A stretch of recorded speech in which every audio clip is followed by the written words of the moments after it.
Police, they take on La Horquetta Rangers. It's a festive atmosphere in La Horquetta. As always, lots of music pumping. And the weather, well, just a sprinkle earlier on. And now we have dry conditions. James Saunders is my name, and alongside me, Colin Murray. Colin, what do you expect of this matchup? Interesting matchup, James. Just getting back to the weather slightly. We had a little drizzle and the ground was being watered. So hopefully they'll have some nice give, nice conditions, not too hard on the players. But interesting matchup because the Deportivo, they lost their first game by 3-0 against Police. And the AC Port of Spain team, they scored early against Central FC and were pulled back to 1-1. So, you know, at this point in time, the Deportivo, they are at the bottom of the table while the AC Port of Spain team is midway. Yeah, so I expect a competitive game, James. Yeah, Kunupe FC, of course, leading the table at the moment, followed by Police FC, who are going to be coming up later. Yeah. Interesting matchup with these teams having played football in such a long time. Well, speaking of not having played football in such a long time, Coach Selvon Francis, he certainly would be needing goals for his team. Of course, they are still at the bottom of the table after having lost 3-0 in their opening match. And he spoke about preparation and the limited amount of preparation and fitness concerns. Let's hear from him.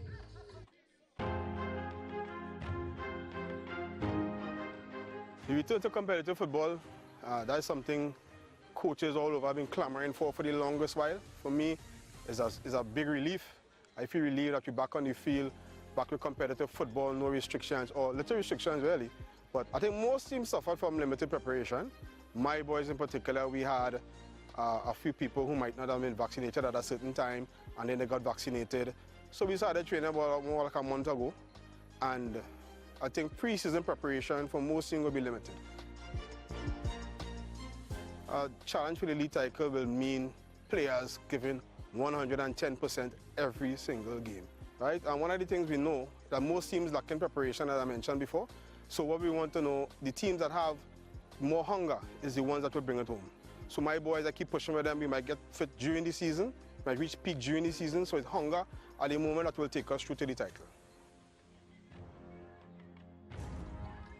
Yeah, again, James, you notice they talking about the lack of preparation. They didn't have the time to really prepare for a tournament like this. So you're going to find they're going to use the games to get fit, to sort of not only in terms of getting fit, but work out their tactics, etc. So if you don't get a fast start in this tournament, you can find yourselves in a lot of trouble. Yeah, I also heard the word hunger as well. And I can tell you who's hungry at the moment, Wesley John. Hughes and Hector, of course, you know those names if you're familiar with Point Fortin football. They're hungry and eager to get back on the pitch after 2 years of inactivity.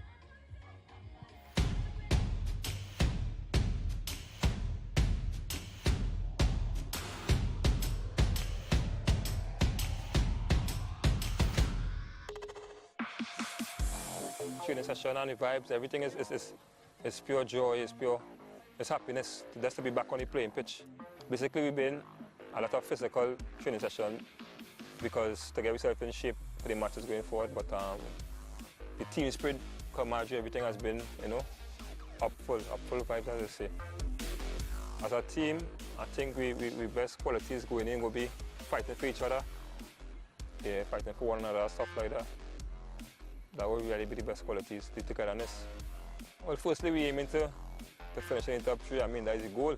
We've been in a situation where we've been home for, as I said, 2 years.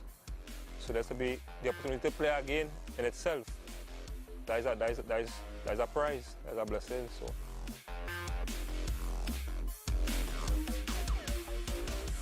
After 2 years, no football, you can see as we come out on the pitch, all the lads are happy to be out here playing football. The training intense, men coming out, they're coming out early. You can see it's a joy when you see players on the ball playing the football game, you understand? So the vibes is very high. You can see the togetherness in the team, the way we play the game, the energy we want to play the game at. And besides coming out in the top 3, you can see we want to play the football to entertain not only the crowd up, but we want to get games down here so we can entertain Point Fortin people. Again, James, what I expect is the doubleheader this evening. to be competitive. I think no team is going to just sit back. They're going to run at each other. And as we saw last week, I think the same thing is going to happen this week. We're going to find two really competitive games. Well, I tell you what, the coach of Athletic Club Port of Spain, formerly Northeast Stars, his name is Gilbert Bateau, and he certainly has a different motivation. He's got an upcoming squad, a very young squad, and he's been preparing them for both professional circuit as well as the college circuit. The AC Port of Spain has a goal, and it's what brought me to AC Port of Spain.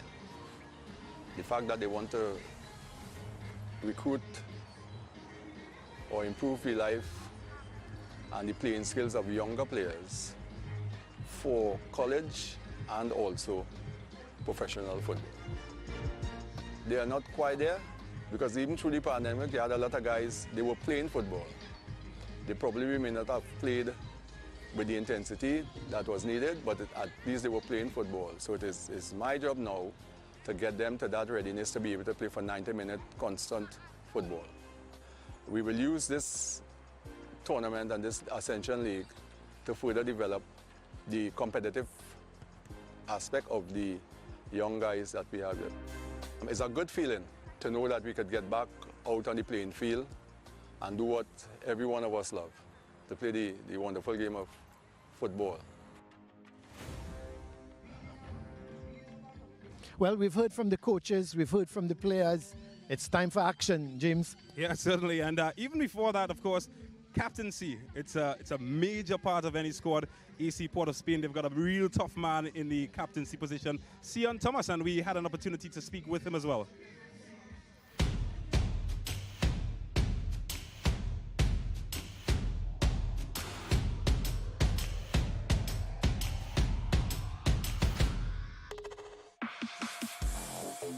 We are a very youthful team, and some players are very experienced as well. So we bring a lot of energy, pressing, and defensive structure.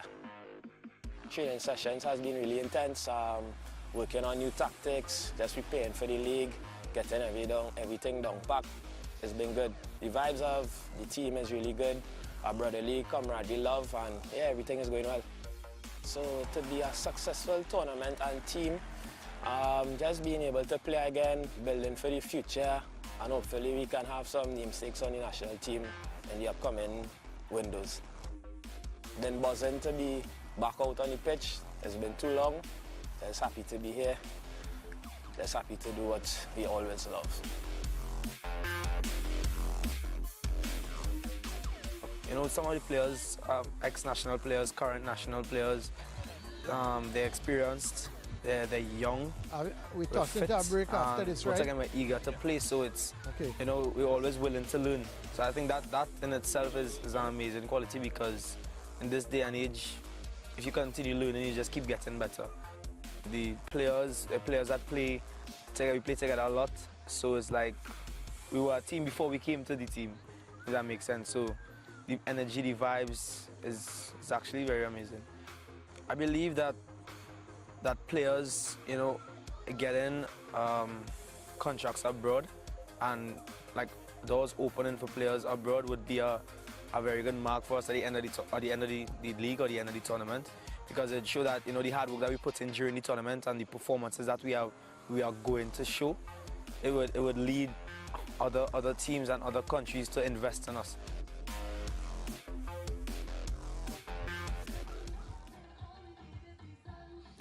Well, James, I was so wanting this game to get going. I was saying action, and I forgot the skipper, Sion Thomas, to have his say. Now we've heard from him. We've heard from all the players. We've heard from the coaches. It's time for action. This is what we're here for. James, the first game, Deportivo Point Fortin FC against AC Port of Spain FC. What a game in store. Indeed.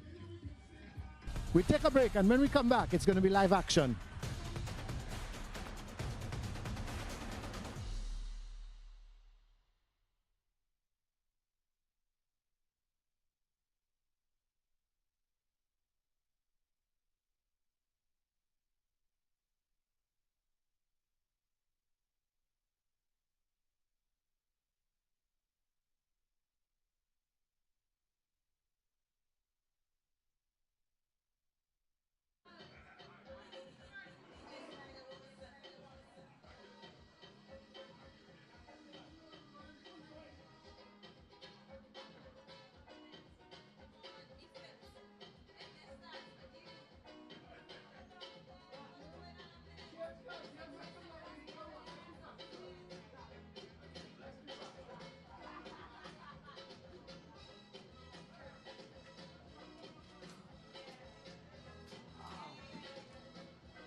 side of this on this side? It's Cassie and subs coming in.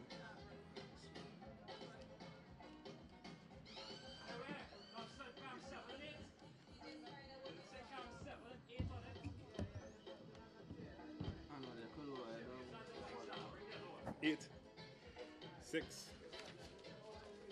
Next to us.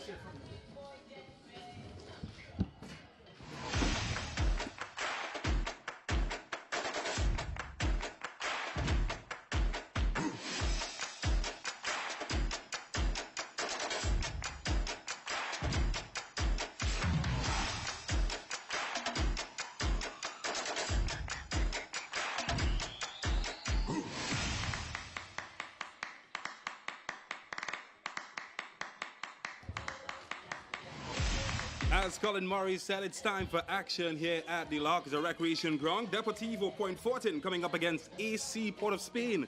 These are two teams relatively new to the competition here in Trinidad and Tobago. Deportivo having only been around since 2019, just 3 years old as a club, while Atletico Port of Spain, formerly known as Northeast Stars, they've been around quite a bit longer. They've been around since the year 2000, but they've only recently been rebranded just about 2 years ago as AC Port of Spain. An exciting clash expected here in La Horquetta, East Trinidad. The sun just setting over the ground as the stands begin to fill up. Very soon we will have the lineups as well as greet the players coming out on the field. My name, of course, is James Saunders, and alongside me, Colin Murray. Exciting matchup expected. Yeah, James, I would think a good game in store, good competitive game.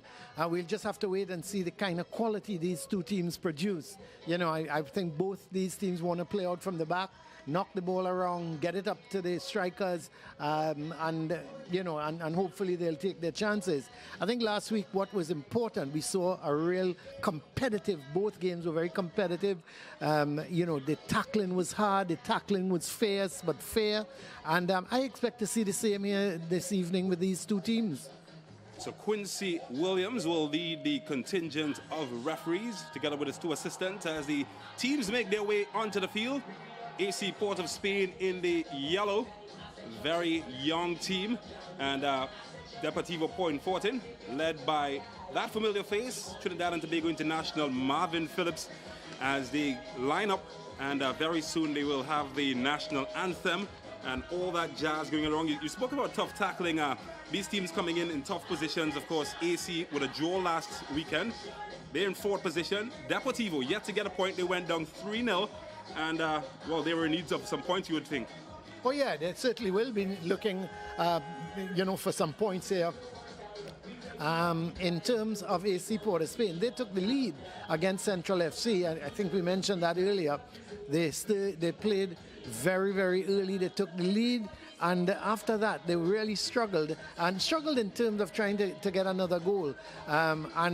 They were pegged back late in the game when Central FC scored, so they had to share the points.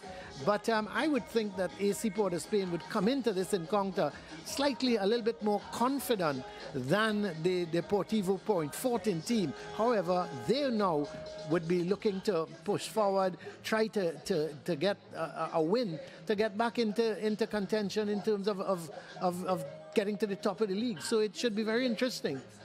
Well, lots of experience in the Deportivo camp. Of course, Marvin Phillips, the number one that you saw just a while earlier. He will take charge in the goalkeeping position. Quincy Williams, the man on your screen at the moment, very experienced referee. Well, speaking of experience, AC Port of Spain, they're a very young team. Lots of players just out of secondary school.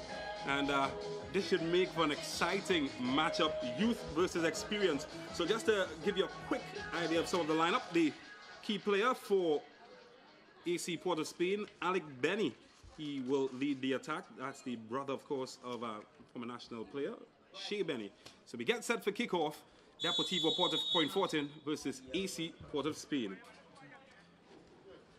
So Deportivo in yellow. Captain Thomas is trying to build up out of the bat. Finally deciding to go route one. It's going to be a chase here for Benny.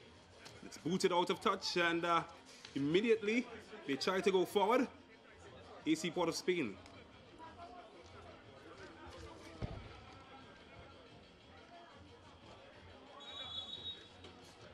So just a bit of a hold up. The referee not satisfied that the field was sufficiently cleared, an extra ball on the field.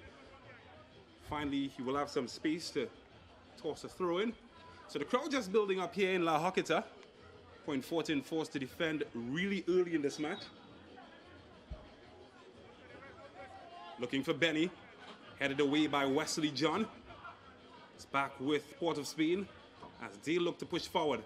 And that touch misdirected, goes out of touch, and P.O.S will finally grab hold of possession.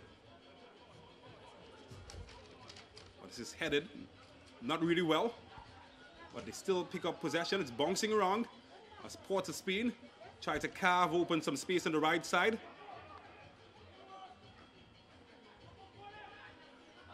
Tussle, Mark Ramdeen goes down, no whistle. It's back with the yellow shirts of Port of Spain as they try to get an attack going forward with Warner. Will have a throw. So lots of experience at the back of the P.O.S defense. Wesley John, he's going to be marshalling the, wearing the number 24. Also the familiar name of Andre Etienne, Justin Cornwall, and Jeremiah Casa as the fullbacks. So this is a long throw in, away by John. Well, they're really struggling to hold on to possession in the opening few minutes of this match. P.O.S. This one is deep in the area and way over everybody's head, and that's gone out for a goal kick. So early pressure being applied by P.O.S by Port of Spain. Yeah, and you expect that. They, as I said, and I keep saying it, they scored early against Central FC. So they seem to be a fast-starting team. They seem to take the game early to the opposition and try and put them under pressure and get that early goal. Well, again, they give away possession cheaply, but it's back with P.O.S. He's done well to carve open some space here. Can he push forward, Philip? Well, he's got Mark Ramdeen in an inch of space, and well, he tried to find the run of Shaquille Henry, but unfortunately for him, was easily picked up by goalkeeper Regalio Holder. So Mark Ramdeen, of course, James, coming out of Naparima, one of the stars of the secondary schools league. And Mark Ramdeen, very much left-footed, but got pinpoint accuracy with that left foot. So he's going to see how he's partaking here in what should we say, big man football now, coming out of the secondary schools, but a very skillful, very classy type of player. As the song says, he has to bamba with the big boys. It's P.O.S to defend. It's a free kick for Port of Spain. Nunes, is it Nunes? Yeah. But he floats this one in. Oh, he's found his man there, and the goalkeeper Marvin Phillip had to be quick off his line. Offside. Quickly. The offside flag was raised, but the referee, playing the advantage, allowed the keeper to continue with the play. So it's a free kick for P.O.S. Ramdeen would, in fact, he's left it to a more experienced Wesley John, pouring numbers forward into the area. 7 shirts. Etienne, he's going to lend his height together with Wesley John. So they're going for the big men to pile into the area. Looking to get that height advantage against the significantly shorter players in AC Port of Spain. This one is floated in. Looking for Etienne. Well, not really handled well by the goalkeeper, but effective. And he gives away a throw. Taken short. Looking for some movement now is Cornwall.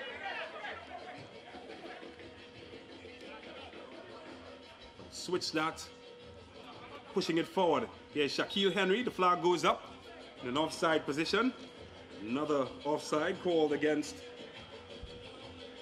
Deportivo P.F. Shaquille Henry, by the way, celebrating his 28th birthday tomorrow. Man who last played his club football with Paradise FC in Barbados. Was one of the early casualties of a lockdown situation due to the pandemic, as he was stranded in Barbados for quite a while before coming home. This one is long, can't get past Cornwall, rises really well.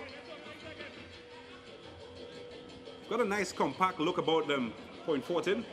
Was a bit surprised at the result in their opening match where they went down 3-0. Got ton loads of experience in their ranks as this one switched nicely, but too long in the end for the intended target. McLean, of course, the goal scorer for AC Port of Spain in their last match against Central FC. That match, of course, ended in a 1-1 draw. As he run out of real estate, the referee's assistant, Kevin Lewis, agrees, and there's a throw to Port of Spain.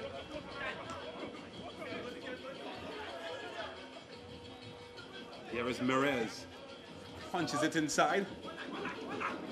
Ran into some traffic. And he's left it well there, opening up some space as they push forward. Here is Port of Spain. Floated over the top. Can he find some space to get a shot off? Well, he hesitated somewhat. Possession was stolen from Augustus. And the throw eventually goes against Port of Spain. Here's Wesley John. Oh, he's closed down pretty quickly there, John. Not getting much room to swing that left hoof of his.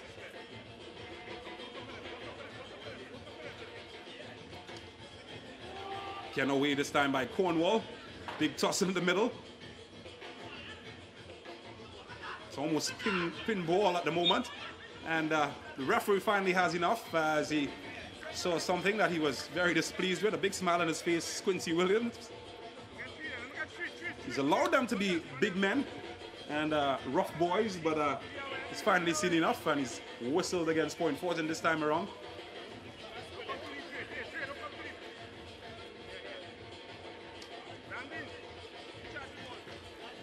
Well, they're not shy to push bodies forward, Port of Spain. Got 5 bodies and quite an interesting congress around the ball. These days, Colin Murray, you tend to see a lot of players assembling around the ball for free kicks. Certainly do. They're hoping that the wall does its job. Well, here's Thomas, the captain, deflected, and Marvin Phillips does well to collect. Never really trouble the T&T International. 82 caps for his country, Marvin Phillips. Just sense that if they had to beat him, you've got to come really well. He's a fine goalkeeper, isn't he? Probably one of you. You talk about a long line of good goalkeepers or great goalkeepers Trinidad and Tobago has had over the years. I think Marvin Phillip would be right up amongst them. It's very reliable, and certainly his positional play is also very good. It's in terms of him cutting off angles, etc. He's a wonderful keeper. And you know, they say that keepers, the older they get, the better they get. And Marvin Phillips certainly falls in that category. I mean, just look at Gigi Buffon. He's well into his 40s, still playing football. Looking for Ramdeen, not the tallest of players, but he does well. Silky skills from Ramdeen. But he can't get away from his man eventually. But it's back with Point Fortin. They look to break down the right-hand side, and this one is well cut out by Kessa. Of course, the number 10 there, and well, we're looking at the 4th official there. The assistant referee, and the coach of Deportivo. Henry tried to hold off that one. No luck, but it's still with Point Fortin. Looking for space. Going to Cornwall. Oh, he's done well. He's pushed past 2. Can't get past the 3rd, but he might have won a corner for his team. Port of Spain are appealing. The referee seems to agree with them. So it will be a goal kick. Thought for a moment that he won his team a corner there. But he did really well to create a yard of space for himself in the middle. But it's given right back to Point Fortin. Mark Ramdeen turns into traffic. See yellow shirts that come away. Deflected. Benny. Too long, and that will be a throw for Point Fortin. Try to find his man out wide. That was John and Etienne, hands up there in the air, looking for an offside. Certainly wasn't an offside. They are the players from the Deportivo camp. They've got a ton loads of experience. See the likes of former T&T International Andrew Pacheco in the ranks. It's Cornwall. Looking for Henry, too long. Again, you see one of those volleyball type challenges in the middle. So Ramdeen, can he push away from trouble? They've opened up some space here. And again, the pass is cut out. They've often tried to go through the center of the park. Not much luck for either team, you'd say. No, and the thing is, you're watching both these teams. They're getting into the tackles quick. They're pressing high. They're ensuring that the players that are in possession of the ball don't really have time. Look at this. You're looking at, that was what, Philip had no time. He had to go back to his defenders. He had to go back to Cornwall. So it's a sort of high press game that the AC Port of Spain team is playing. They're not allowing Deportivo to settle on the ball. It's a throw to the team from the capital. Edwards sends it long. And attempted pass from striker Benny. It's cut out. Benny, of course, younger brother of T&T Youth International, Che Benny. Comes from a long line of footballers, the Benny family. You surprised Shea isn't playing, James? I'm a tad surprised. I was in fact surprised to see him in the lineup. Initially slated to not be available for this match. I remembered him well. He was at St. Anthony's College playing, of course, in the Secondary Schools League. But I also remember him playing in the futsal World Tournament. He scored a memorable goal. He scored probably the goal of the tournament, I thought. Very cultured left foot he's got. And I would expect to see him sometime during the course of this game. Shea Benny, of course, the nephew of former players, Marvin Joseph. Remember, if you remember Marvin Joseph, Lorne Joseph as well. Oh, that's a bad giveaway. It's with Point Fortin. Henry just allowed it to run across his body, hoping to create space, but he has found some space, and there's a chance of Point Fortin deflected. And the follow-up, deflected again. Oh, is anybody going to get it? Ramdeen at the goal, and that's the left foot. He hits the bullseye, and it's Deportivo Point Fortin that takes the lead. It bounced around in the area, some fortune for Port of Spain, but eventually Lady Luck ran out. Ramdeen put his name on the score sheet, and Point Fortin are 1-0 ahead. We talk about talent. We talked about that left foot from the Naparima days, and we thought, how would he adjust to this kind of football? But there was a bad giveaway, but Henry did well, getting to get that ball across. The shot came, and then it came to Riley. He had a crack. It was then blocked, and this is the shot coming in from Ramdeen. And we've seen him over the years play for Naparima, and we've got to know that that left foot can be deadly if he hits it well. And boy, oh boy, did he hit that well. What a good shot, what a good goal. But there we see it's an injury to one of the... Thomas. Is it Thomas? He's down at the moment. And, well, he's holding on to his right thigh. We just hope that nothing major, but he's back on his feet now. Look of concern from one of the assistant coaches. Well, you do remember, James, in the last week, in the first round, a lot of players were falling to the ground, some cramping. They had one or two seeming to have some muscle injuries. So it's going to be tough on these players, because remember, they haven't been playing football for over 2 years. Well, he's opened up some room. Captain still off the field at the moment as Henry tries to be clever. It's cut out. But he's finding lots of space in the middle. He's done well to create space time and time again as this one goes forward. Here's Mark Ramdeen, the goal scorer.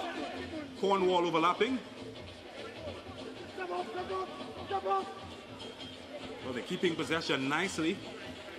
Just trying to draw Port of Spain out of the area. And that's a bad giveaway from Etienne after what appeared to be promising build-up play. I thought he was looking for Riley to be making the run, but that ball was hit far too straight. And Riley was, he took up a good position. He was wide. And there was the ball, the long ball coming up from Etienne. But, you know, he was looking for Riley, but in the end it was a bad pass. Certainly an experienced one, Etienne.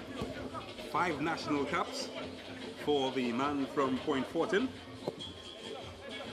Did win a title in India, the Duand Cup, with the couple of seasons that he spent there. Also, he is a Caribbean club champion, Central FC, all the way back in 2016. So certainly does possess lots of experience. But here's another man with experience.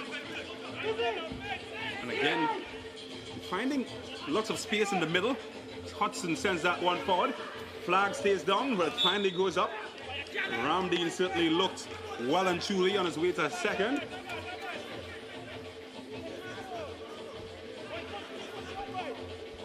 Well, the game certainly is opening up now. It started off quite cagey, but they're finding spaces.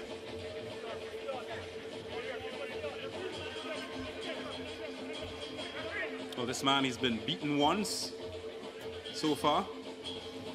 Hope not to be beaten again. This one is long and Etienne gets up high. Ramdeen can't control it. It's with Port of Spain, but they've won it back. And here's the man they call Smek. Shaquille Henry, looking for options, picks out Hudson. Looking for room to get up, a right-footed shot away. Well won back by Port of Spain. Good strength to evade the challenge, but can he get past the second one? Well, that's good pressing. And perhaps a bit too straight. It's gone all the way back to the goalkeeper.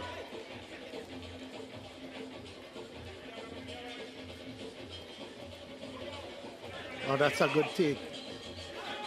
They're giving away the ball far too easily at times, AC Port of Spain. They've got to be careful because they're losing the ball in areas where they can get hurt. Well, here's Ramdeen. He certainly can hurt them. Looking for space, and the shot not well directed by Henry. Yeah, again, James, they lose possession. So they're losing. AC Port has been losing possessions far too easily at the moment. Well, here's Hudson looking to shoot. Well charged on.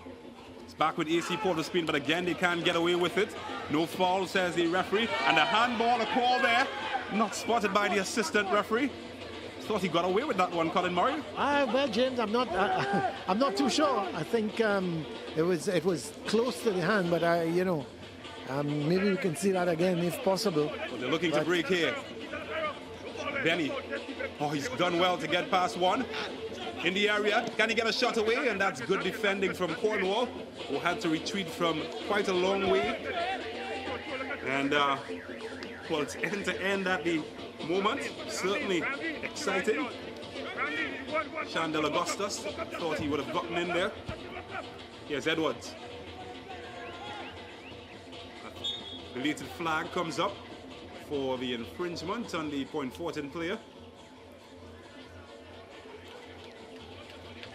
I think both teams guilty at the moment of just giving away that ball too easily. You know, you've got to make your opponents work to get the ball. But some of the passes, not only going astray, but give both teams credit, because from the time the ball starts to come out from the back, they're putting pressure on the player in possession of the ball. So we've been seeing a lot of balls being not given away, but possession being won back by the opposition. So credit to both teams. Here's Wesley John, a man that has played in over 5 countries. He's played extensively across Asia, back to help his home community, Point Fortin. Oh, that's a good turn. Can they win it back? It's gone well, but here comes Port of Spain now. Looking for Benny, and again, well cut out by Etienne. Marvin Phillips, he's quite comfortable on his feet. A 6'1" goalkeeper. Ramdeen. He's got players ahead of him. Gets it to Hudson.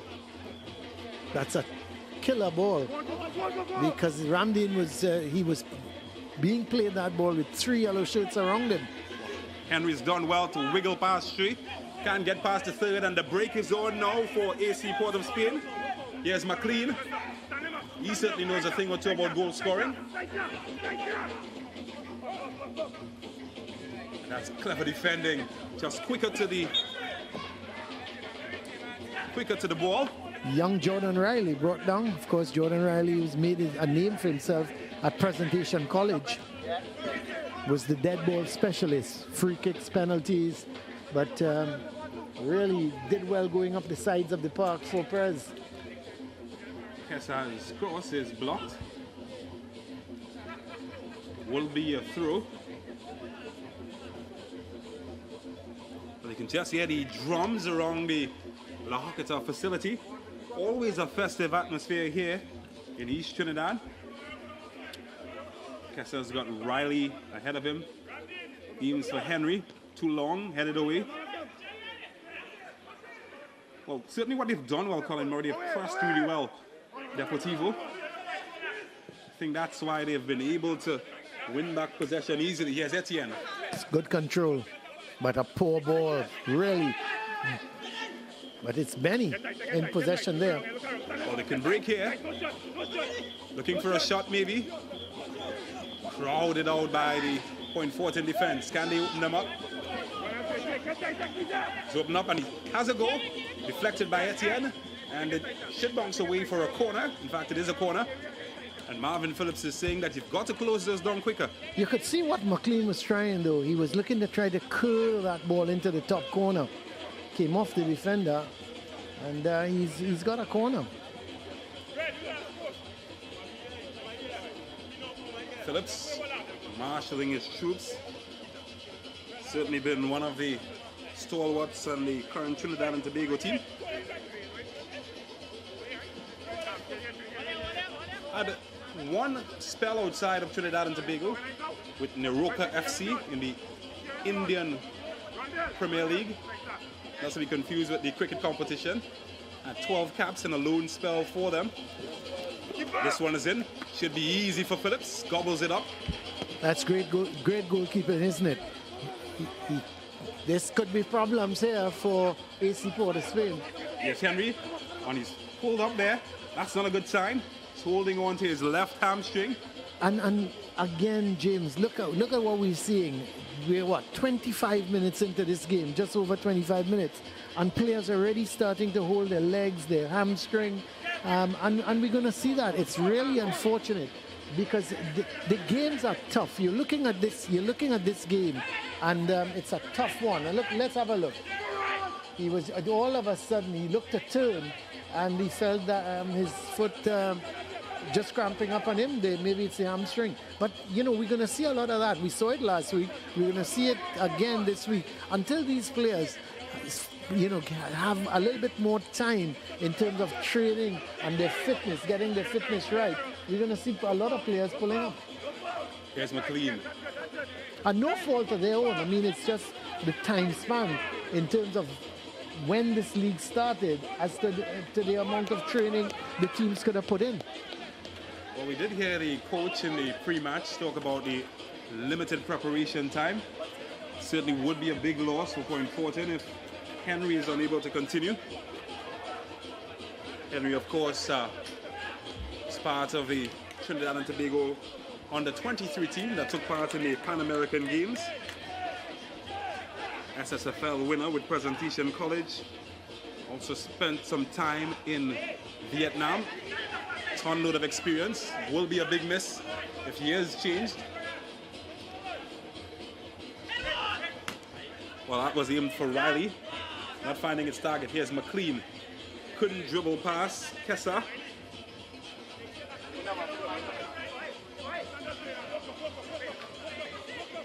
The way Henry went down there, James, holding the back of his hamstring, I don't think he's going to take any further part in this game. I'll be surprised if he goes back on. Never like to see a player go down unchallenged. Such an explosive player, Shaquille Henry. Grew up in Palo Seco, South Trinidad. Always one of those players that you expected great things from. So he should have an early change coming on because it seems that he will play no further part in the match. Still goalless in case you just joined us between AC Port of Spain and Deportivo Point Fortin. 1-0, in fact. Yeah, I was wondering, James, you didn't see Ramdeen's goal. But it seems like like I've got the grey hair. Well, I'm not going to comment on that one. So forced into change. Yeah, so Henry is off, right? He's certainly going to be replaced very shortly. Will play no further part in this match.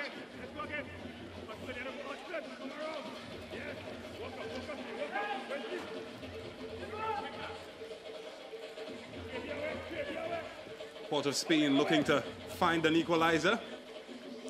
Not in that effort. Here's Hudson, who almost bullied off of that possession.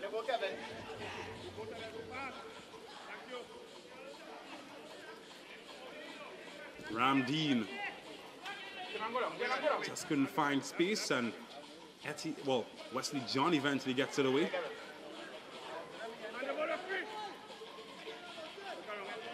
Benny. It's a good tackle.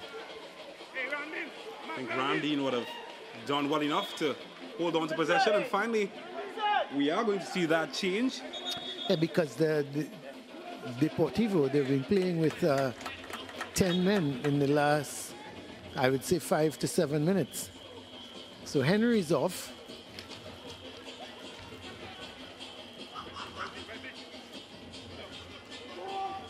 Well, I will tell you in a bit who is the player that just came on. The number 6 player is on, but we don't seem to have a name for that particular player. Yes, point Fortin.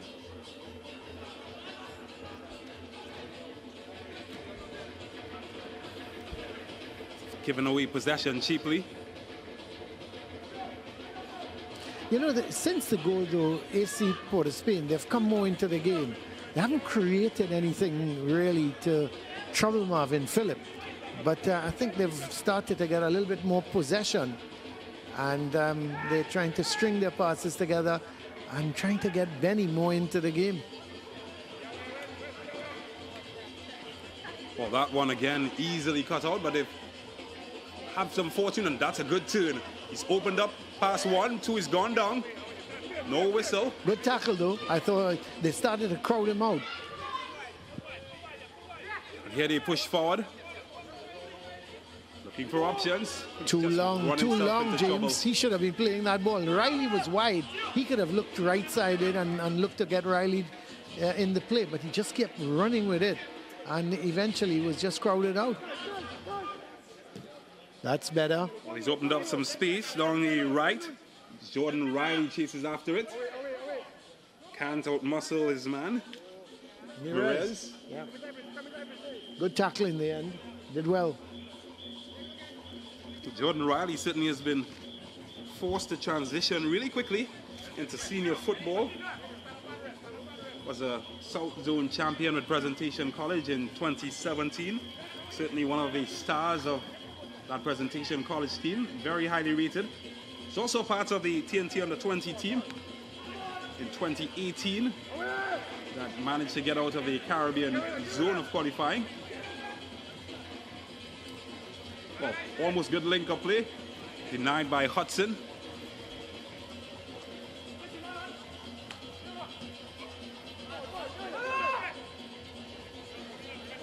Looking to get out of trouble. Good tackle from Jordan Riley yet again. What do you think he's done so far since he's progressed into the senior ranks, Jordan Riley? Well, the pace is a little bit different here in terms of they're not giving him time on the ball, James, and that's what he got that when he's playing secondary schools football. He was given a little bit more time to control the ball, work the ball. Here, he's not given the time, and they're closing him down quickly, and he'll have to adjust. He's got to play a little bit quicker. He's got to get to the ball faster. He's got to release it quicker. Well, it's 1 versus 3. When he's done well, he's gotten past all 3 of them. Can he get a good service in? It's a tussle. And Port of Spain, they're grateful to get that one out of the danger area. And a break could be on, but given away as Cornwall intercepts. Here's Mark Ramdeen to open up another attack for Deportivo. But he's got Riley to his right. He opts to go through the center. And he's gone into maybe the wrong option. It's a nice sounding jam. Nice on the air. As Port of Spain come away with it again.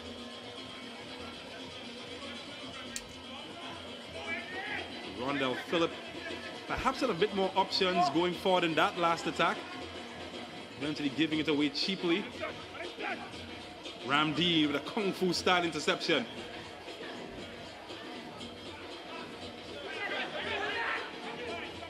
Mark Ramdeen, everything good seems to flow through him. Maybe a shot. I was just thinking that, James, every time he picks up the ball, he looks dangerous. You know, he's running with it, he's passing it off when he needs to. And of course, he's got that gifted left foot that he scored the goal with. So I'm quite impressed so far with Ramdeen. He's making a lot of space for himself wide on the left. But when he comes in, he picks it up and knocks it around nicely. He's doing well. Point Fortin will start the attack with Etienne. Nobody in particular. Hudson cuts it out and is given away a throw. Would be a throw to AC Port of Spain. Of course, AC Port of Spain, formerly Northeast Stars. They did make the transition just a few years ago. Certainly, as a club, in terms of their culminative history, have been relatively successful at the professional level in Trinidad and Tobago. Of course, they have now migrated from the Far East, Sangre Grande and that community, to the capital city. I was kind of getting worried when you said Far East. James, China? I was kind of wondering where you were talking about. Then I remembered Sangre Grande. You people from the capital. Got past the lighthouse. Well, that's what they always say in Trinidad and Tobago. Folks are living in the capital city. They don't go past the lighthouse.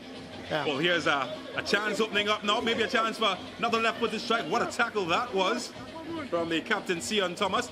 And again, he's holding on to that hamstring as another one comes in, whiskers away. And the Point Fortin, they're huffing and they're puffing and asking to be let in. That was Phillip, wasn't it? Beauty of a volley. Certainly was. Hit it one time. I thought he might have tried to control it, but give him kudos. He hit it on the volley. It kept it low and it just went to the left of Holder's post. Well, they're certainly coming closer to second. Deportivo Point Fortin still lead this match by 1-0.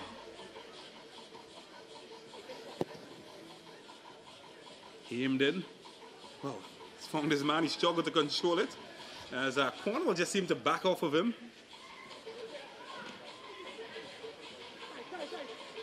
Oh, that's a foul. The referee says no. Felt he played the ball clearly. I thought he went into the back of the player. Well, I tell you what, he's been consistent in terms of his calling or non-calls. Quincy Williams, he's allowed the game to flow and, well, he's allowed himself to get some space for a shot. Not well directed, but the idea certainly can get an A for that. McLean, but I thought it was too far out. You're not going to beat Marvin Phillips from that distance. You've got to be on target. You've got to be, you've got to hit it well.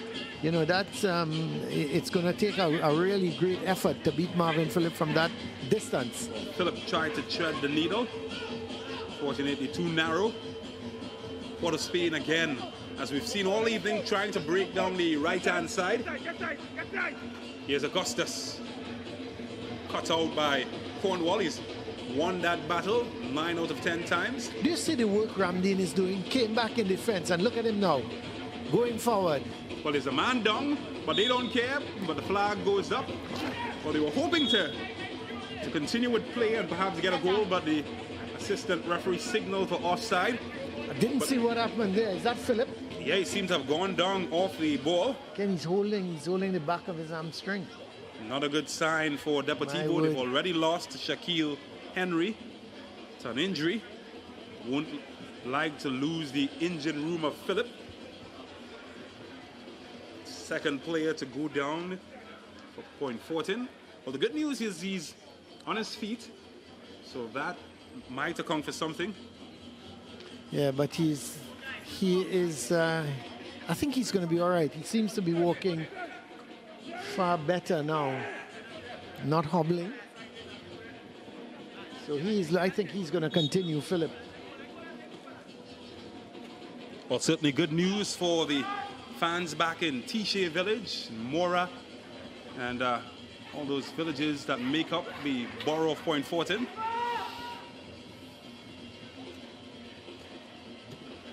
And again, he's done really well, Cornwall. Found him impenetrable at times on the right-hand side. It's really been solid. Port of Spain, they've predominantly chosen to attack down that right-hand side. They've often found Cornwall an obstacle too big to get past.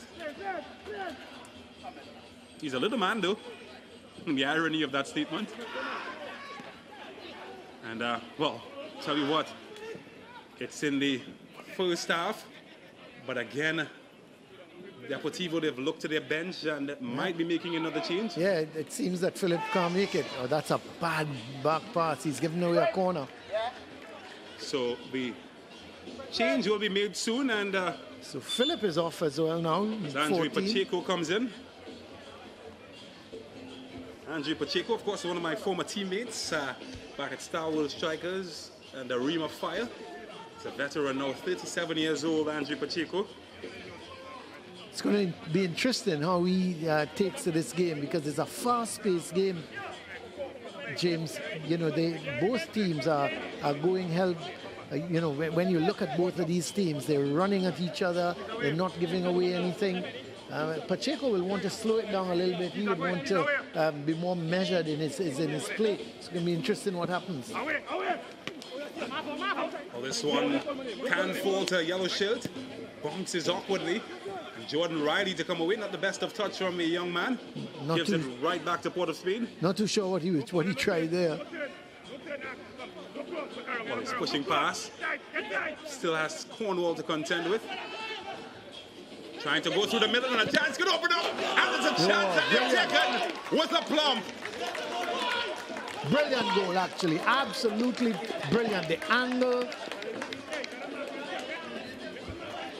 Wonderful strike. And Marvin Phillips tried to come out and cover the angle, and he was still beaten. Well, they say it takes something special to beat Marvin Phillips. And how about this? Well, they've certainly parted the blue sea of the Point Fortin defense, and they've gotten joy. Was it Anthony Charles? Oh, yeah, it looked like Charles. Anthony Charles, who equalized. So 1-1 now. Game back on, James. Well, what a game this is. It's ebbing and flowing. Point Fortin seemed to be in control until a few moments ago. Well, here's Pacheco.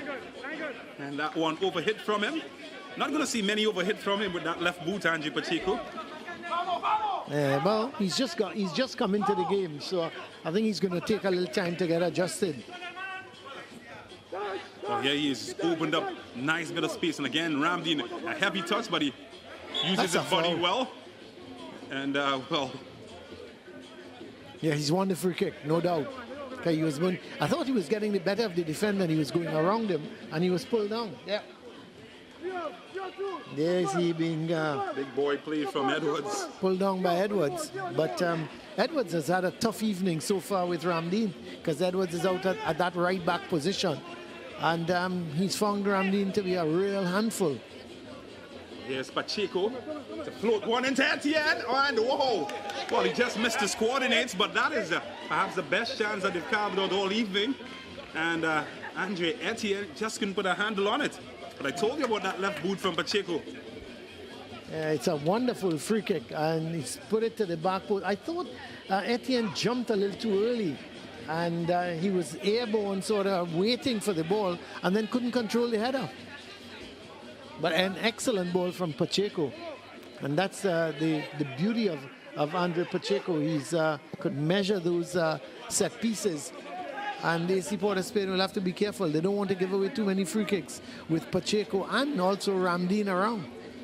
Pacheco does have a couple of caps with the Trinidad and Tobago national team. There's also a 2001 Intercall winner with Princestown. Shared a team with the likes of Marvin Phillips and the recently deceased Clyde Leon. Was an instrumental part of that team. Also had a stint at Columbus Crew in the MLS, Andre Pacheco. So he certainly packs a lot of experience. He's a two-time Caribbean Club Championship winner. So the interesting thing about Point Fortin, they've certainly got depth in their squad. Yeah, Pacheco has been around, there's no doubt about it. He's definitely coming to the end of his career, but still has a lot to offer to the youngsters. So it's 1-1 between AC Port of Spain and Deportivo Point Fortin. Coming up to the end of the first half, we'll have to see just how much time the referee will add on. Yes, Port of Spain, can they get something before the half? Well, they've given it away. Yes, Pacheco. Etienne. Andre Pacheco. He wants the ball, he wants the ball, he wants to create for Deportivo. It's Wesley John. Mark Ramdeen. It's cut out, well, but it's back with Ramdeen. Step over, he's gotten past one, he's brought the crowd to life, and he's opened up a chance there. He's gone down, they're appealing for something. Referee Williams says he's not interested in the appeal, so nothing wrong. This time he does, and it will be a free kick just outside the area to Point Fortin. What skill again there, James, by Ramdeen? I tell you, let's have a look at it. There's the look at Ramdeen. Look at the step over. Beauty. Oh, isn't that superb? It's a gifted player. What I like about him, he's controlling that left side. He's attacking when they have the ball. When they lose the ball, he's back defending. He's had a wonderful half so far. And of course, he's copped it off with that goal. Well, Jordan Riley will have an opportunity to show some of his dead ball ability that he has shown in the secondary school. You've covered the secondary school football league. He's been excellent for presentation. The penalties, the set pieces, you know, they've always turned to Jordan Riley. And obviously, Deportivo, they know of his skill when it comes to the dead ball situation. Let's see how he does. So here is Riley, goes to goal and too high. And his first attempt. Doesn't trouble that man in your picture. But he's a young man, he will have more opportunities. Holder, I think Holder he was keeping for St. Mary's at the time and went across to Naparima. So he's another one, a product of the secondary schools. Understand there's 1 minute of added on time? 1 minute. Can any of these teams put themselves in a favorable position heading into the halftime?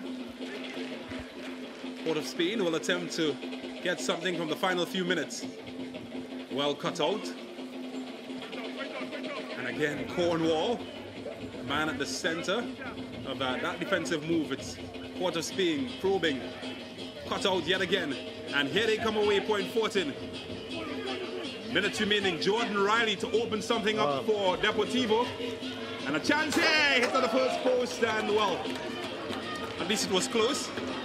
Doesn't trouble the goalkeeper, but it did bring some cheers of excitement from the Point Fortin fans.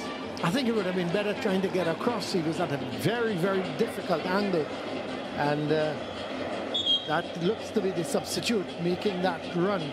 Going up that beautiful ball from Riley, well weighted. But look at that angle. I mean, it's very difficult to beat the keeper from there. He should have been looking to get it right across the face of the goal. And again, you had Mark Ramdeen coming in at the far post. Another player down.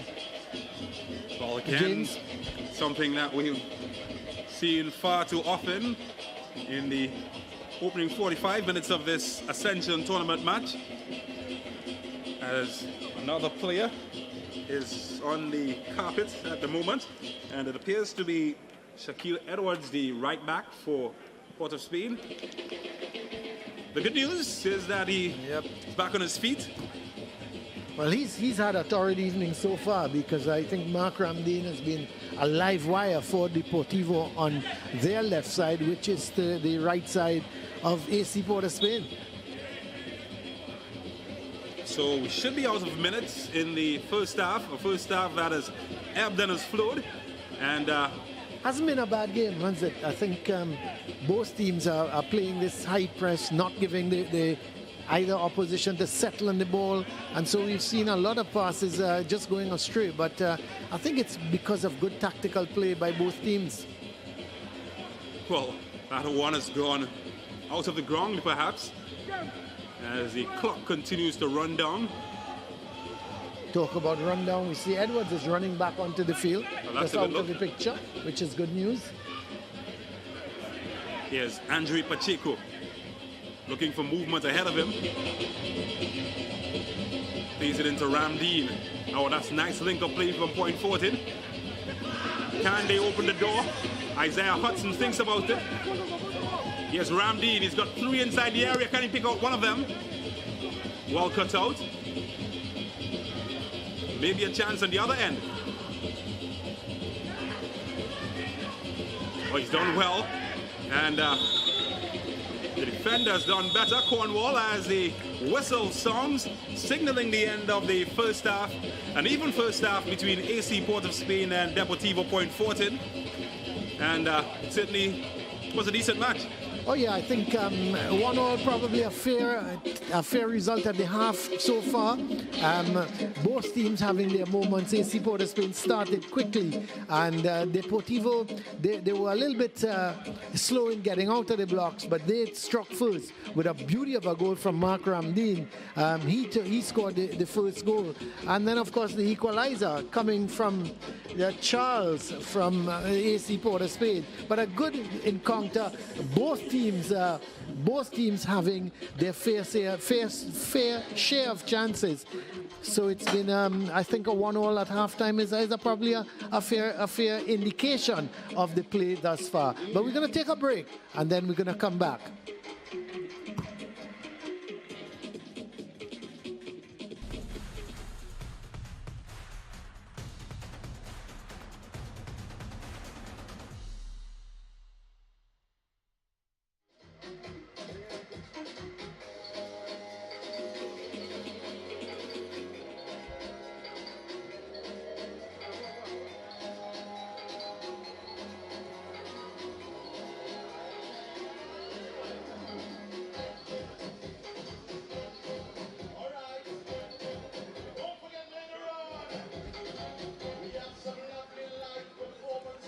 We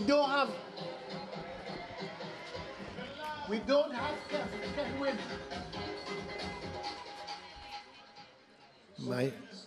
Yes, sorry. Yes, sorry.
Well, first half in which we saw both teams getting a goal apiece, and a fast, exciting first half.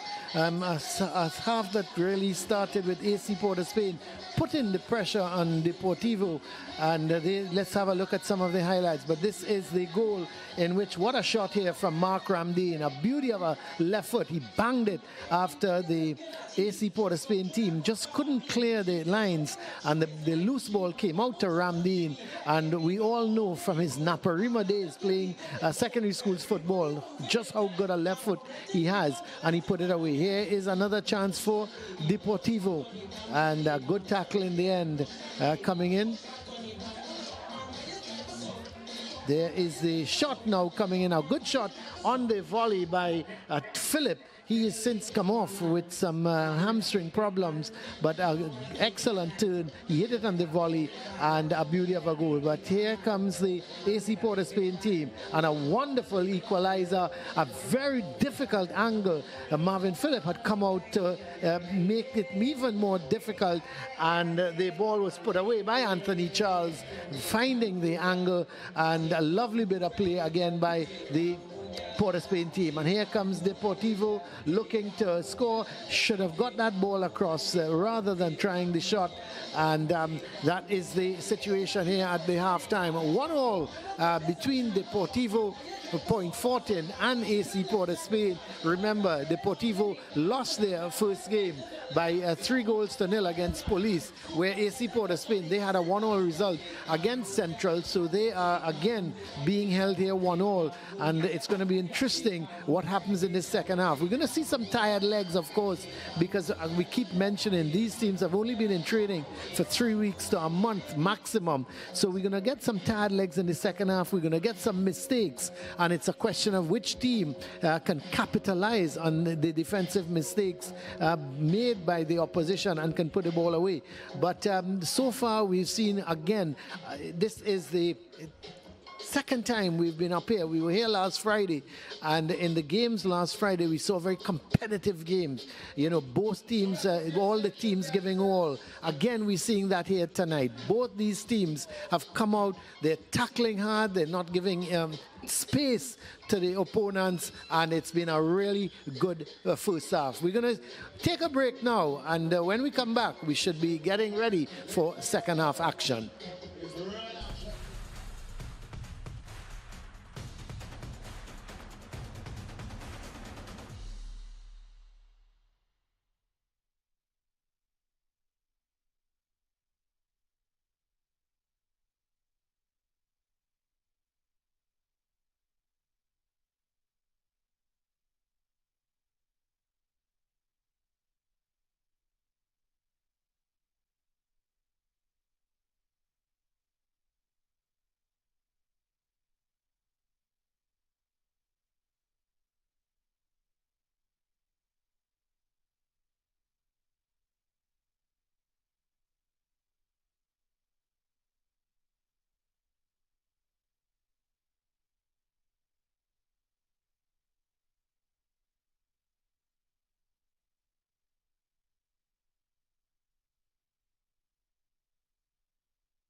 Welcome back to the La Horquetta Recreation Ground Ascension Football League action.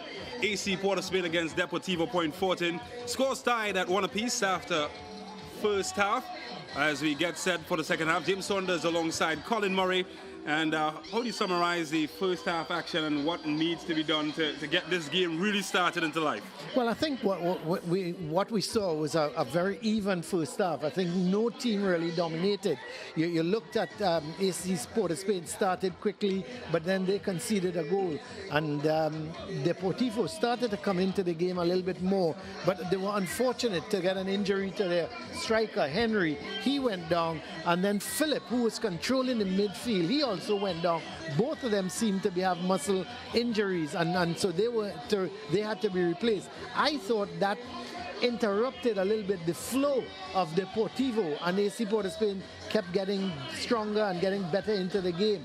The one bright spark I thought, for Deportivo continued to be Mark Ramdeen wide on that left side. He was creating a lot of problems for Edwards, who was playing the right back for AC Port of Spain. He was getting into some good positions. He was crossing the ball when needed to be. He took a couple shots. He scored the goal. But I thought the injuries to Henry and Philip brought AC Port of Spain back into the game.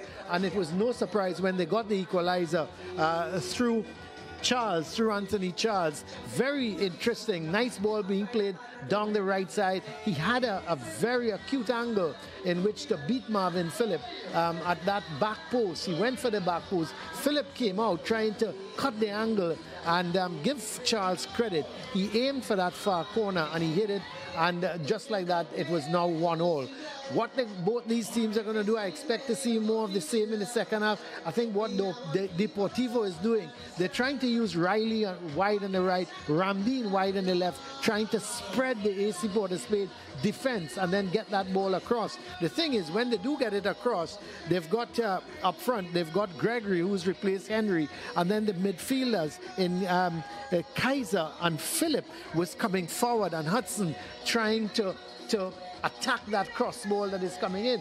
Now, Pacheco is not going to be rushing forward. I think he's going to be more playing a holding defender and spraying the passes around. So when the crosses come in from Riley and from Ramdeen, you're going to look at Kaiser, you're going to look at Hudson possibly coming forward, looking to get that go-ahead goal.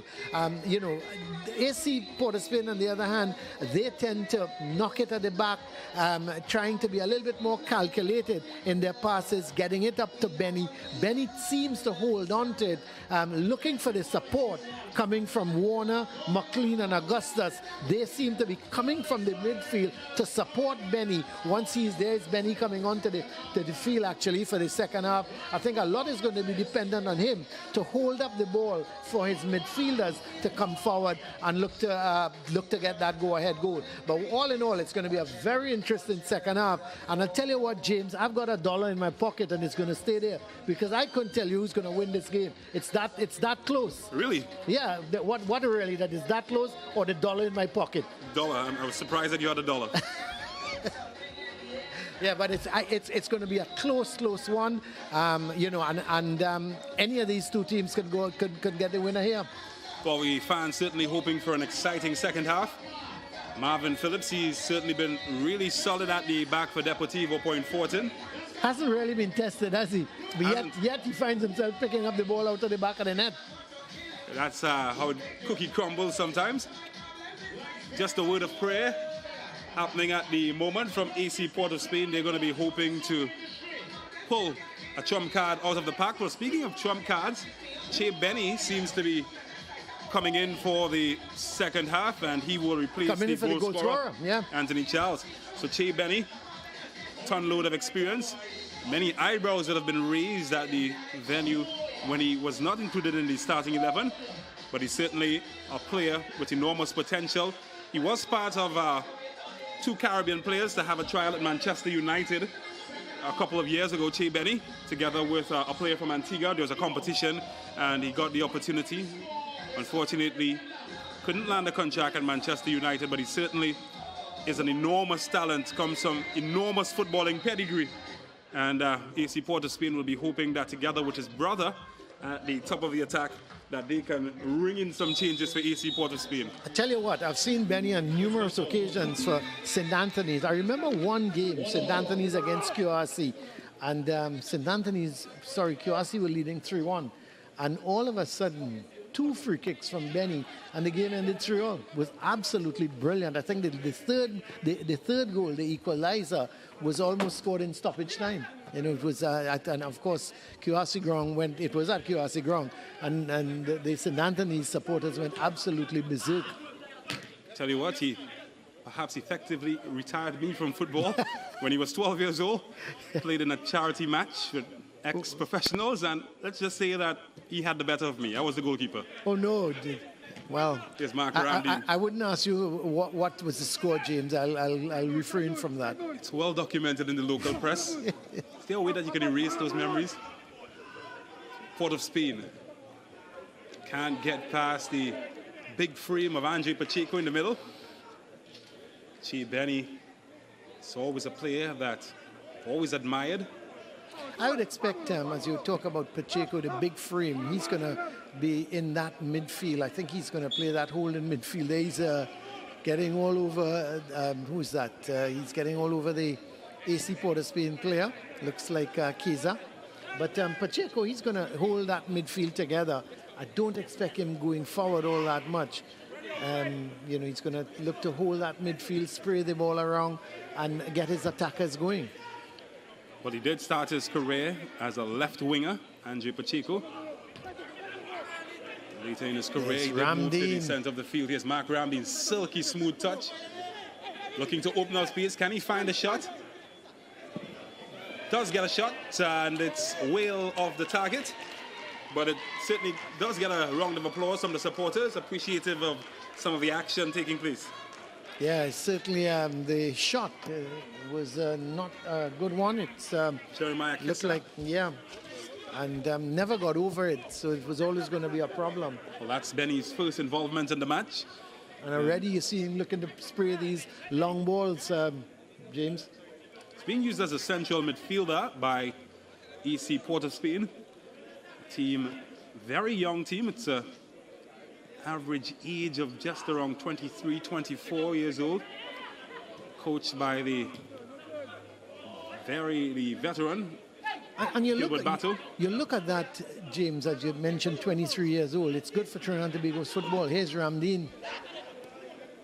Well, they're trying to carve open the yellow shirts, and they do it successfully. Can he get a shot away? Hudson, well, somehow squeeze it and hasn't.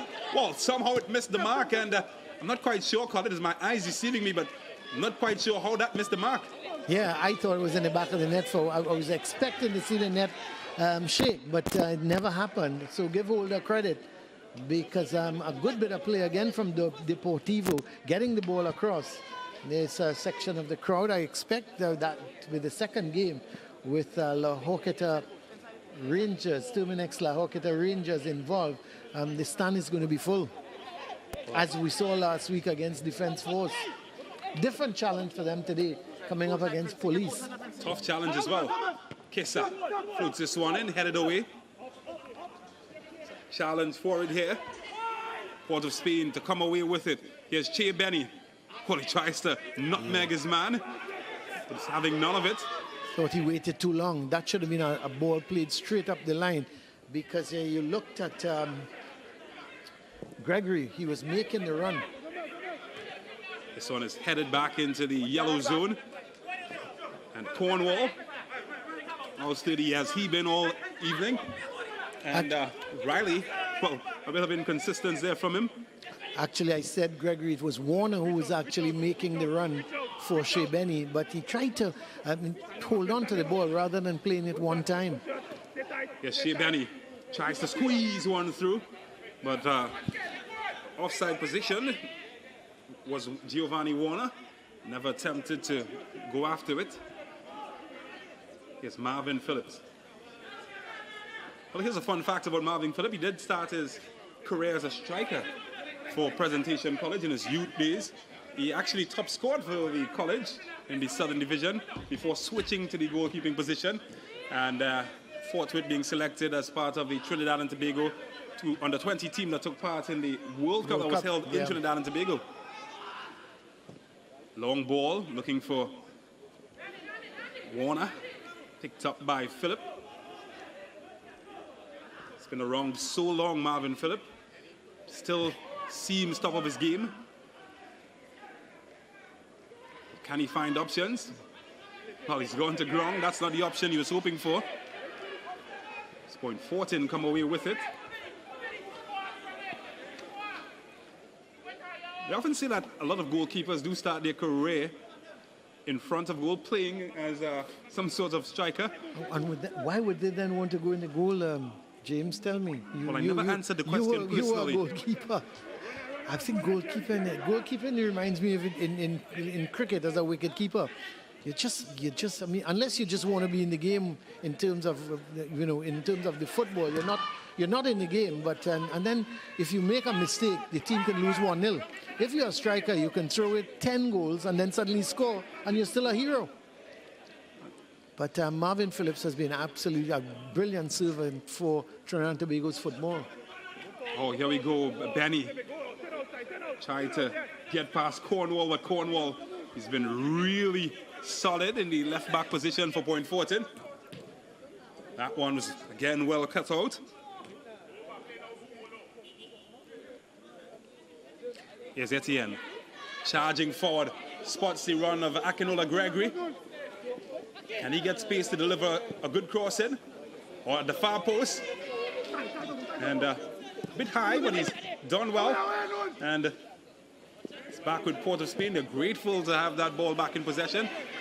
But scrap that. It's back with point 14. Pacheco, pass cut out. Oh, that's a good pass to Gregory again, finding some joy. And it's a high challenge.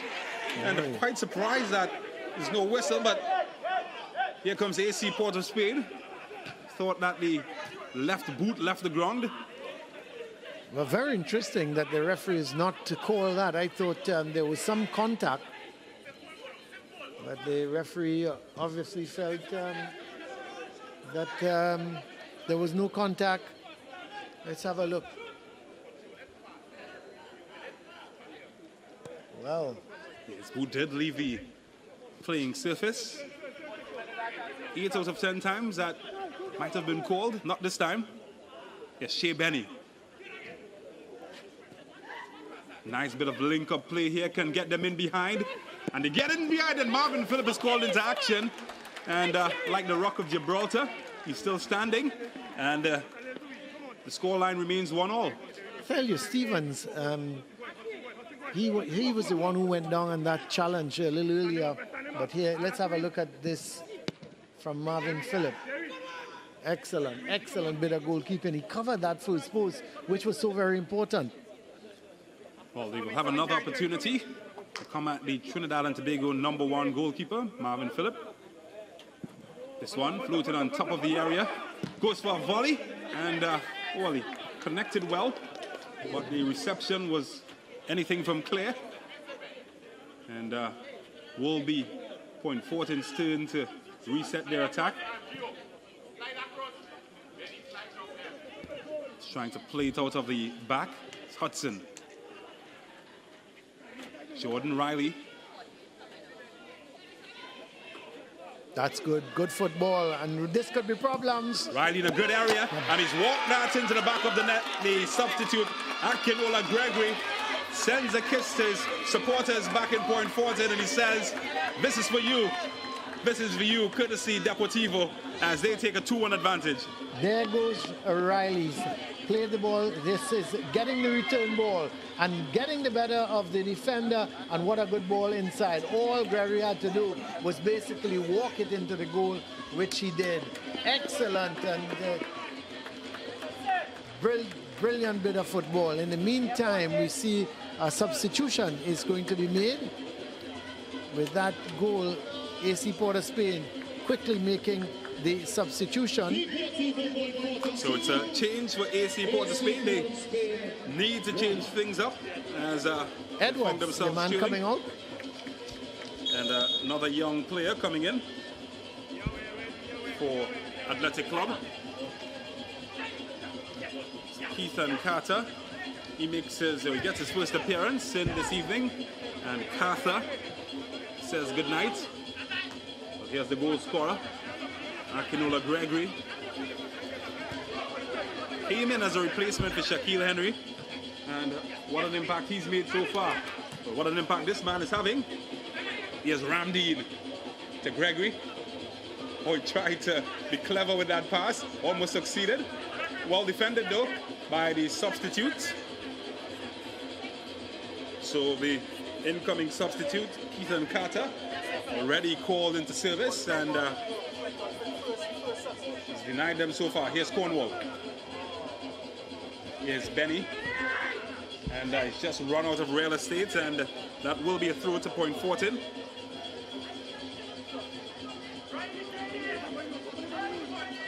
Here's Gregory. Turning, weaving. He's got two to deal with. Clever footwork that he can't get past them. They still keep it alive. Here's Ramdeen. Oh, that's a good turn, but he's run into some trouble. And the chase will be on. Should be easy for Etienne. Well, as cool as you'd like from the big man. Great defending, because there was trouble at the back, and had he missed that ball, AC Port of Spain could have been in. Oh, he's such a cool player, Etienne. One time was considered one of the best local players playing on home soil, Andre Etienne. Did win the CONCACAF, or took part in the CONCACAF Champions League with W Connection. Was a big part of Central FC's success as well. In the meantime, James Benny is getting some treatment there. He again looks like cramp. So we're going to see, you know, it's like a recurring decimal here, because a lot of these players are going to go down with cramp, muscle injuries, and you've got to feel for them. So Alec Benny was just been ruled off of the playing service so that they can continue. A younger brother of Shea Benny. But play will continue with Andre Pacheco. It's Cornwall. Charges forward Cornwall. He's got some space to navigate, and he's gotten Gregory in, but the flag goes up. Will be offside. Moved a little too early. Good bit of movement again down the left side by Cornwall, but I think it was it Gregory who had gone too early. I'll tell you what, Colin Murray, I think that Benny might be needing a bit more treatment than first expected, as there's lots of movement on the sidelines. Deportivo, point 14, seem to be... Yeah, they're making a substitution as well. In the meantime, they go in search of more goals. They lead by 2-1.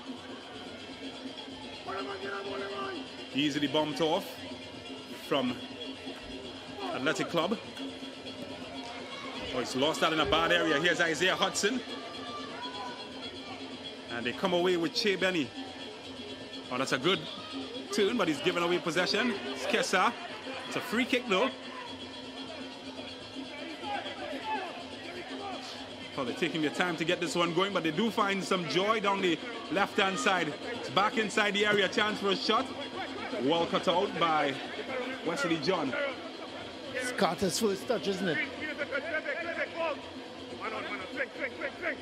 Away by John. Pacheco gives it back to Sion Thomas. Here's Carter.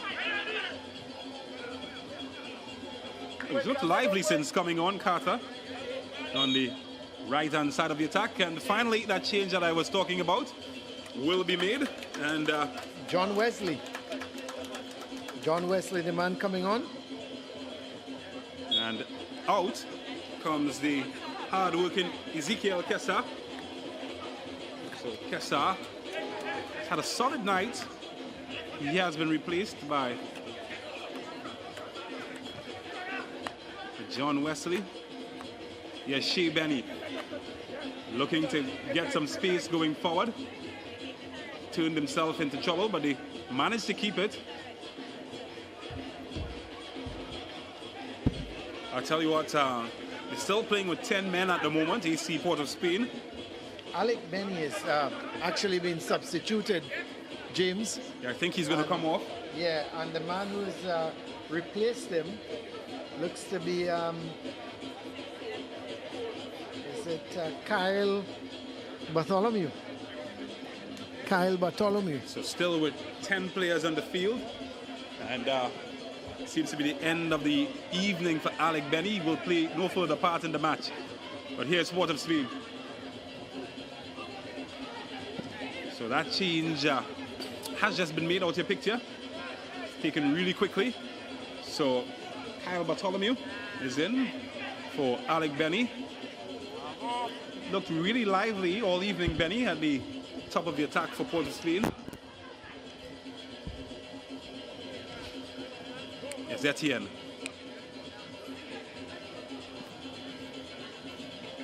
He's coming forward now to Mark Ramdeen.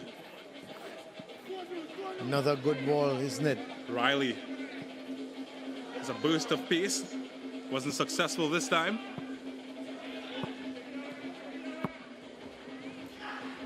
Heavy touch, but they keep possession. Cut out. Bundled out of possession.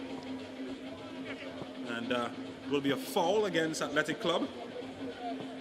Again, Etienne not afraid to get in the mix of anything rough and rugged.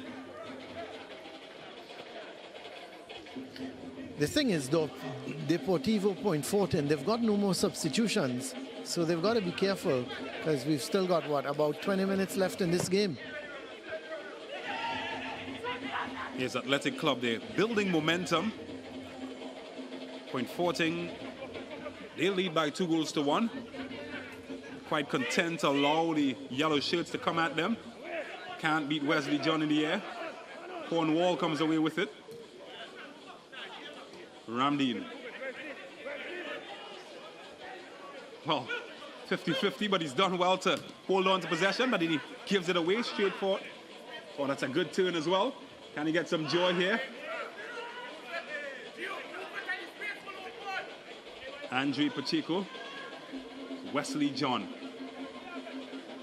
They've got a more settled look about them, Point Fortin, since Pacheco has come onto the field. Another man down. Well. And quite right about that. I tell you what, though, as I just said, James, Deportivo, for them. They've got no other substitutions.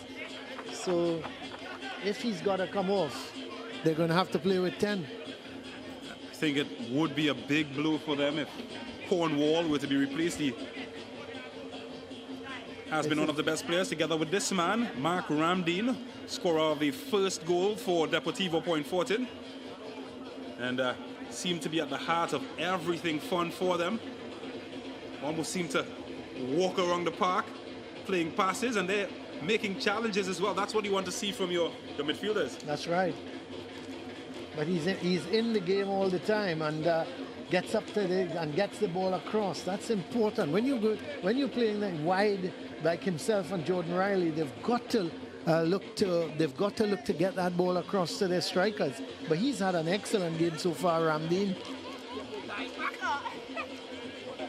There's Termnix La Horquetta Rangers. They're warming up. They're going to be next. Russ Russell Jr. and company, Atula Guerra. Host of big names. Here's Ramdeen. I think with that game, it's going to tell us just how good police are. Well, we'll find out. Ramdeen in a good area there. He goes to ground. And again, Quincy Williams says no foul. It's Pacheco. Manages to hold on to possession. Isaiah Hudson. Oh, that's a good turn from Gregory. Back to Pacheco. Yes, Hudson. Oh, that's a good run trying to find Gregory. Well cut out by Holder. The idea was excellent, trying to just get it over the top of the defense for the run from Gregory. But Holder did well, anticipated the danger and came off his line. Watch the line, watch the line. Can they get some joy going forward? Not past Wesley John. I think both John at the back, John and Etienne at the back, they've been excellent for Deportivo. Their positional play has been great. There's a great ball from Pacheco. Yes, Jordan Riley, scorer of the creator of the second goal for Point Fortin.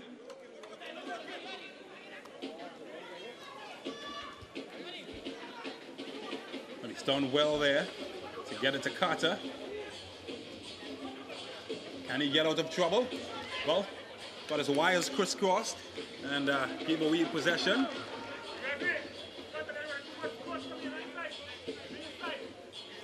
Now, I'm really hard pressed to pick out a top player in this match.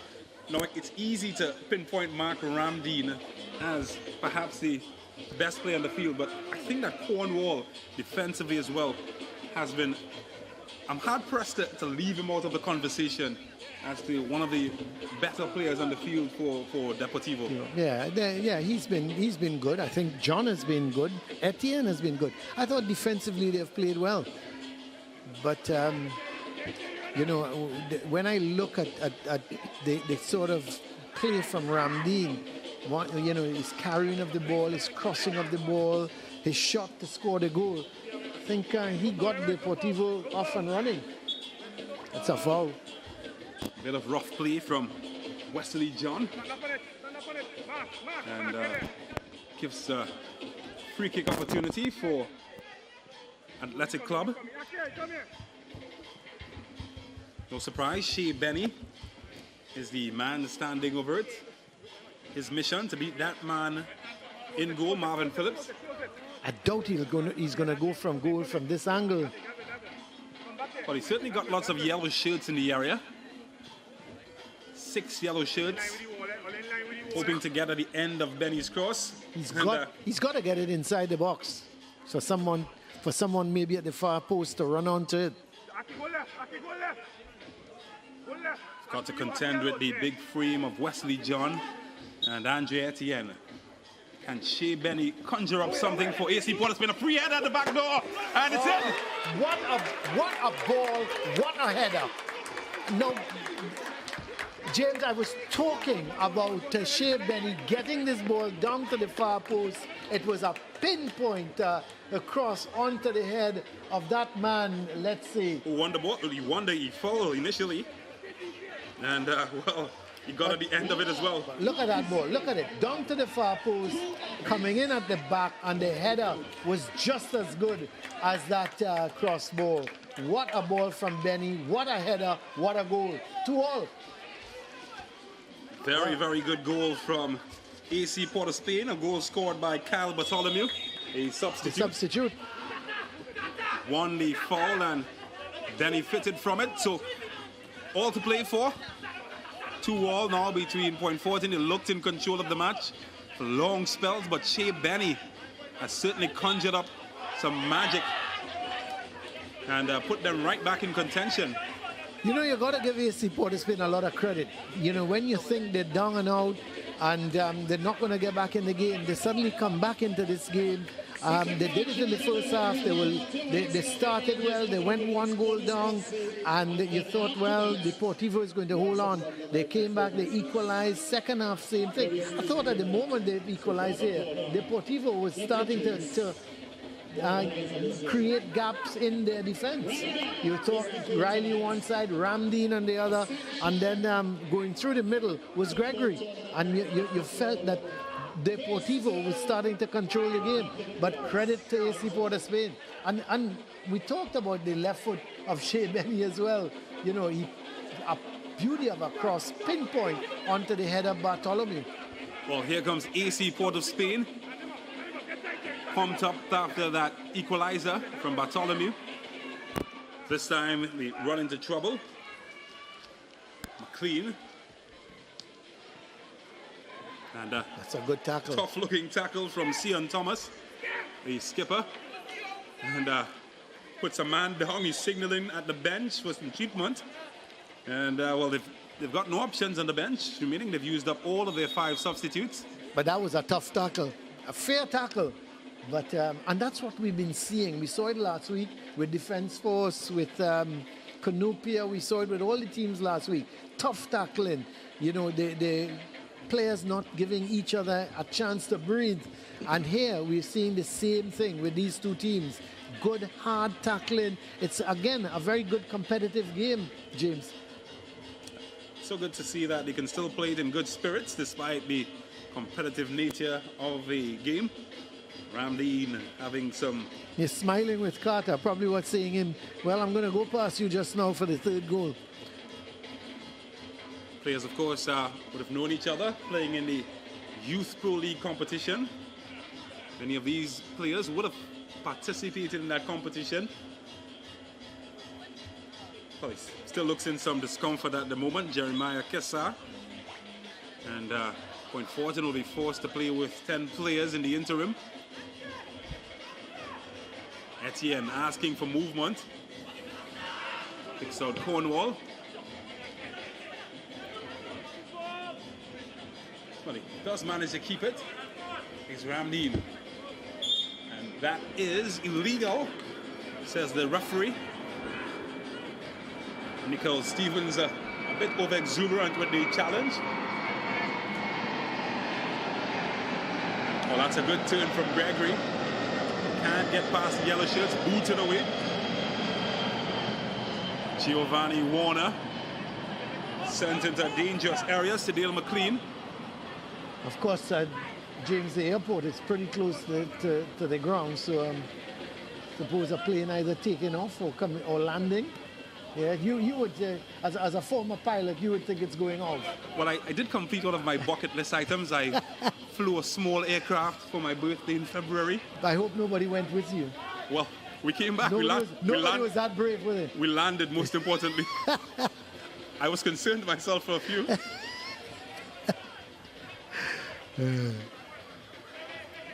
But the atmosphere certainly is building here in La Horquetta. The crowd pouring in, of course. The home team, La Horquetta Rangers, they're up next. They're going to be facing off against second place Police. I'm really looking forward to that encounter. And just for the sake of there's some of the crowd, and by the time the second game starts, it's going to be really building even more. You notice somebody in the crowd there? So Kishon Sicharan. Okay. Surprised to see him not in the squad list. Of course, he's a part of the Rangers team, a former national youth player. And of course, we just saw the rhythm section men.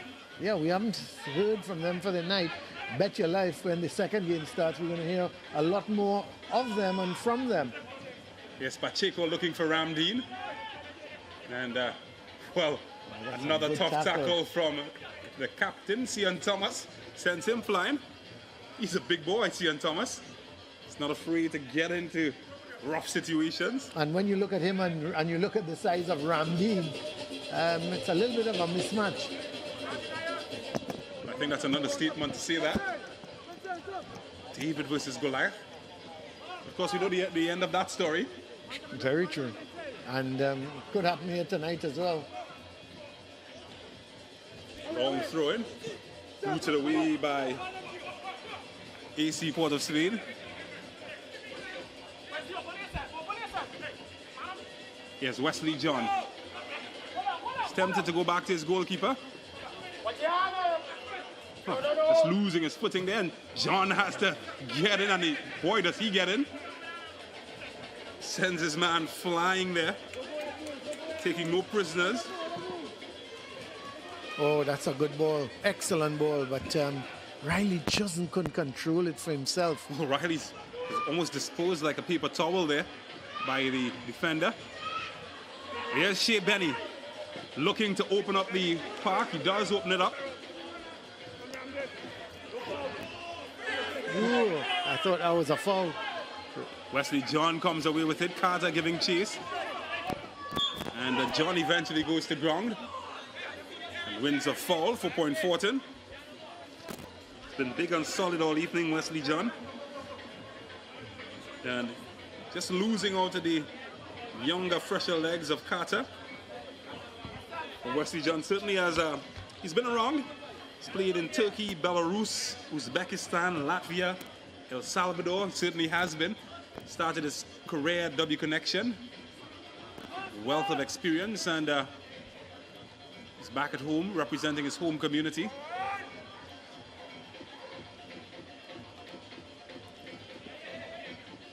Here's the big frame of Cian Thomas.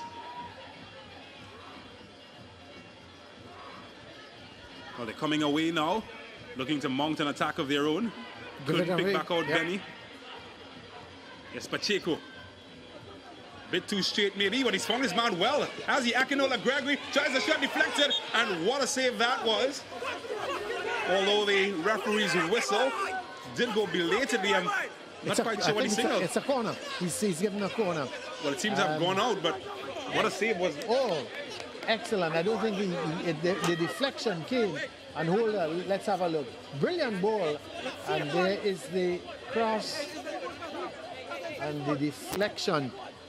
Well, was that Etienne with the deflection?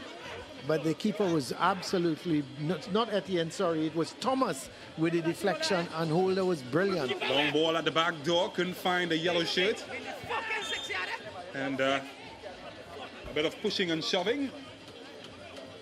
So it will be Athletic Club to come out of that one. You can just see the exhaustion on the face of the players. We heard some, I'm not sure if some of the bad language was picked up in our microphones, and we do apologize for any bad language that was that had come through our mics. Here's Carter. Has been lively since coming on. Good looking ball cut out by Etienne. Was a bit flat there, point Fortin. Almost forced to pay. Will be a throw to Port of Spain. Just a bit of rain coming down here in La Horquetta. Had drizzled earlier prior to the start of this match. Shea Benny. It's a good ball. Benny so far has been commanding in the middle and spreading the ball left to right. Well, more space opening up for AC Port of Spain. Couldn't get past Cornwall that time.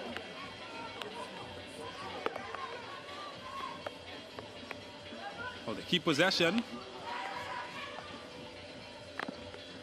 Point Fortin just losing some steam in the legs at the moment, as the younger legs of Athletic Club, they come into play. I think they've done well, the young men at Athletic Club, coached of course by Gilbert Bato, the father of former Trinidad and Tobago international captain Sheldon Bato. Well, another player is down. His daughter Tiana Bato as well would have represented the female national team. And well, that's for the first time this evening. The right back, Jeremiah Kessa, has to receive some treatment. But how important was this moment from Shea Benny? Substitutes combining well to give AC Port of Spain a well-deserved equalizer in this match and put them in contention. But what a beautiful ball from Shea Benny. He knew exactly where he wanted to put it, going to the far post, and Bartholomew coming in with the header and went for the far corner, and he timed his jump well, and he put the header into the far corner. Excellent goal. But what a ball from that man, Shea Benny. Couldn't understand how they didn't start with him.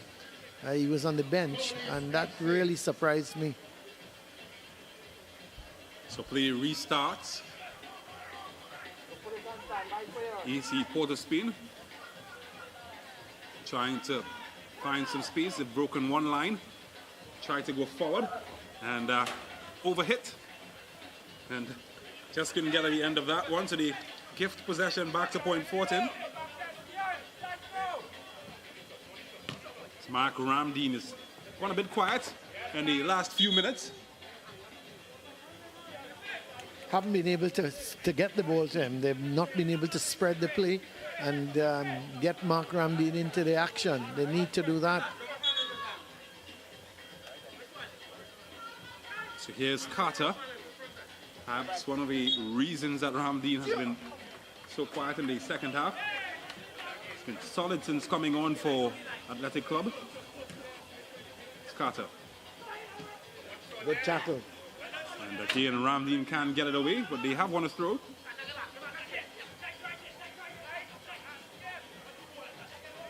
How are we going to see a winner from either of these teams? It's been a good, hard-fought encounter. And really and truly, at this point in time, you have to say it's a fair result. I don't think both teams have given their all. They took their chances, and both have scored good goals. Well, the clock is winding down here at the La Horquetta Recreation Ground. It's all square between AC Port of Spain and Deportivo Point Fortin. 2 goals apiece. Can somebody snatch a winner late in the contest? Andre Pacheco would like to headline that narrative as he lines up a free kick. Sent the big man forward, and this one is floated in. Should be an easy catch for the goalkeeper.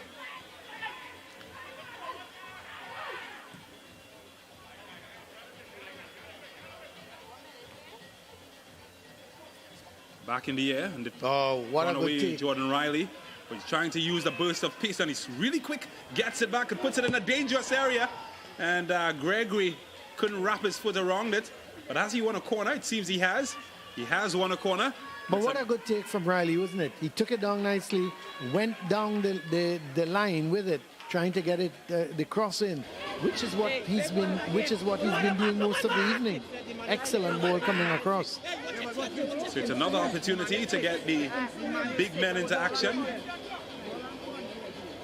Ramdeen stands over it. They've got Etienne, they've got Pacheco, they've got John in the area. And John goes up, and his header is deflected as he won another corner. He has, and it's another opportunity. Well, the showers have intensified here. It's pouring now at the La Horquetta venue. Ramdeen, another good-looking ball. Aimed in at Etienne, he gets a head on it and couldn't direct it on target. And it will be Athletic Club that gets off the hook. He was just too much over that ball, wasn't he? Just needed to just back a little bit to get the header in. But by the time he jumped, he was too much over the ball and just couldn't get the header in. More or less just slid off the top of his head.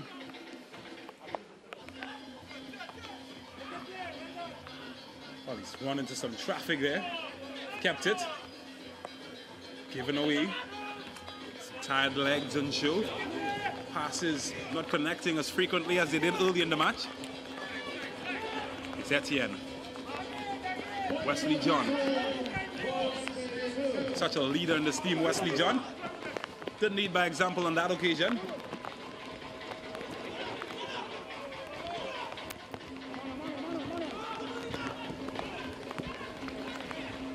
AC Port of Spain trying to build up from the back. That's a foul. And well, Carter, he's had that battle going all evening, and this time Akinola Gregory saying he's had enough, sent him flying, legally so.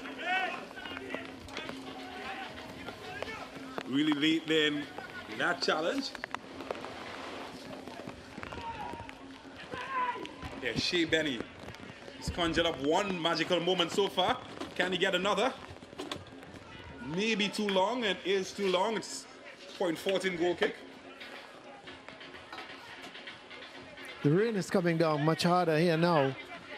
But it's going to be interesting what it does to the field for the second game. Well, it is a good surface here in La Horquetta. And it's a surface that has held up well in the past. Shouldn't affect the playing conditions too much if the conditions do not intensify any more than this. I'll tell you what, the clock winds down. We're looking for a hero. So far, Mark Ramdeen seems to stand out. He's had a quiet second half, but I still think he's done enough in the game to warrant him being my man of the match, James. He's taken a couple good set pieces and he's knocked the ball around nicely for Deportivo. Here's another Here's chance. Riley trying to open up some space for Gregory. Again, cut out. Shea Benny would like to put his handle on that title as well if he can help his team conjure up perhaps a winner. Here's Etienne.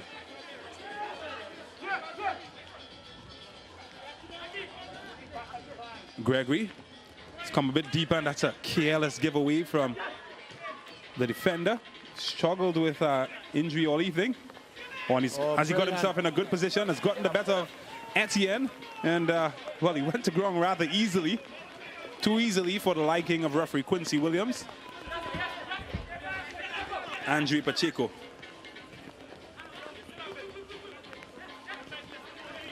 Mark Ramdeen. It's Cornwall.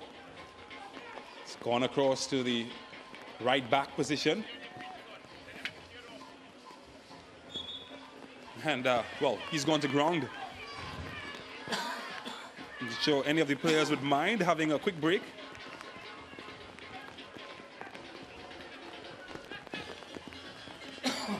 Riley perhaps protesting that a bit of time wasting in effect.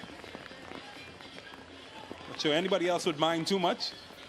It's been an intense game for the most part. Players always enjoy having a rest period.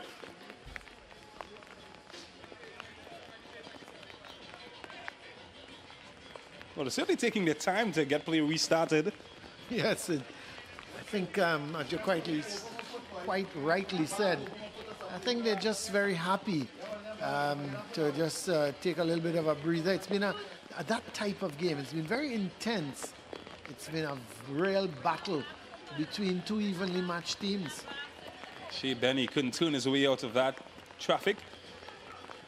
But he gets back possession now. Can he create something?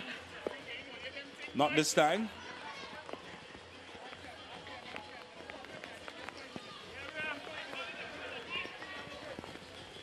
But he's pushed up in a more advanced position as Riley uses his pace yet again to good effect, and this time he couldn't keep it in. But how about that from Jordan Riley? He certainly has exploded at least 3 moments that I can remember. Yeah, he's had a much better second half, hasn't he? He's been much more into the game. I think he's been getting the balls to his liking. You know, they've been playing it just through the defense that he can run on to, and that's how he loves to play. In the first half, I thought he didn't have that room in which he was able to run on to balls being played ahead of him. Second half, that has happened. Ramdeen now, on the other hand, he's gone more into a midfield position in the second half, and I would have thought that his best position, there he is trying to get into the middle to put in a tackle, but I thought his best position is going wide on the left and really attacking and spreading the AC Port of Spain defenders. Well, he certainly had more space, less space than the attacker found, and facing up there to the defender. No, he's had a busy night as well. Picked the ball out of his net on 2 occasions.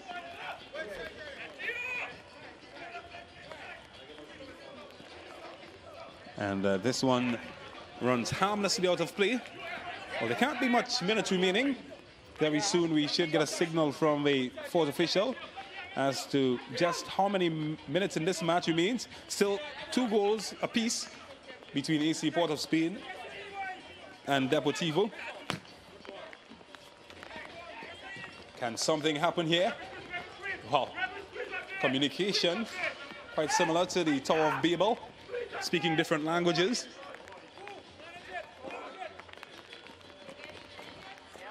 Rain is still coming down here at the La Horquetta Rangers ground. Making conditions, it should be interesting, especially for game number 2. With these conditions, very, very wet conditions here now. Here's Gregory. It's going to make life tight for the defenders. I tell you what, the defenders are certainly enjoying the nice slippery surface. They're using it to put in some tackles. As 4 minutes has been signaled by the fourth official. So roughly 4 minutes of time remaining for either of these teams to try and probe a winner. AC Port of Spain drawing their first match. Well, Deportivo should be, unless something happens in the last 4 minutes, should be getting their first point of the tournament. But I think they would be happy to get a draw. I would expect that they would have thought that AC Port of Spain had to come from behind twice. So they would be looking at their defensive mistakes that they've made in this game to allow AC Port of Spain back into the game. Here's Athletic Club. Scott Carter overlapping. Shea Benny getting the attention of Pacheco. Sprays it across the field. They're piling bodies forward. They want to get something from this match. And, well, quite cheaply, conceding possession. James, I'm not too sure of Ramdeen's position. He seems to have gone back into a midfield role, you know, and I just don't think that's his forte. He needs to play wide on the left. He's got a good left foot. He gets the ball across, you know, get him into that wide positions. There he is. Look how deep he is. Look at him. He's so deep, looking to try and create something for Deportivo, when you would have thought he should be more in the attacking third. I think perhaps it's more by design than preference. Well, I think they've obviously they were forced into some substitutions. So that's probably the reason why he's gone back into the midfield. But I just think, you know, he's such a dangerous player going forward, especially if he's being used wide on the left. You know, that he's going to create chances for you. I'm not sure. He's so deep here, you know, it's difficult to see him really carving out a chance for his strikers. Well, here's something that we've seen over and over all evening.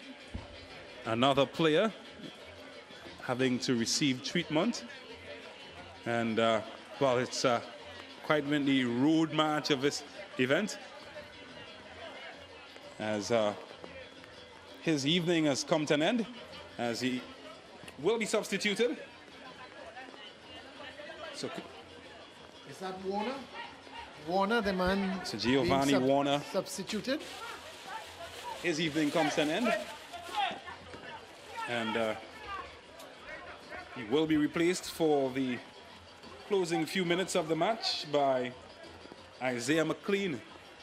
So Isaiah McLean will replace Giovanni Warner.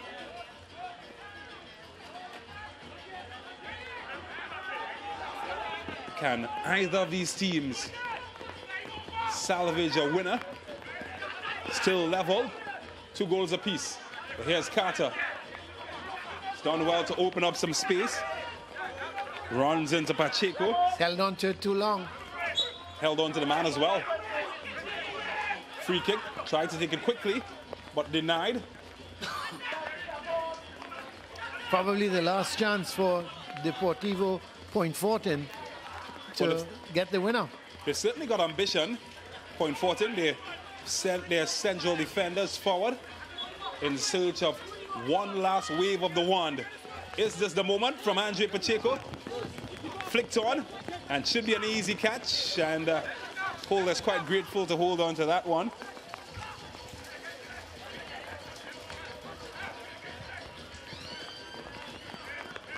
If the results stand, mightn't change the position of either of these teams much. Oh, that's Shea Benny. He's a magician. He's looking for the shot. And he's gone down, and the referee says that a bit of play acting involved. He's gonna get booked. He's testing his innocence, and well, he picks up a caution from the referee for his protest. I think that's the first yellow card of the game. Shea Benny. Can't remember seeing much yellow cards in this contest, and can't believe his luck as well. Shea Benny was certainly looking for something. He's not happy with the referee, is he? And I think the referee's right looking at that replay. Can Isaiah Hudson carve something open? Well, might have carved the door behind the goalposts, as the score remains level as both teams share the points in this first fixture here at the Larkota Recreation Ground. And at the end of full time, it is Deportivo Point Fortin 2, AC Port of Spain 2. A very fair result, I think. No team really dominated, and I think a 2-all is quite a good reflection of this game. You know, you looked at Deportivo. They started quickly, but AC Port of Spain was the one really getting out of the blocks first, and they looked the more dangerous team. And out of nothing, Mark Ramdeen scored the first goal for Deportivo, and the equalizer came from AC Port of Spain. Beauty of a goal at the far post, and they went in 1-all at half-time. And in the second half, more of the same, Deportivo going ahead 2-1, and the equalizer coming from AC Port of Spain. A beautiful free kick from Shea Benny was headed in at the far post. Let's have a look at the highlights of this encounter. There is the first goal, really the shots coming all from all angles, and then Mark Ramdeen running onto it, and he really smacked it. What a hit from him. Hit the top of the net and went into the goal. A beauty of a goal from Mark Ramdeen. He was a danger all first half. In second half, he changed position slightly, but he was a real danger. And then the volley coming there from Holder, just missing its mark. Ran on to that beauty of a cross ball. But all of a sudden, the AC Port of Spain team was trying to get back into this game, and they were carving out chances, and finally Charles was able to put it into the back of the net. Very difficult angle to beat Marvin Phillip, but was a wonderful goal from him, a well-worked goal, and he picked his spot and was able to get past Marvin Phillip. And then here comes Deportivo again in the first half. Very difficult angle was to put that ball into the back of the net, and the first half ended with 1 apiece. Then come the second half action. Again, Deportivo, how did that ball stay out? And AC Port of Spain did very well indeed to keep it out, and in the end the ball was saved from Holder. And another this time Marvin Phillip saving a good shot that was on target. But here goes Deportivo down the right side with Riley getting the ball across, and 2-1, a beautifully worked goal from Deportivo Point Fortin. And like that, in the first half, in the second half, they've taken the lead as well to make it 2-1. And one thought that could AC Port of Spain get back into the game? They certainly could have done. A beauty of a free kick from Shea Benny over to the substitute Bartholomew. And so the two substitutes combining to get the equalizer. And wonderful free kick down to the far post, headed right back across the face of the goal into the far corner by Kyle Bartholomew to make it 2 apiece. Excellent equalizer from AC Port of Spain. The question was, can any of these teams go on to win it? And the Deportivo again looking dangerous on that, coming forward, and nearly an own goal. So brilliant save there from Holder. Could have so easily could have been an own goal. So 2-all, I would think a fair result on the reflection of play by these two teams, AC Port of Spain and Deportivo Point Fortin. 2 apiece. Let's head down to James Saunders, who has the man of the match with him. Well, that's right, Point Fortin. They took a point in the evening, but one man who certainly made a point on the field is our man of the match, Mark Ramdeen. Mark, congratulations. What do you thought about your performance today? It was just the beginning of the season. Stick any mic. It's a bit slow for me like right now because we've been out of football for a while, but I think it was okay performance. Happy with your team's performance this evening? It's your first points of the competition so far? Yeah, it was good. Just a little, the guys was unfit. Football didn't play in a while, so. Well, congratulations. We certainly enjoyed your performance, and we wish your team, Deportivo, more success in the future. Thank you. Thank you so much. Of course, that's Mark Ramdeen, our man of the match. And now we hear from the coach of Deportivo Point Fortin, Mr. Francis, is going to join me. And I'm sorry to keep you out in the rain this long, but of course, it's a night of celebration. Your team got their first point. What do you feel about the result? Well, I'm a bit disappointed seeing that we led twice. You know, I thought we could have bring it home. But all in all, I think we had a good run out, and I am comfortable.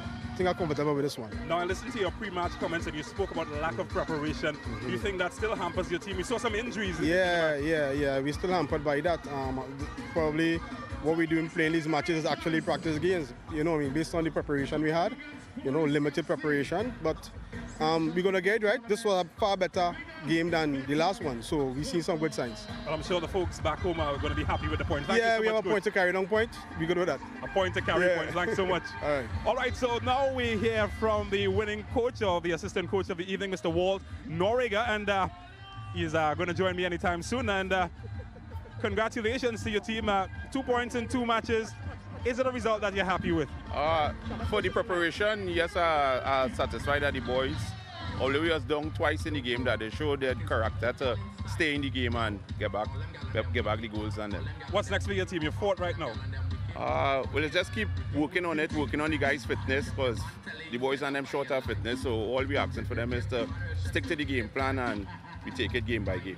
Well, congratulations. Thank you for giving us an entertaining evening as I send it back upstairs to Colin Murray. Thank you very much, James. Well, we've heard from the man of the match, the 2 coaches, a draw, an entertaining draw here between Deportivo Point and AC Port of Spain, a 2-all game, and I think at the end a deserved point for both those teams. So let's take a break and then we'll come back for action in game number 2 here this evening, the big one. Termnix La Horquetta Rangers, they're coming up against Police FC. What a game we expect. We'll be back for that encounter.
Yeah, we're hearing you.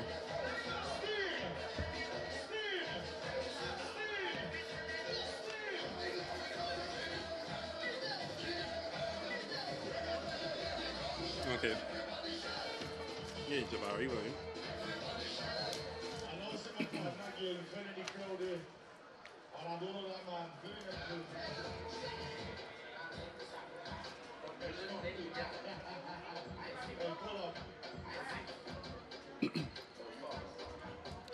Shallery, when is TV6 joining us? Okay.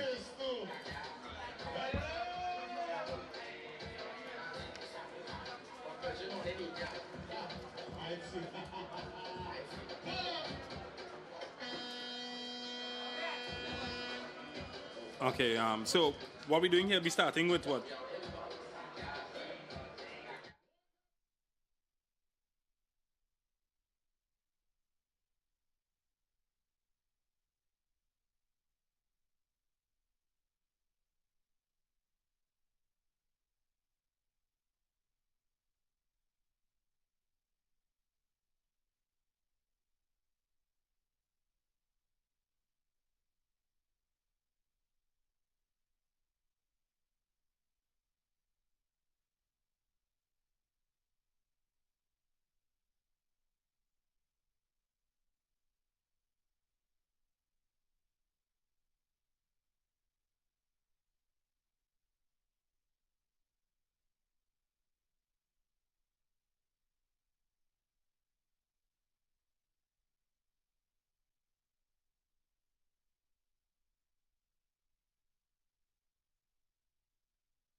Welcome back to the picturesque La Horquetta Recreation Ground. Ascension tournament action here on SportsMax, as we also welcome our viewers live on CCN TV6 in Trinidad and Tobago. We're ready for match number 2 of the evening.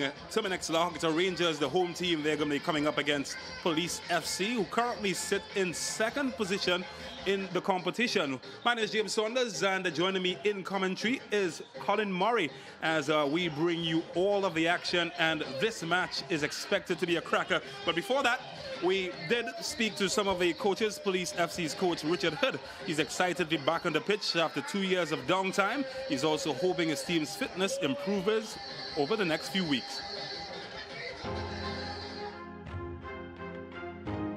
We have had 2 years more or less of inactivity. It has set back the country tremendously in our football, and I mean at all levels, particularly the youth programs. So it's really good that we are able to get back on the field. You know, we are excited. We are looking forward to getting back out there and basically doing the thing that we love. I would say that on opening day we probably would be about 75 to 80% fit. As a coach, we are never really satisfied with whatever preparation that you have. Ideally, we would want to have a minimum of 6 weeks. You know, fortunately, we are going to be allowed to do to have 5 substitutions, so that would be a little helpful. In terms of the physical part, tactically, it should not be too much of a problem, because we have a core of players that I've been working with for the past few years. For the most part, they will be very accustomed to our style of play. All right, just to get the sharpness in there. All right, by opening day time, it's not going to be perfect, but for the most part, I would say we ought to have the willingness, right, to get out there and work hard for the team. Police coach Richard Hood giving his thoughts on the match, and a return to the pitch, a return to optimal fitness, some of the continuing talking points in the early stages of the Ascension League. Captain Adrian Fonset and attacking midfielder Jabari Mitchell, will they share their thoughts on the squad and their goals?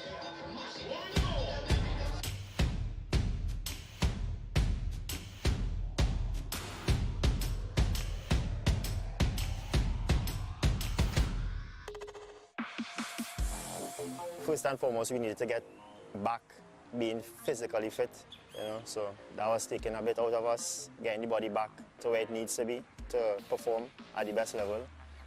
The vibes around Police FC has always been good, you know, everybody here, we are all friends, a family, so it's easy for us. And yeah, we're just looking forward to the first tournament of the year. We have a lot of new faces, you know, a lot of new players, some new staff, so they're going to be seeing something they've never seen before. What would define success for me and my team, other than winning, would be playing the best level of football that we could play, you know, putting the things that we've done on the training field into games and progressing from there, you know, playing good quality football.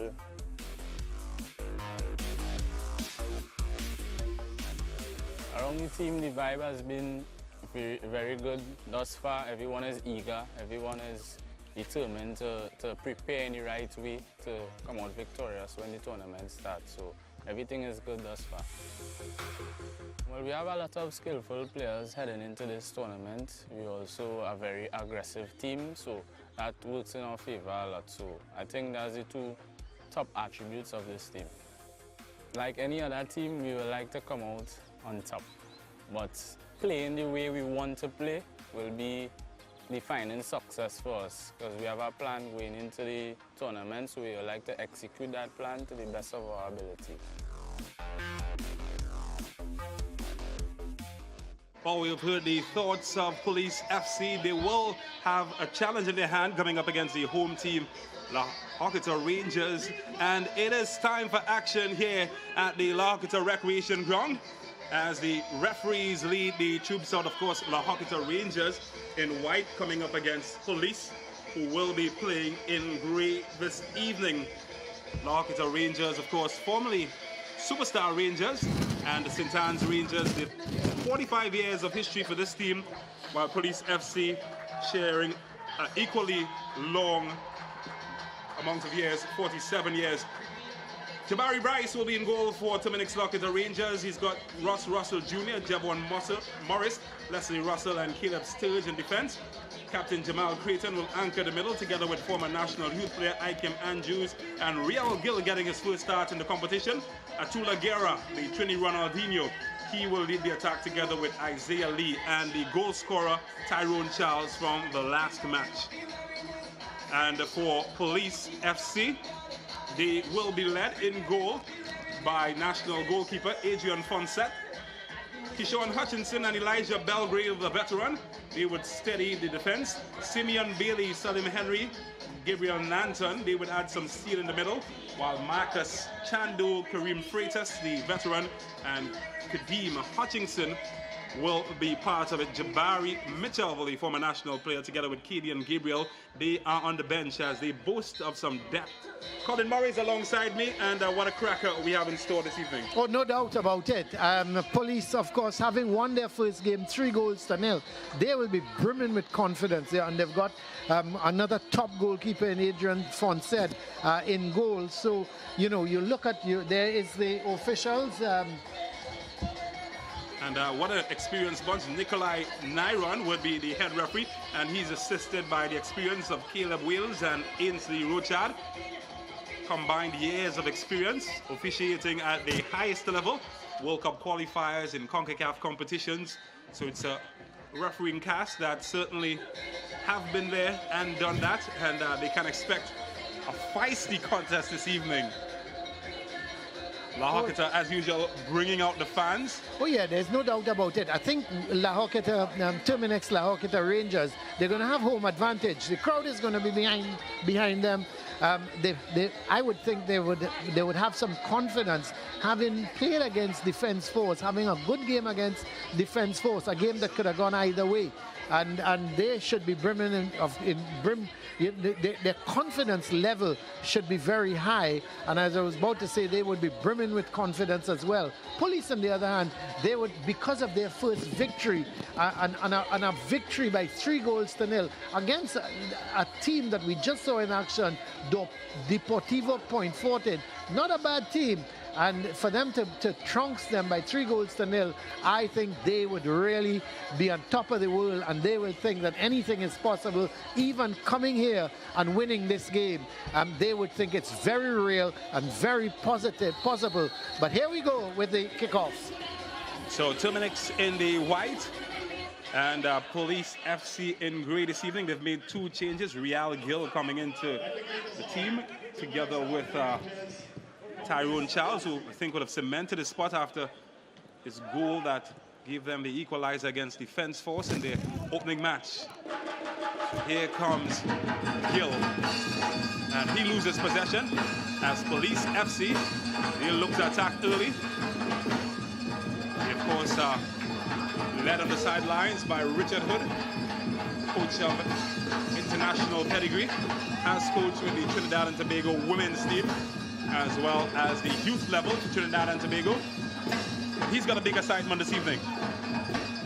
Certainly has a big assignment, and you know, you're pinpointing one player, but you look at a lot of these players at the back. Police, again, looking to hold the ball, work it from the back. The conditions are absolutely brilliant now for football, because with the rain we've had, it's the conditions on the foot just a little bit slippery, and it's going to be any nippy forward, any forward that can turn with the ball, he's going to create real problems for the defenders.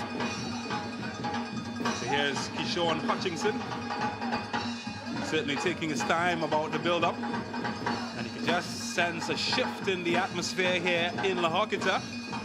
Every time the home team touches the road, as they say, the atmosphere is always charged up for action. Here's Ikem Andrews. Sturge gets it forward.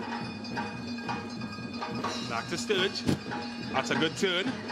Can't get past the attention of the police. And Andrews, well, he's won it back, and they look to break going forward. Well cut out, but they keep pressing. Here's Creighton. trying to get it forward. And that one might just roll out for a corner. And it's the first corner of the match. Actually, the assistant on the far side, James, he signaled a goal kick. So it's going to be a goal kick for the Police. But I think that surprised everybody. The La Horquetta players seemed content to let it roll out of play. Of course, the referee in full command. And let's have a look here now, James, at the formation of La Horquetta. They're allowing Police to come out with the ball.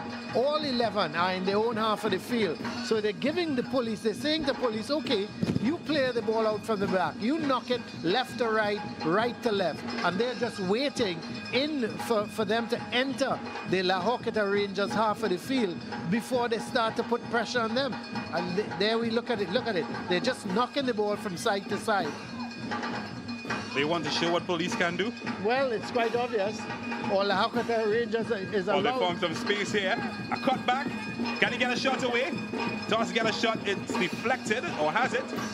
Referee says it's a goal kick, and a real opportunity opening up for Police. And what was nice about that is the quickness of the turnover for Police. They were knocking it at the back, and the Termnix La Horquetta Rangers was allowing them to do it. And all of a sudden, they played the ball into the La Horquetta Rangers half, and then one ball up the line, cross ball coming in.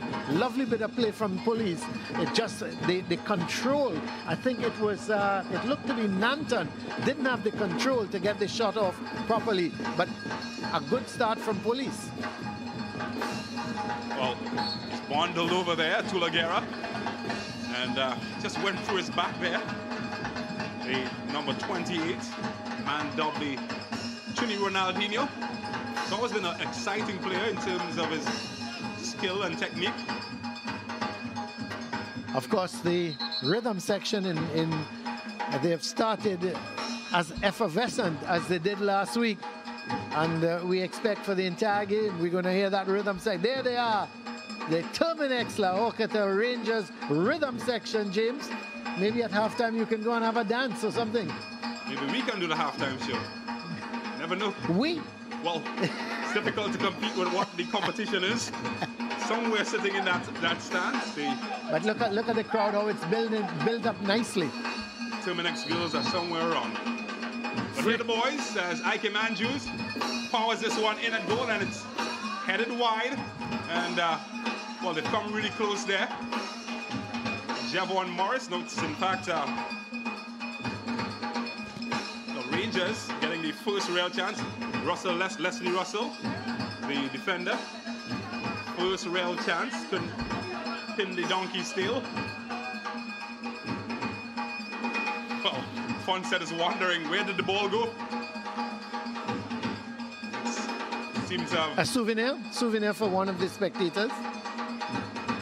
I'm going to be happy if I got a souvenir. But I tell you, so far, it's there's the crowd, and we expect to see another big crowd tonight. It was a huge crowd last week against Defense Force, and I expect it's going to be another huge crowd here. Well, there we go. The ball is finally back.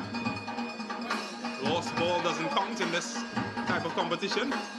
This long searching service headed away by Javon Morris. Oh, that's a good turn. But he loses possession. Back with the grey shirts of the Police. Hutchinson.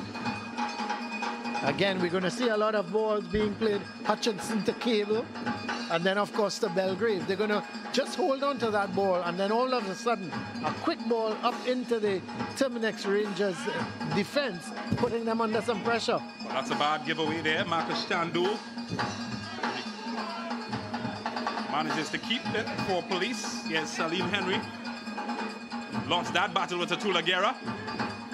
Here's Lee, gets it across to Gill, and he can attack with pace. Gill.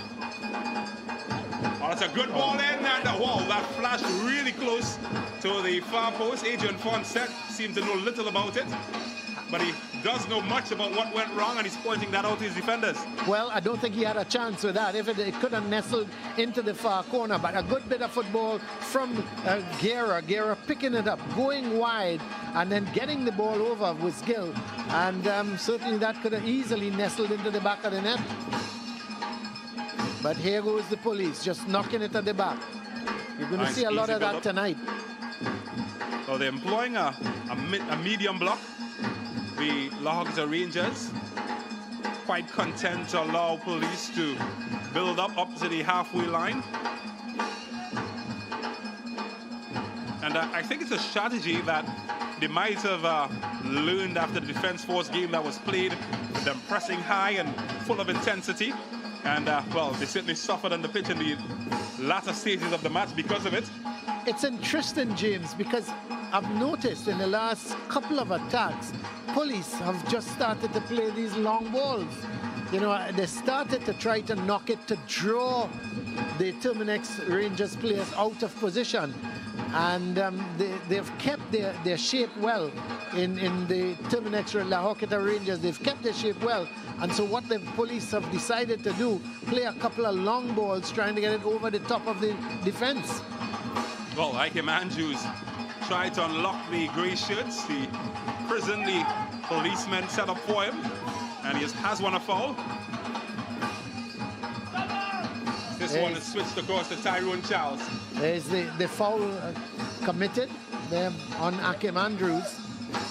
Here's Charles looking for space. Picks out Sturge. That's a good turn inside from Andrews. They can get something from out wide, and a foot in from a white shirt would have sufficed, but it's away by police.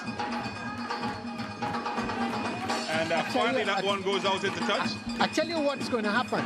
They're giving too much room on that right side, and the balls are coming across, whizzing across in front of the police penalty area. If they don't cut those balls coming across, sooner rather than later, they're going to pay the price. And I would not be surprised, James, if Termnix La Horquetta Rangers takes the lead. This is a long throw aimed in at Guerra. Rolls harmlessly away to the goalkeeper. Sends a long service. Sturge is up for this. He's up well. One back by Ike Andrews. Quickly forward. Can he pick out a white shirt? Unsuccessful on that occasion. Looking for Isaiah Lee. Isaiah Lee, of course, former, again, another product of Naparima in the Secondary Schools League. Here comes the police, trying to poke holes through the middle, and they found some joy outright. Oh, a wild swing there at the legs of Tyrone Charles. Didn't connect.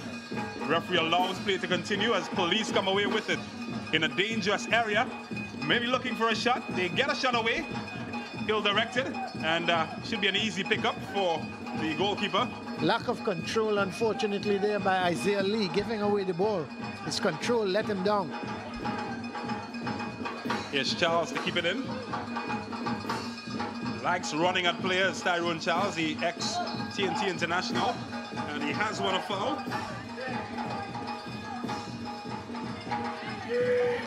A good start to the game, isn't it? Both teams showing intent, trying to get forward, looking to create the chances.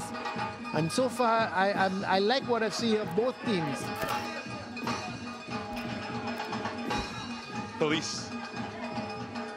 This time they get the attention of Lee, who retreats as they build up in the methodical fashion that we've seen all evening. Beated this man nicely.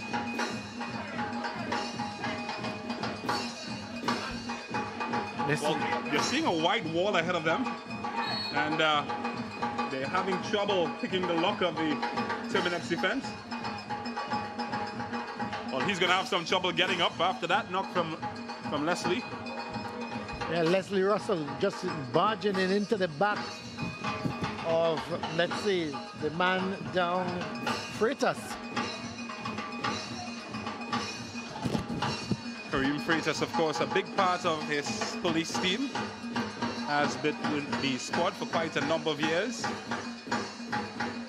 Well, these fans, they've been with this team since the switch to La Horquetta. Quite faithful bunch. And that's a good sign to see Freitas back on his feet. This is exactly what happened Joel Russell just going through the back of the big man. Oh, quite interestingly, Colin Murray, he pleaded his innocence. Even the guilty. Most defenders do, don't they? Think of O.J. Simpson. So it's a congress between Chandul. The question is he going to go for goal from here? And Nanton. Chandul. Oh, that's clever. And, well, the end product was not well because it didn't end well. The idea was good. Unfortunately, the execution left quite a lot to be desired. He had three options: go straight to goal, play it wide, or get it into the box. The option he chose was not a bad option, except the ball just didn't come across on the face of the goal. How good was this man in the opening match against Defence Force, Jabari Bryce? It's been solid. Looking to find Creighton. Does well to get it to Ike Andrews, who tries a shot from distance. Wow.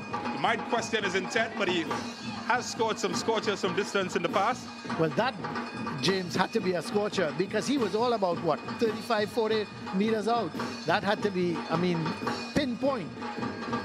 But he took the opportunity. He had some room, took the opportunity, but it was always going to be a difficult one to beat Fonset from that distance. Any goalkeeper with any quality, you're not going to beat him from 40 yards unless it's an absolutely pinpoint shot. Well, they come away with it. Long-looking service. And Javon Morris passed that test. So what police are trying to do now, they're seeing this wall, as you said, in front of them. They're looking to play these long balls over the top of the Rangers' defense and hoping that their forwards can run onto it. Interesting. Here's another veteran, Elijah Belgrave, represented Trinidad and Tobago at the youth level. And Caleb Sturge making sure there are no mistakes. Sends it out of the park.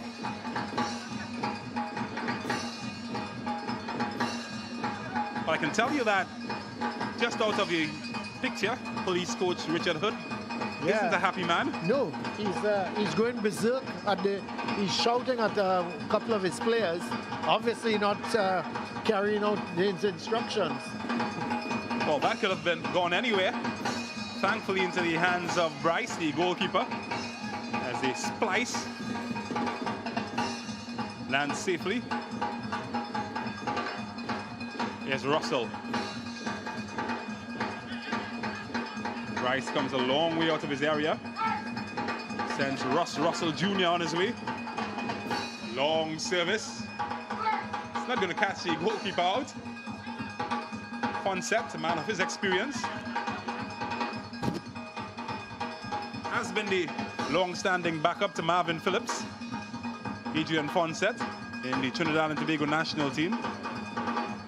Here's Belgrave.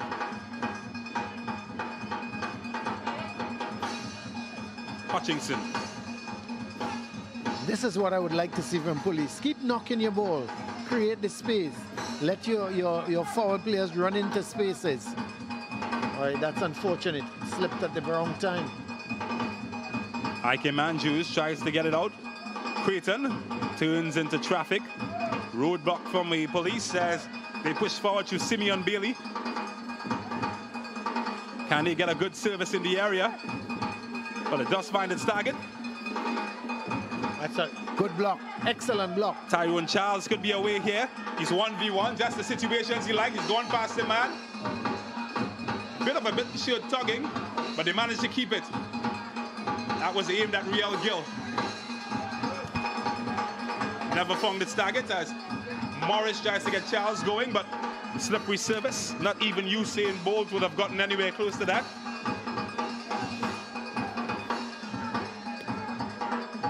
Well, Kwamina, he's not pleased. I wonder what was the giveaway.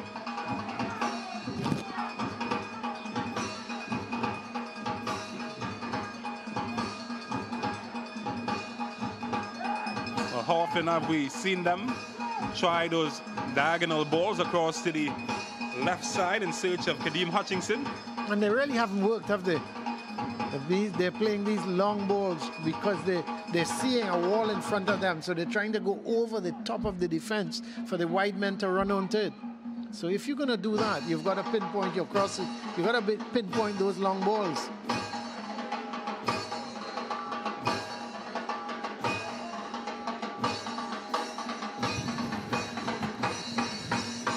Well, the atmosphere certainly building in La Horquetta. Pounding rhythm, carrying the flow of the match.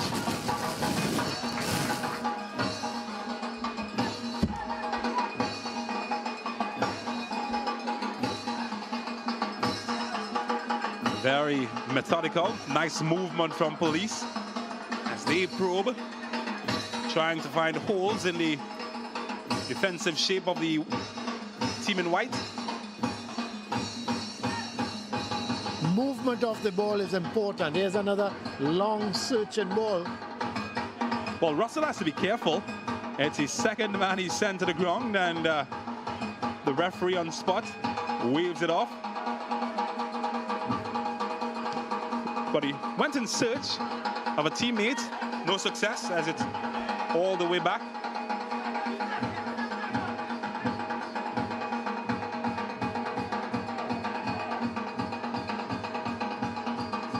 Well, he tried his luck, easily cut out, and the foul eventually goes against La Horquetta as they try to break quickly. Wall broken up there. Heavy touch though from Nanton. It's another foul. I think the game is just is the foul committed there by Belgrave, but I think the game, James, has lost some of its quality in terms of passing, and a lot of the balls now are being hit long balls and not finding its mark. I think the low block of La Horquetta Rangers has contributed to that. Teams try to move the ball quickly to open up spaces behind.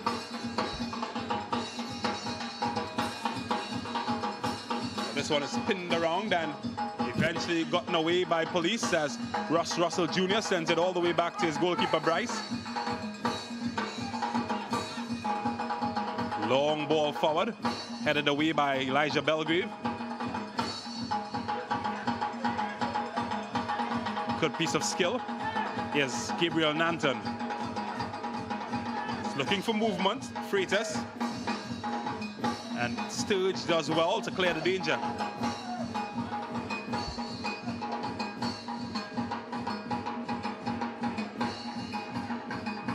Yes, Belgrave. Nanton puts it in a good area.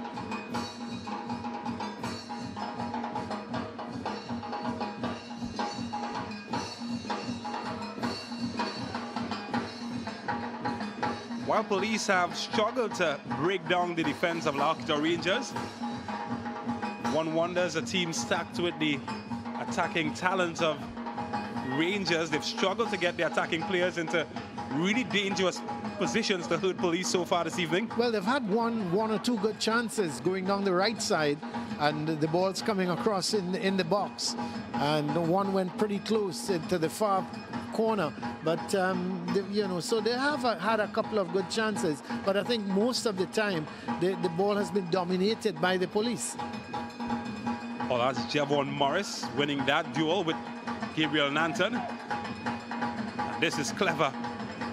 He's gotten Atula Guerra away, has he? And Guerra, this could be a chance. And it's a good save in the end from Adrian Fonset. Anticlimactic in the end from Tyrone Charles. I thought he had time. Oh, that's a foul. I thought he had time, James, to bring that ball under control. He went with it one time. Now this is a wonderful break here. Look at the vision from Atula Guerra, and look at that ball, a beauty. I thought he may have just touched it and then looked for the far corner, but he hit it one time, and of course because he hit it one time, the control wasn't there. But what a good break from Rangers. Back with police. Fonset a long way out of his area. Chandul couldn't find the movement of Freitas. Here's Guerra. Oh, clever turn from Guerra. He sent Ikem Andrews shoe. Real Gill is away. And can he get something from this? That's a great tackle. I think it went out of play actually before Belgrave put in the tackle. But the counter attack in here from Rangers is really excellent.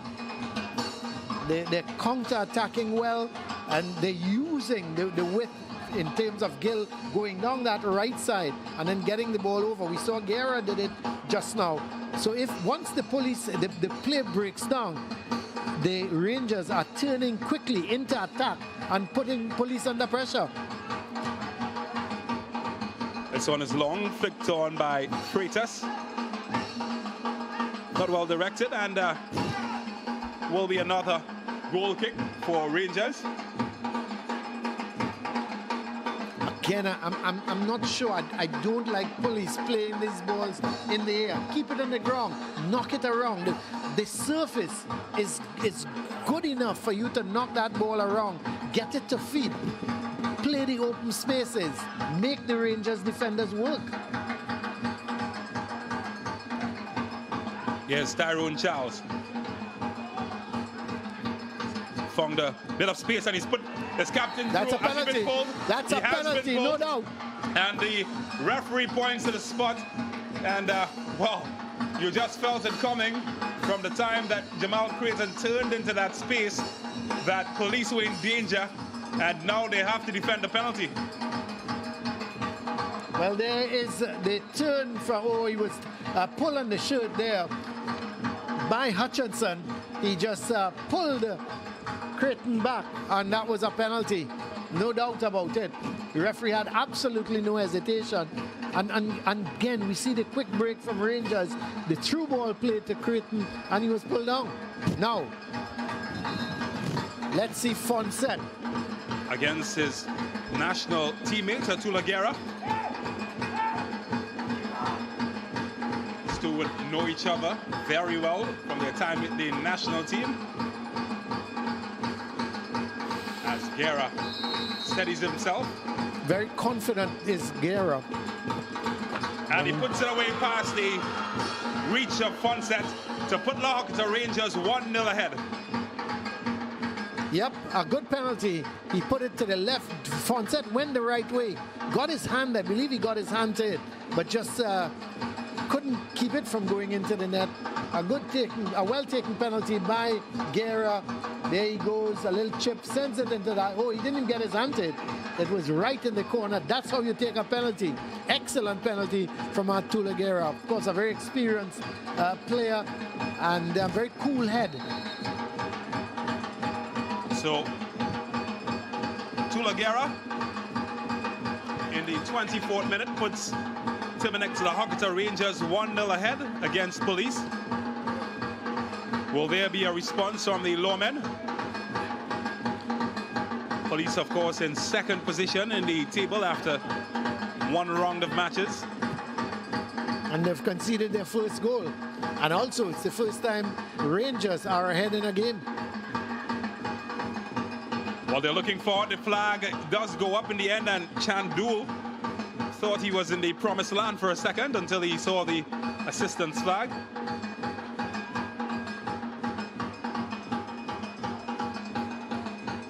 That's aimed at Tyrone Charles, but not even he can catch it.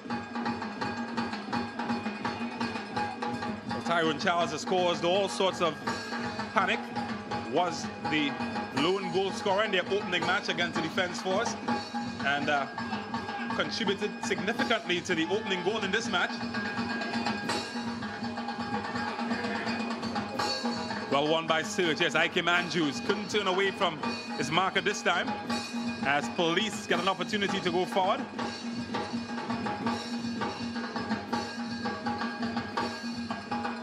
Foot race on now. Oh, I thought Guerra did well to keep up there.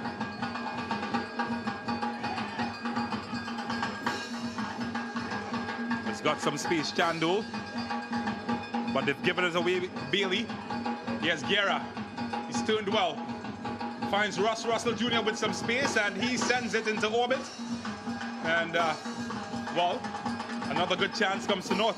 Yeah, another good chance. But again, you see the hustle from Termnix, La Horquetta Rangers, hustling the police there, and the quick turnover. Hutchinson. Bailey gets Cabby involved, the Raheem Cabby. Hutchinson looking for movement ahead of him.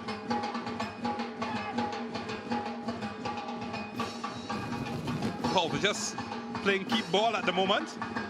Not really progressive with the passing. And Rangers has no problem with that. They're allowing them to knock the ball around, keep it. It's when they get into the Rangers half, what happens from there. Good movement, good movement. Here's Nanton, he sent his man slipping and sliding. Has he opened up some space? He has, but the cross couldn't find a grey jersey until now. And the shot is quite wayward. The shot coming from Nanton there certainly wasn't really in control. But that's what we're talking about. Good movement from police. Knock the ball, get it wide, get it across. And that was good.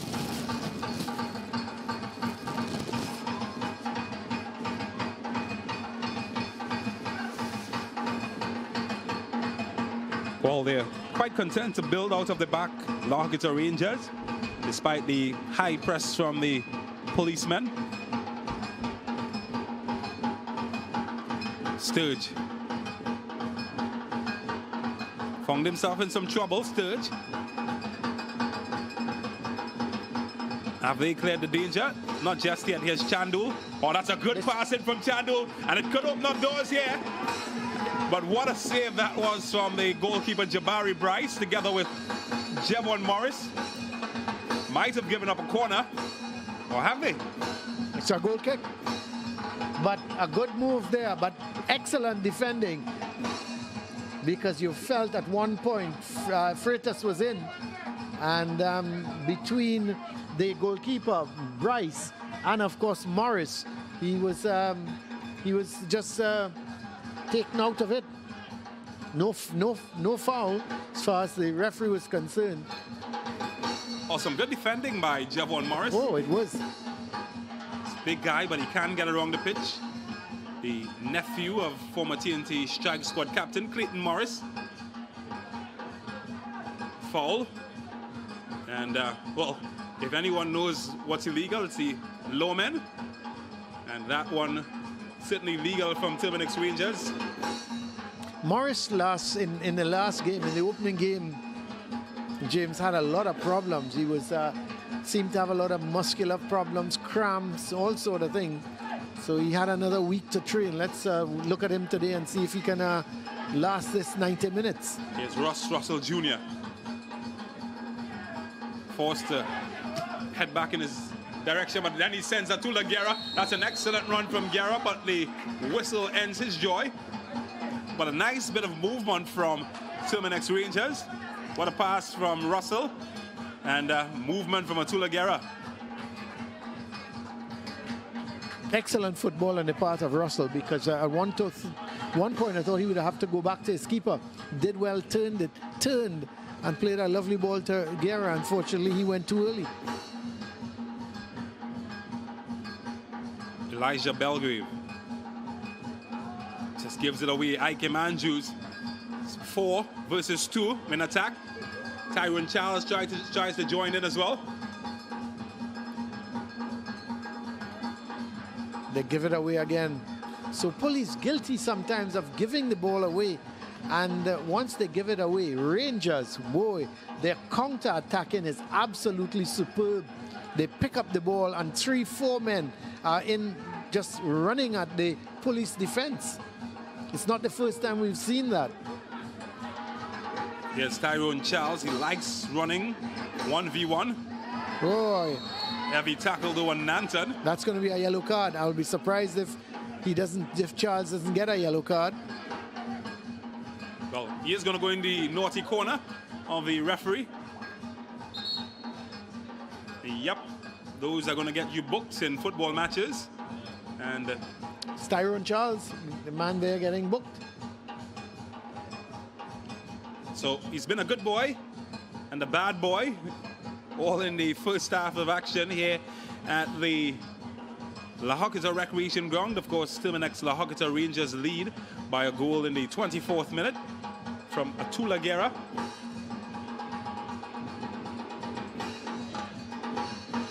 Played for Indy 11 in the USL. It's Nanton there, just seems to be all right. Just getting a little bit of a knock in that tackle. The Police with 10 at the moment. Nanton waving at the referee to allow him back into play. Caleb Wales is also trying to signal, but not spotted, so they continue to play with a man short. Finally, he's been allowed in. Just at the bottom of your screen.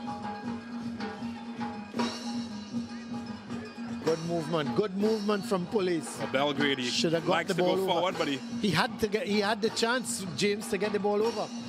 Just never crossed it. Such a decent utility player though, Elijah Belgrade. He's been played in almost every position on the field. Well, that's a giveaway. But they do find space out wide now for a cross. Away by Joel Russell. Here's Atula Guerra. Never looks hassled in possession, Guerra. Oh, that's another giveaway. It's Nanton.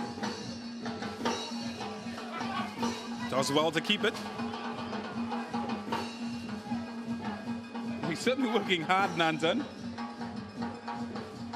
Can they get a cross in? A yard of space opening up.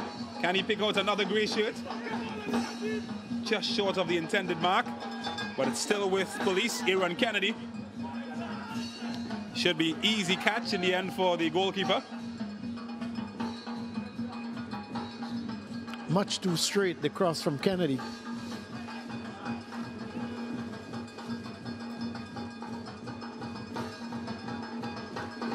When you get into those positions, as Kennedy just found himself, he had a lot of time, a lot of opportunities to find the target.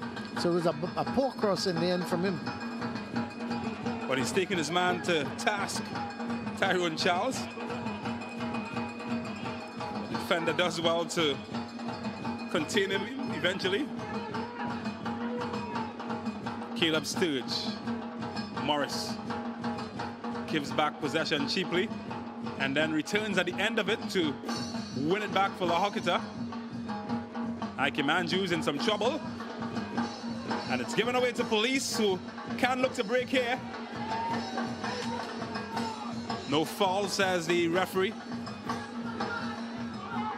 Here's Guerra. Ike Manju's.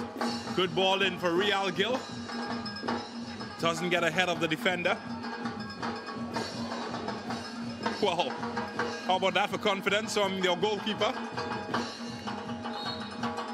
Brazilian style, isn't it? I've only seen Alisson from Liverpool and Edison from Man City do things like that. It looks good when it comes off. And when it doesn't?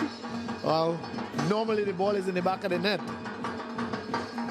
We saw the PSG goalkeeper with something similar. Wasn't quite as fashionable then against Real Madrid in the Champions League. Belgrade does well to stop it. Pass was firmly hit.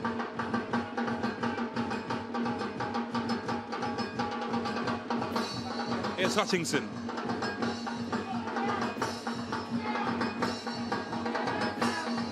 Well, they are trying to move the ball quickly. You've got to give credit to La Horquetta though for closing the spaces between the lines, not allowing players to get time and room to drop into those pockets. Bailey. Hutchinson with space to advance. Cut out. That's it. And Ross Russell Jr. will enjoy the break that he gets after being impeded. I tell you what, that was an important tackle. because Ross Russell was away and Charles was making the run on Guerra as well.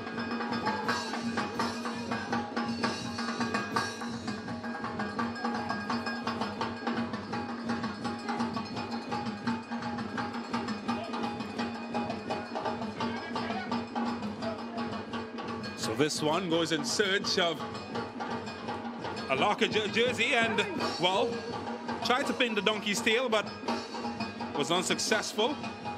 But a chance certainly opened up there for the captain, Jamal Creighton. Not known for his goal-scoring prowess. He has netted a goal or two.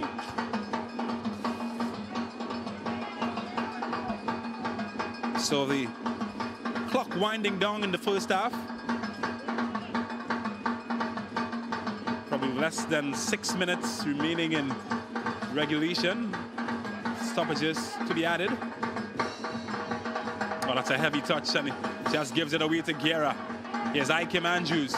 He's been at the heart of every counter-attack. Real Gill can lose his man for pace here. Can he get a pass away, Real Gill? Oh, it's aimed in at the back door. Nobody home. And the police, they boot it away to safely. Only as far as Morris. Well, Gill has certainly caused lots of trouble with his pace on the right-hand side. Yet again, we see Rangers going down that right side and causing problems to police. There is Gill just was in the picture, but every time, 9 out of 10 times, they're looking to go forward and they're counter-attacking quickly, going down that right side.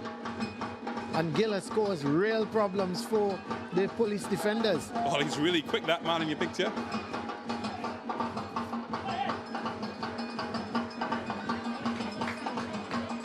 There's Kennedy. Hutchinson. Back to Fonset. Certainly gotten a lot of touches in this match, Adrian Fonset.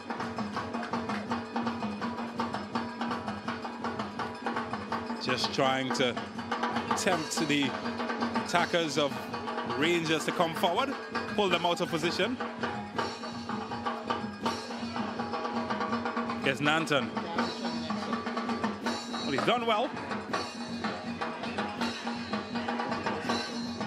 Looking for more movement ahead of him. Found it in Freitas. And, well, he's eventually chipped up Kadeem Hutchinson. And it will be a free kick and an opportunity for police to create something from a set piece. Nice bit of movement there between Nanton, Bailey, and then, of course, Hutchinson. Now, are they going to go for goal here? They're in a good position. I would think maybe a left footer, James, trying to curl it over the wall into the top corner. Well, Nanton certainly seems keen on having a go at this one. But I can tell you that Elijah Belgrade is another one that can smack it from set pieces. And both of them got good left foot, don't they? Well, both-footed Belgrade. Very good with both feet. I reckon, though, that Nanton is going to have a go. Left foot over the top of the wall. Let's see. Oh, that's a good one. I called it, James Saunders. I called it. I didn't know Nanton was capable of doing it. But my, oh my, what a goal. What an equalizer from that man, Gabriel Nanton. A beauty, an absolute beauty. A free kick, left-footed. Look at it. Curling away from Bryce. He had absolutely no chance. Absolutely no chance. Yes, you're right to shake your hands. You had no chance. No one can blame you for that. It was an absolute beauty of a free kick. And remember, he was the one who started the play for that free kick. He came back, he picked it up, laid it off for Bailey. Bailey played it to Hutchinson. Hutchinson, he got fouled. Free kick. Beauty. 41st minute. James, what a goal. Well, he must have felt like that Buzz Butler statue in Faizabad there, Jabari Bryce. Never moved. And, well, Nanton opening things up. But Tyrone Charles can do the same at the opposite end. But Fonset, well, wasn't privy to that plan.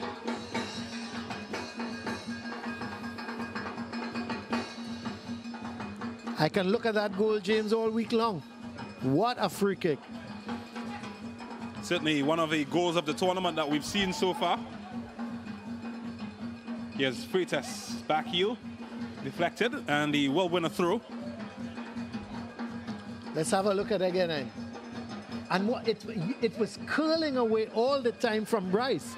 Bryce just didn't have a chance. I think he said to his defenders, I couldn't get that. I mean, and you got to believe him. He had no chance. Well, Atula Guerra does have a chance now to put his team back in the lead. Oh, and he's at the base of the post. Atula Guerra, how close was that? He should have done better. He's really annoyed with himself. He knows he should have done better. But the entire Police defense was open. They went straight through the middle. He was lucky, actually, Guerra, to get the rebound. He tried to hit it first time as he went around the keeper. And there were two defenders on top of him as well. He hit, I think it struck a defender, went back to him, he got the rebound, took it a little wide, and just couldn't get it in between the posts. Well, like a good lottery, he bought himself a ticket and, well, didn't take the chance. Too easy, though, James, too easy. Just straight through the middle of the Police defense. I think the coach will be having nightmares if he has to look at that again. Yes, Creighton brings this one under control, attempting to find Charles, and will be a throw to the home team, the Horquetta Rangers. Just about 2 minutes of regulation time remaining.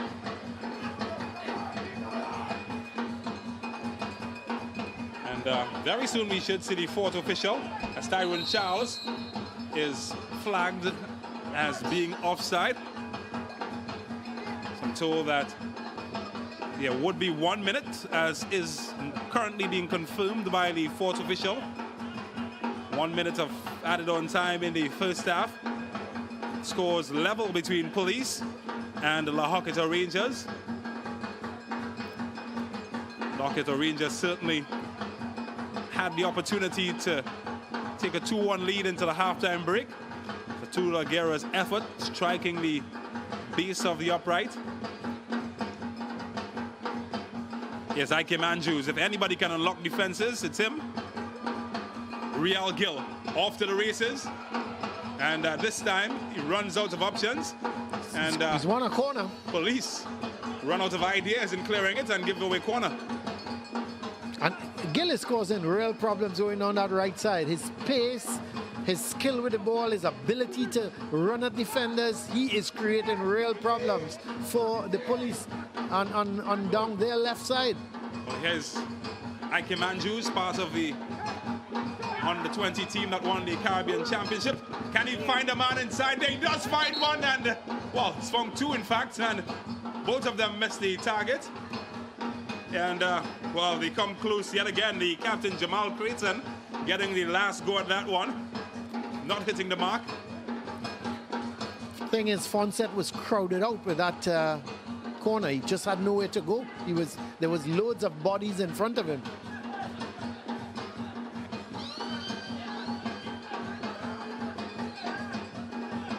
Hutchinson.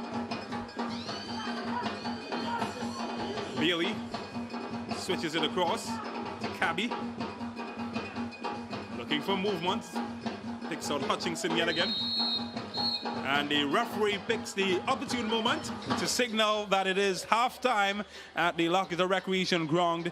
And it is Termnix Horquetta Rangers 1, Police FC 1. Excellent first half, I thought. Game picked up. I thought in the middle period it started well. In the middle period it just lost its way a little bit. I thought Police in particular started to try to play these long balls over the top of the Rangers defense. And when they lost possession, some quick counter attacks by Rangers put them under pressure. Gill on one side, Charles on the other side was running at the Police defense, and then you had Atula Guerra in the middle of the park. He was in the middle, striking, looking to go forward and create problems. but it picked up. It picked up again. It picked up again. Maybe midway of that first half, and the game really got into a climax here. But 1-1 at the moment. We're at the half. It's Termnix La Horquetta Rangers 1, Police FC 1. We're going to take a break and come back with some highlights of the first half.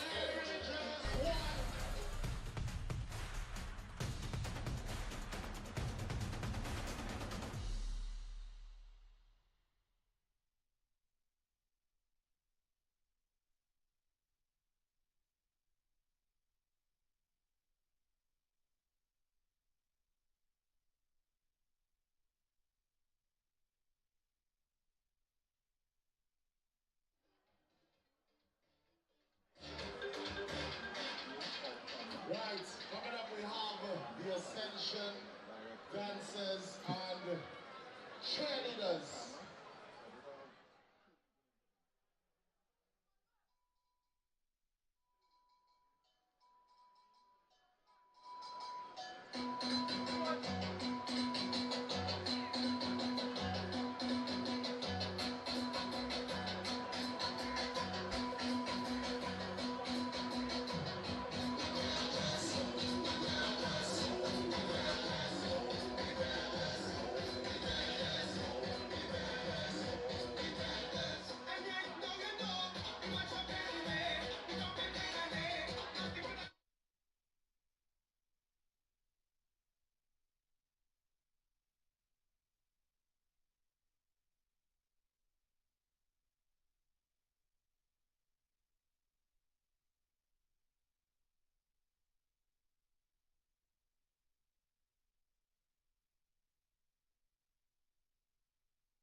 Welcome back here to the Termnix La Horquetta ground. It's halftime, and what a game we have. It's 1-1 at the moment between the Termnix La Horquetta Rangers and the Police FC. It's been a good first half. Let's have a look at the highlights. And the Police started pretty well. Couldn't get the shot in. And you look at this is Artula Guerra. He created real problems for Police, and I thought Charles had a lot more time. He could have taken that ball out under control, but here's the penalty. Creighton being brought down. He was pulled down by Hutchinson. He was away, and Hutchinson tugged at his shirt, and the penalty, cool as ice, is Artula Guerra just tucking it away from the goalkeeper to make it 1-0 for the Rangers. And this is Nanton with a shot, hitting it on the volley, was never really in control of it. And another opportunity for Rangers. Creighton again sending this ball right across the face of the goal, and Guerra just couldn't get there in time to put it away. Then the goal so far of the game, probably the goal of the two games we've seen. What a beauty from Nanton. It was a free kick, and he put it over the top of the wall, curling it away from goalkeeper Bryce. He had absolutely no chance, but Guerra had the opportunity to make it 2-1, and the ball hit the bottom of the post and went out for a goal kick. So that is the situation. It's 1-0 at halftime. We're going to take, we're going down to James. He's got with him Kenwin Jones. Well, that's right. Thank you so much, Colin. Of course, I've got the best seat in the house, even though I'm standing next to that giant in the local game, of course, former Stoke City FC striker and coach of the national women's team, Kenwin Jones. Kenwin, how are you enjoying the atmosphere and the environment here in La Horquetta? Well, it's been going well so far. Obviously, it's 1-1 now in this game. Hopefully, the second half could bring on some more events and we could have an exciting finish. No, I'm going to pick your bias here. You're a Point Fortin boy. What do you thought of the performance of Point Fortin? I didn't think they did too badly. You could tell that most of the players, obviously, they're not fully fit yet. When the time comes, probably in a few weeks or so, you'll see all the teams, coming up to a certain level that you'll get more out of them, and hopefully they'll continue to grow from strength to strength. Well, I know you've got lots of work coming up. You've got the women's team. You're heading off to Turks and Caicos, and then back in Tobago. Those qualifiers coming up. What's it feeling like in the camp?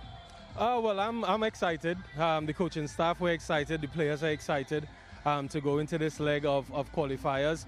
Obviously, it's that situation where it's do or die, and we're going to take each game as it comes. The intention is to win both games so that we can end up in the Women's Championship in July. And I must ask you about Tobago as well. First time a women qualifier taking place in Tobago. What's it feeling like around that?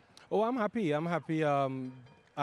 wanted the first game against Nicaragua to play in Tobago because I think it's important that we help bridge the gap with Tobago. They've felt neglected for a long time. Also, the women's team, the captain, the goalkeeper, number 10 is from Tobago. So, it will give them a huge lift, especially in that big game against Guyana. All right, well, congratulations to you. Congratulations to the women.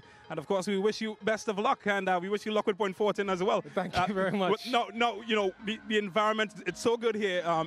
What are you going to do next? I mean, there's lots happening. There's live entertainment. What have you been doing since you've been here? Well, I've just been looking at the games, from an analysis perspective. I'm looking at the league and the players. Obviously, we haven't had football for 2 years, club football, that is. And now we're getting a chance to come back out. So it's good to see the players and the game as it stands. But, afterwards, I'm gone. I have to prepare for camp. Well, I'm glad that you said come back out because it's been so long since we've had football here locally. That must be a good feeling, though, for a footballer. Of course. They've been waiting a long time. They need to get back out to play. The clubs need to get in that way of playing and functioning again. And of course, it's only going to help the local game and further propel the national team as well. Can I inveigle you to come out of retirement anytime soon? Absolutely not. The national men's team, though, I mean, you've been looking on, as a spectator this time around. What's it feeling like when you look at the national senior team? It's a squad in a building process. Of course, there are quite a few new players from the last qualification campaign. They have the chance to continue to build with the Nations League coming up, of course, to get back into the A division of the league, which we need to be in. And that would only help the team and the country to, go from step to step. We need to be back in the top division so that we can continue to build towards 2026. Now, today we saw the World Cup draw happening internationally. I'm looking at Group E. What team do you support in the World Cup, and what do you think of the draw? Well, the draw itself, I think it's the first time there isn't a group of death in a World Cup draw. It's something to look forward to, of course. It's a bit different knowing that the World Cup is happening in the middle of the footballing calendar for a lot of people. So it should be exciting. Of course, Trinidad and Tobago first for me, but I support Argentina. Otherwise, Lionel Messi. I could see them in another final and probably winning the World Cup this time. No, surprises did happen in CONCACAF. We saw Canada surprisingly qualifying first. I think it's their first qualification in 26 years or so. How do you feel about Canada qualifying, and are we seeing a shake-up or a change in CONCACAF right now? Well, from time to time, of course, another team has to rise. We usually have the U.S., we have Mexico, we have Costa Rica. Panama was just last. Before it had us. I think Canada has been building for quite some time. The restructuring of their football and bringing on a professional league, of course. And now you have them qualifying for a World Cup. You can see that they have some terrific young players who are playing in some very big leagues. And, kudos to them for doing that. Well, Kenwin, I would keep you here all evening, but I know that there's lots of entertainment happening around the ground, and I'm going to allow him to do that and head back to the women's team. So we're going to take a short break and come back with more football action right here at the Horquetta Recreation Ground.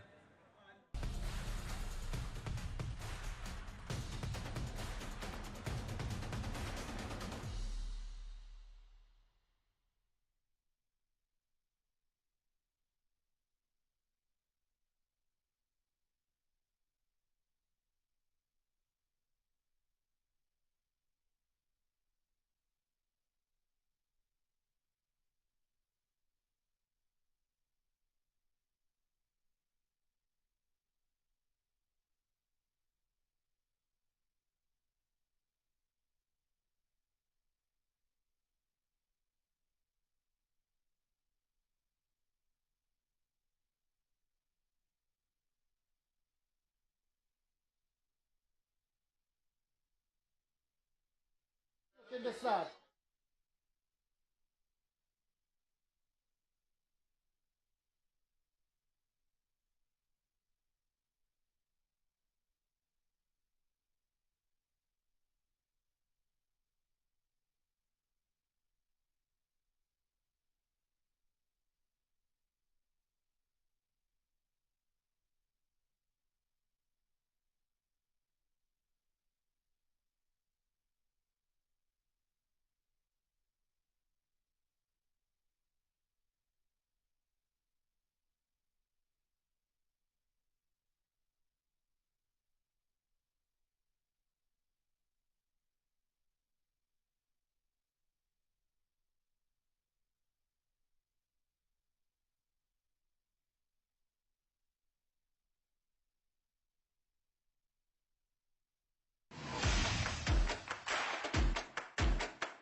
Welcome back here to the Termnix La Horquetta ground. And if you're now joining us, we're at the half in the game between Termnix La Horquetta Rangers and the Police FC. It's 1-1, and this is another tense one and can go either way. Of course, if you're joining us on SportsMax throughout the region and on TV6, we want to say welcome to all our viewers, and we expect a real humdinger of a second half. This should be our cracking encounter. Both these teams, they want to go for the win.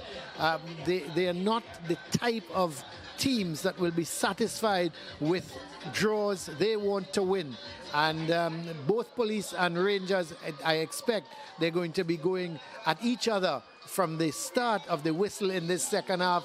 And really and truly, like the first game, I can't predict. Maybe the first game ended in a draw, and I told you, James, I didn't want to predict. I don't want to predict here either. You know, this could go either way, and it could very well also end up in a draw. But, you know, you look at it's going to be interesting, in my view, and what I'm going to be looking at is to see if there's any change in the tactics of both teams. You know, is Police going to continue playing from the way they were playing in the first half in terms of knocking the ball and then suddenly trying to up the ante, playing it over the top of the defense? Is Rangers going to just back off, allow them to play the ball in their half of the field, and then when they get into the Rangers half, put pressure on them, try to win the ball, counter-attack quickly, and use the pace of Gill and Charles on either wing to create problems going up the park, the sides of the park, and getting the ball over. I am very intrigued as to see the tactics of both these teams in the second half. Yeah, I think tired legs are going to decide this match later on. Two very, very well-stacked teams. Richard Hood, in fact, was my coaching instructor when I was doing my coaching badges, and he's a very analytical, he's very tactical. You can see that with the way that he sets up his Police team. They've struggled somewhat to break down the compactness of the Termnix La Horquetta Rangers, which I thought did an excellent job. I'm pretty surprised, in fact, by the defensive discipline of Termnix Rangers. They're known for their attacking prowess. I'm happy to see them sit back, be compact. They might feel hard done to give away a goal easily before halftime, but at the end of the day, I think that, you know, it's going to come down to tired legs in the end. Yeah, it certainly will come down to tired legs. Again, we keep talking about these players haven't had too long getting themselves fit, doing a lot of training. It's only about 3 weeks to a month that they've had, you know, the opportunity to train and get out here. Not only that, we've had some rain, not heavy rain, but enough rain to have that little bit of give on the ground. So that might come into play as well in terms of the leg weariness of the players. So we'll have to wait and see how it pans out in the second half. But it's going to be, in my view, it's going to be a really good second half, and it can go any which way. Well, the teams are set up and ready Somebody wants to break the deadlock. Some are calling for divine intervention. The score remains locked at 1 goal apiece between Termnix Horquetta Rangers and the Police FC. Who will break the deadlock? The next 45 minutes will tell us exactly who that will be, as Police hold on to the early possession. Just wonder what the team talk of both these teams would have been at the halftime interval. Much of the same. If you're looking at Rangers, they're all backing off, all 11 in their own half. So they're saying to Police, okay, knock it around, play it around in your half. And then the long ball comes. Oh, this should be easy for Jabari Bryce. One of the easier interventions he's had to make all evening. Well, he's going long, though. They've tried to push that one into the spaces behind. Well, they seem to be playing with a back three at the moment. Confirm that as Elijah Belgrave picks up possession. Again, Termnix Rangers quite content to drop off and allow them to occupy the spaces in their third and the middle third.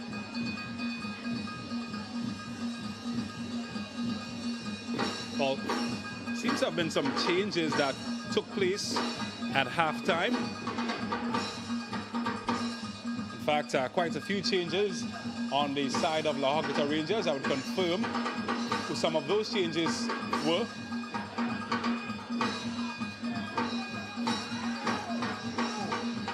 Seeing Kadeem Corbin, the striker for that team that won the Caribbean Cup with Ikem Andrews, Levi Garcia and company. He has come in, and he could get at the end of this one. Should be Police to clear. Well, no real communication, and Real Gill tries his luck, or rather Kadeem Corbin has his first involvement. Dragged wide. Corbin was the top scorer in that Caribbean Cup. He was, if my memory serves me correctly, he was the player of the tournament as well, Kadeem Corbin.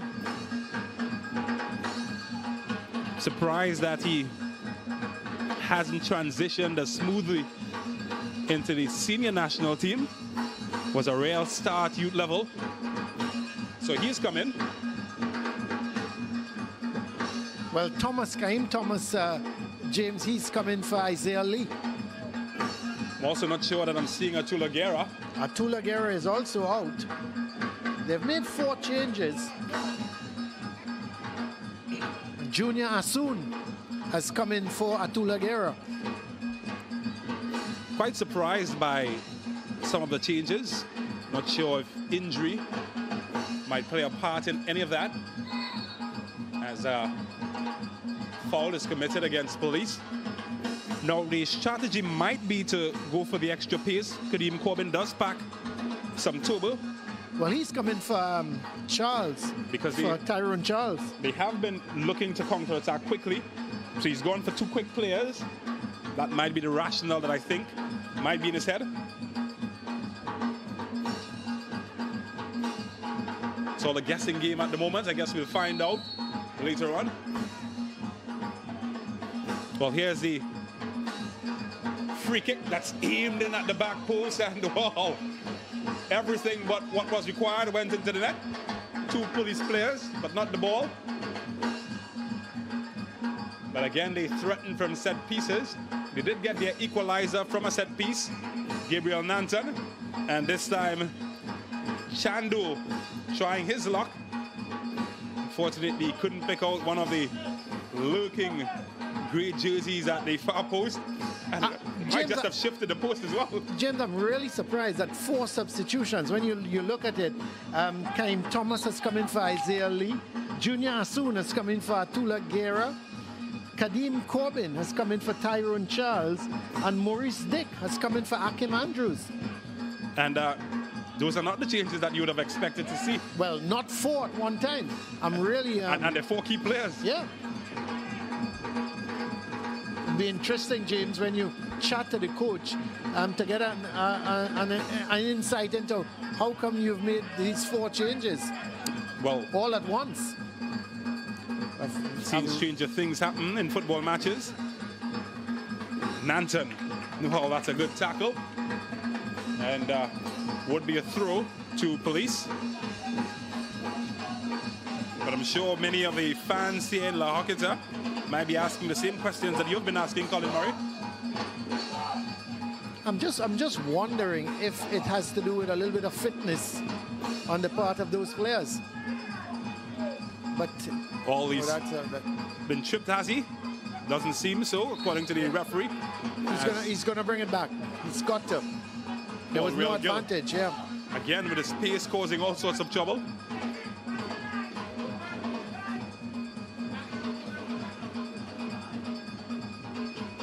Oh, this is a long one. Should be easy for the goalkeeper. Fonset. Such a commanding figure, isn't he? He knows exactly what he wants of his defenders. Commands the 6-yard box well. He's a fine keeper, Adrian Fonset. Did have a long injury layoff some years ago after he broke his leg. But he did well, and he... Wasn't there some talk that he may not return to the game? Certainly. It was deemed to be a career-ending injury. But he has rebounded well, Adrian Fonset. Cemented his place in the national team structure. It's largely been the number 2 to Marvin Phillips, but he has played a couple of World Cup qualifiers, 12 caps. Quite surprised at the number of caps he's played, but that just tells you how good Marvin Phillips was. Yeah. And I said it a little earlier, I think we've been blessed over the years with really good keepers. John Michael Williams comes to mind as well. So it has been strong competition for the number 1 position of the national team.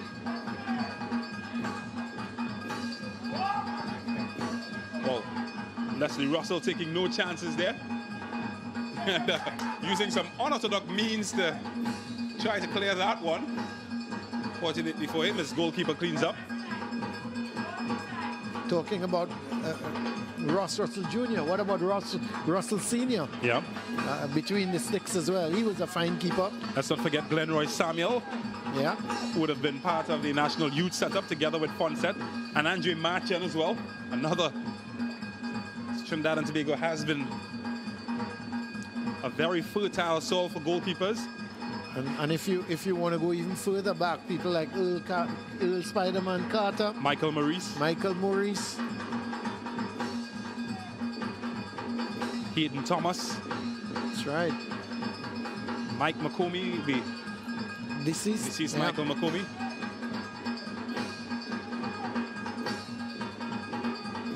Well, Jabari Bryce would hope to add his name to that list sometime in the future.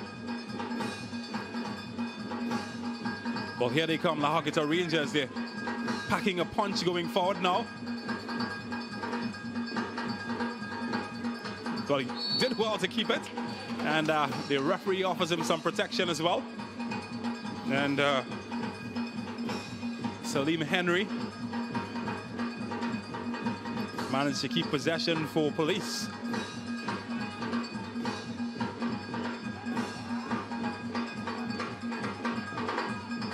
Well, not as much rhythm to their passing as we saw in the first half, Police. The game a bit more open. Oh, that's a bad tackle from behind. That's a dirty one, and I'm surprised the referee hasn't pulled out his yellow card. But he's a lucky boy, isn't he? Yeah. And those are lucky fans. Yeah, some interesting fans coming out to the game. All having a good time. Well, Nanton has a limp in his walk. And they've got a hop in their step.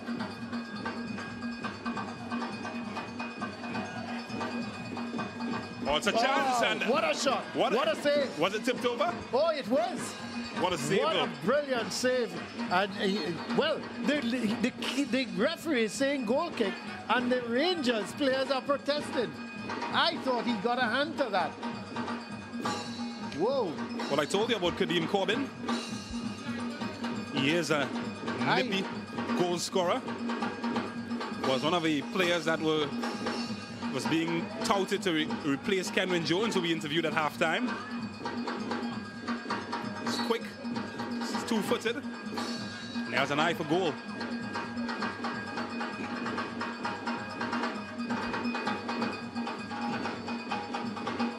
Lovely flick on. Well, can he keep this one in? Not this time. And it will be a goal kick. Freitas, Kareem Freitas. He's been pretty busy, almost playing as a lone striker in this match. He has had a lot of running to do. Well, more rain comes down here in La Horquetta. The fans don't seem to care. They're having a wheel of a time.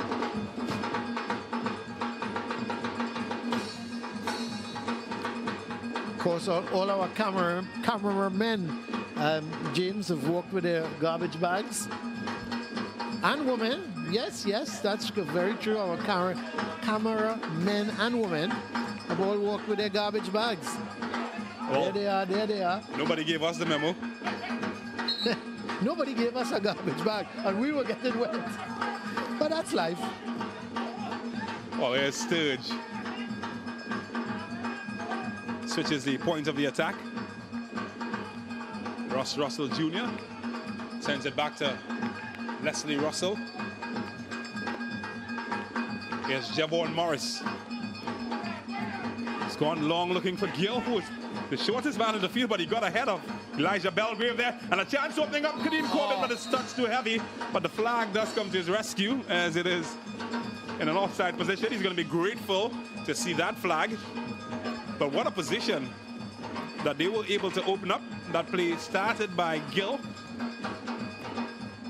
I thought Fonset did well, though. He quickly came out.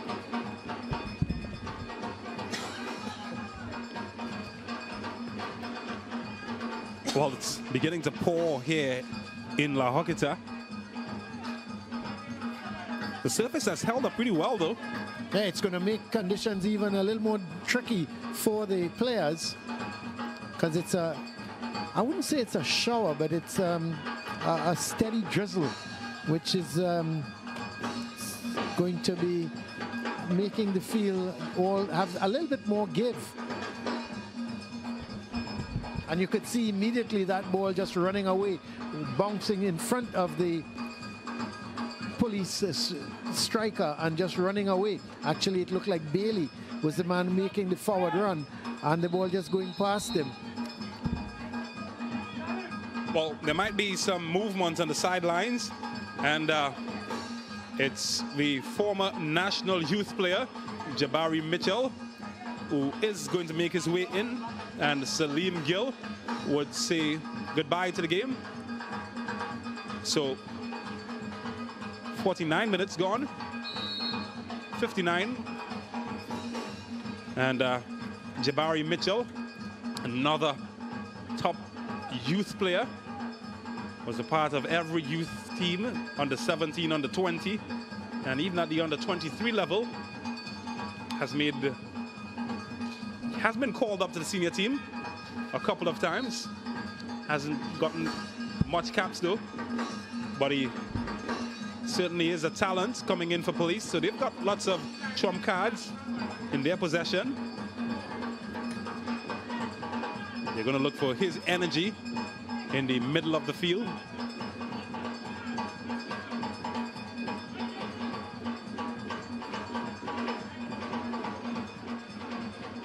Oh, this is a long one that Leslie Russell is happy to escort out of danger. Goal kick for his team.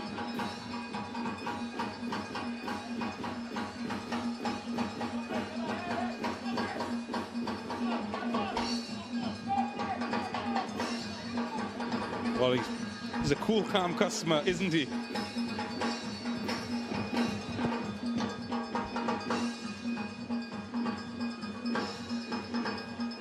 Well, this one is kept in play.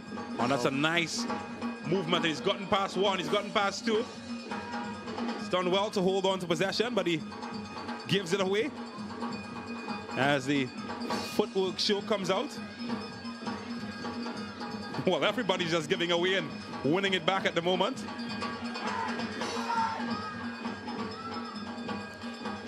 And again, this one is given away. Ross Russell Jr. launches it forward. Well, the tackles are really coming in. Danger here. Oh. Fonset looked as cool as a snowman in the Arctic. How often we've seen, not Fonset in the Arctic, but how often we've seen him so cool and comfortable on the ball.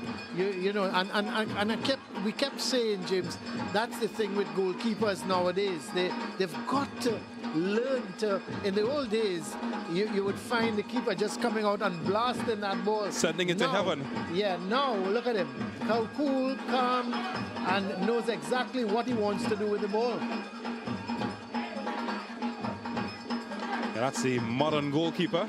Adrian Fonset, certainly one of them. Did have a decent college career after yeah, that's right. Fatima, didn't he? Was at Fatima College. And he moved into the U.S. at Alabama Great Danes. He had 48 caps. Spent a little spell in the USL too, at Western Mass Pioneers. And, you know, I think his crowning achievement, many might have forgotten, he was in goal for T&T during the 2-1 win over the USA that kept them out of World Cup contention. Well, a quick break from Rangers, but Nanton, he had played a very bad pass in the first place and had to make up by putting in a very good tackle to ensure that the ball went out for a throw. Here's Ross Russell Jr. Oh, that's a bad giveaway from him. He's no support, though. He's getting support now. Yes, Freitas. He brings his man into the action. Well, they're just queuing up now, looking for space.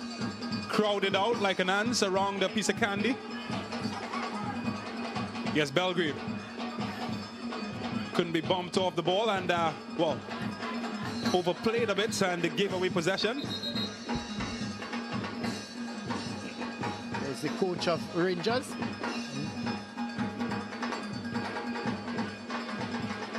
Well, the referee saying, come off my field, please. Off my field, please.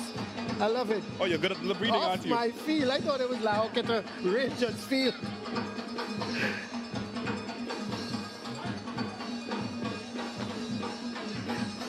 Here's Kadeem Corbin trying to get Gil going, and Kaim trying to get into the action as well.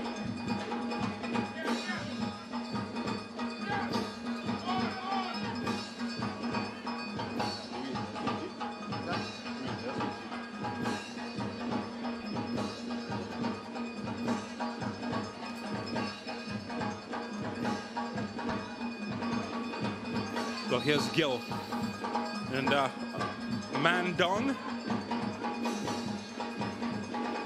and they will have an opportunity to rest. Now Gil has been shifted into the center of the field. Yeah.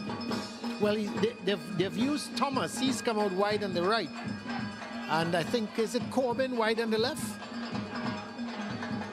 Corbin is coming to the middle. He's aimed at him this time around. Lightning quick Kadeem Corbin, and this time his cross doesn't find anybody, but they keep it in.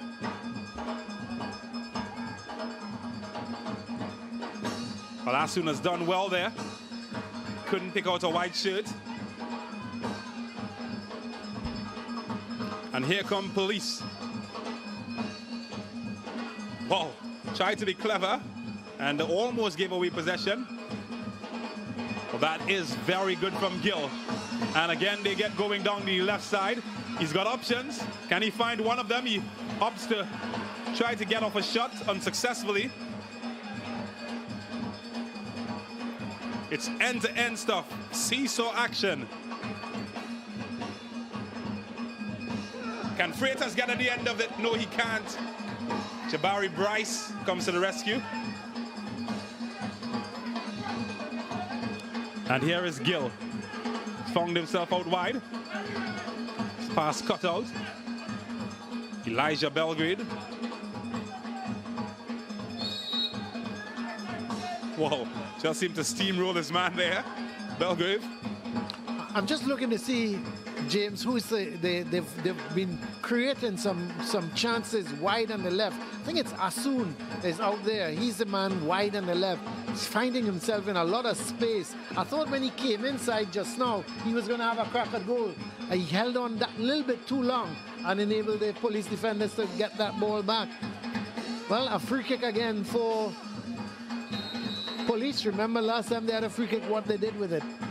Well, Nanton, the man who scored that free kick, is standing over it. And, well, he allows it to be taken by Jabari Mitchell.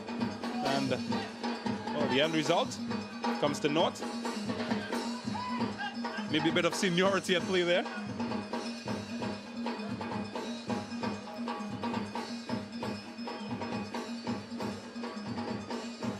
Well, it's a chilly breeze sweeping across the ground, but I can tell you the energy is warm and fuzzy here in La Horquetta. Game still tied, 1 goal apiece between La Horquetta Rangers and the Police. Not a good touch though from Nanton. Gives it away to Kaim Thomas. Looks at the back door. Is anybody home? Well, he gets ahead, but again, Fonset, as calm as you'd like. Absolutely no power in the header. Good attacking there. Play again. Man coming forward to look to get that header.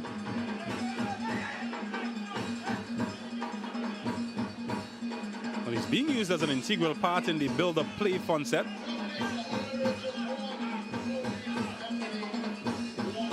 Scabby looking for Freitas. Does well to keep it in. Belgrave.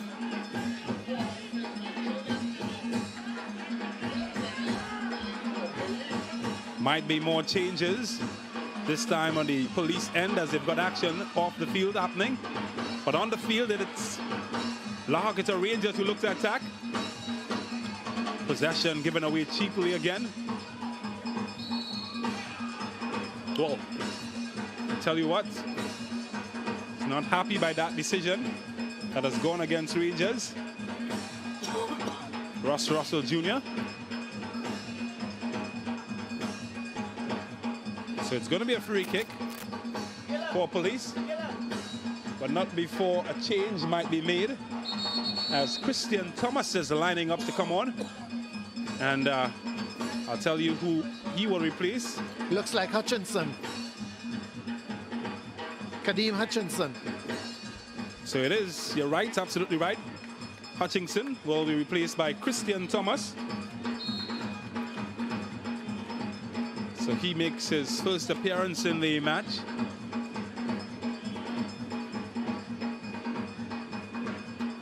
Fonset sends it long.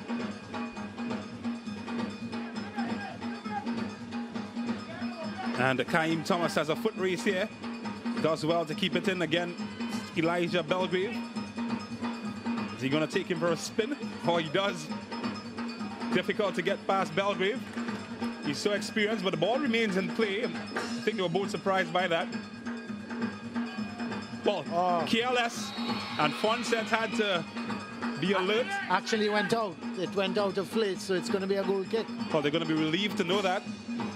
But it was a bit careless from the Police standpoint.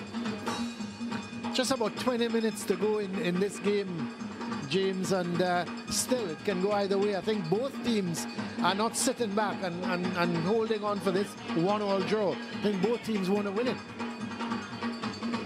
Well, it's a far cry from the first half, and that's a far cry from a soft challenge by Cabby. Well, Gill had to get out of the way there. Barely managed to do that, as that one got out of the way of the park, has been blasted wide and high.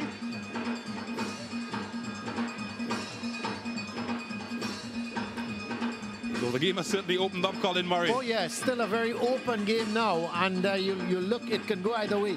The tackles are flying in. I think tired legs are starting to show, and both Rangers and Police are going full at the defenses of the opposition.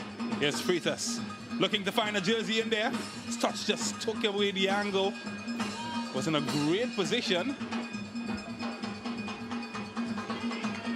And that's not going to be kept in, as signaled by the assistant referee, Caleb Wheels.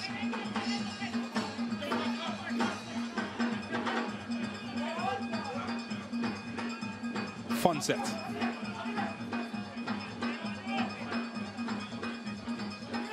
Some muscle tussle for it. Oh, and a shot. Well, Zab he had the Mitchell? right idea. Jabari Mitchell, not a bad idea.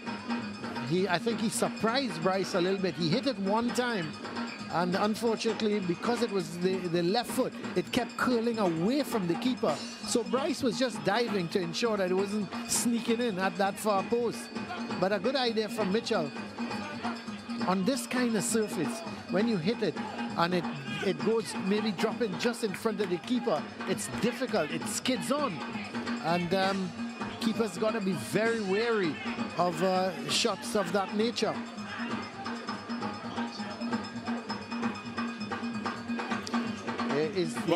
There is a familiar face, Wendell Joseph, the former Naparima College standout.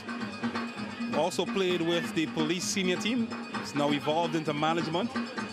Was a very, very good utility player back in his day. He was, no doubt about it. Police looking to make 2 more substitutions. Here's a chance. Well, Asun is open.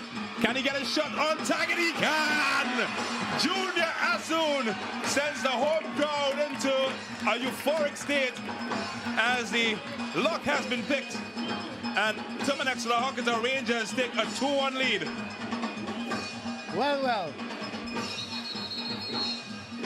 Asun, how well he's taken his goal and how well he's played since he's come on that left side. But look at the freedom he had, James. He all by himself. Where was the Police defense? I mean, he was just completely open. He just ran at Fonset, picked his spot. Fonset did well to get his body on it, but they just opened up the Police defense. They were 6s and 8s and all over the place. Well, he might have hurt himself in the process, as well. Disappointment on the face of Fonset. He's done well all evening. Disappointed to be beaten that easily. Well, they're a happy bunch, although their faces. Oh, that's a happy face. Yep. It's a happy face. In the 70th minute to bring it 2-1. And the question is, can Police get back into this game? They're going to make a couple of substitutions. Well, the good news is that Junior Asun is back on his feet as the action can now continue. So Junior Asun in the 70th minute, he puts La Horquetta Rangers 2-1 ahead of Police. And you can just see heads beginning to drop in the grey jerseys. Well, they're ready for a party, the fans.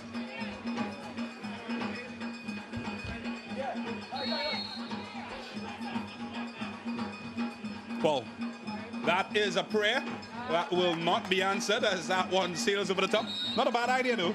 Interesting. You sometimes catch the keeper just off guard. Here is a substitution. It appears that Cadian Gabriel and Jem Gordon are the 2 players set to come in. Yeah, Kishon Hutchinson is coming off. Cadian Gabriel, the former T&T international. He played at right back for the Trinidad and Tobago senior team, known as Drogba. He started off as a striker, in fact, and has since progressed to be a defender. They're looking to make another substitution, Police, but a little bit of confusion is going on at the moment. I think they're looking to take Simeon Bailey off. And Jem Gordon, the former W Connection striker, is set to make his way on. So finally the confusion is over and Jem Gordon makes his way onto the field. Such a good talent, Jem Gordon. Made a big impact at W Connection, where he spent a number of years. Here's Real Gill. Oh, he's shown good strength. Real Gill is a good area. And it is 3-1 to the home team. And this time, Kadeem Corbin gets the prize as he puts his team 3-1 ahead. And I told you, Colin Murray, tired legs would pay in the second half. What about Real Gill? I mean, he's caused real problems. He went out on the right side. He was roughed up. Look at the cross. Pinpoint to Kadeem. And a goal in the 75th minute. And Kadeem Thomas is the man making it 3-1. And you could see the La Horquetta Rangers team now. They're pushing forward, James. They're looking to take this game by the scruff of the neck, and they've done it. Excellent. But Real Gill, from the time he's come out wide, he's created problems. He came out wide, ran at the police defense, got the ball over. Not did he only get the ball over, a pinpoint cross to Thomas, and it's all of a sudden, after 1-1, after 70 minutes, and the game was just going along, 6 minutes later, police finds themselves 3-1 down. Well, they go in search of some fortune on their end of the field this time, police. And Nanton has his shot blocked. Well, the appeals for a handball. Christian Thomas, in fact, was the one who had his shot blocked. But here comes Kadeem Corbin yet again. Chance opening up, and it is 4-1 to the home team. Well, look at the fans at the moment. They are over the moon, and you can't give them any reason to not celebrate as Russ Russell Jr. gets his name on the score sheet, and it's 4-1. Yeah, brilliant football again. The counter-attack was lightning pace. They won the ball, and there they go. And here goes Ross Russell into the back of the net, and all of a sudden, 4-1. So the goal coming in the 77th minute. So we've had 3 goals in the last 7 minutes. 70th, 75th, and 77th. And boy, oh boy, is Ross Russell Jr. happy. And again, Kadeem Corbin, the architect of that one. He scored the 3rd goal in the 75th minute, and then assisting Ross Russell Jr. in the 77th. And, well, it's an eruption, unexpected. Nobody predicted this. No, it certainly, it was 1-1 and the game was going along nicely. And all of a sudden, Rangers are now 4-1 up. Well, can police do damage control? They've been imprisoned by the relentless attack of the Termnix Rangers. Can they break free? But Real Gill, this time he's cut out successfully. And Adrian Fonset, who's been having a phenomenal evening, well, he had to pick the ball out of the back of the net 4 times. And look at the Rangers players now. They're just hustling police. Well, what a way to entertain the fans on a Friday evening. But by banging in 4 goals. And I think, more importantly, it's a statement that La Horquetta Rangers have made. They've taken out 4 players at the end of the first half. Not just any 4 players, but they've taken out the likes of Atula Guerra, Ikim Andrews, main top players in their team. And yet still, they have enough quality to get 4 goals in the second half. Yeah, it's really an excellent performance.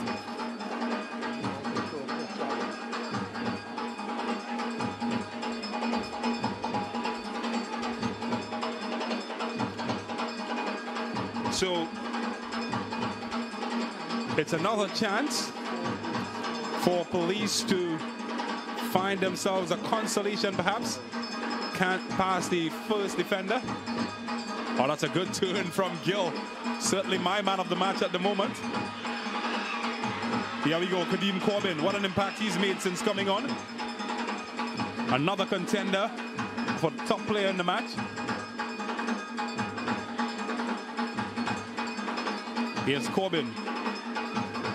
Well, the defenders are going to have nightmares about him this evening. That's a good touch. Took it away from goal somewhat. When he swung it back in. Excellent ball. Trying to tee it up. This time the grey jerseys get it away. Not a good ball from Gabriel. The police, they've lost it now, James. The confidence is gone. Yes, Caleb Sturge into a good area, and he's going for the bicicleta. Couldn't quite connect, but the fans are thoroughly entertained, I can tell you that.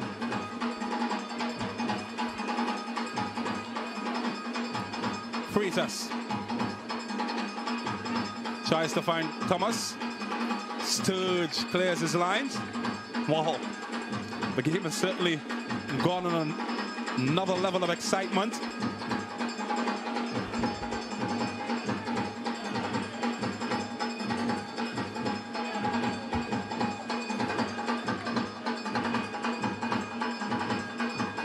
They've certainly got lots of depth in their ranks. Tyrone Charles, Atula Guerra, Ikem Andrews all came out at halftime. And what a turnaround we've seen so far. 3 senior international players they've taken out. And they've been able to take apart a decent police team.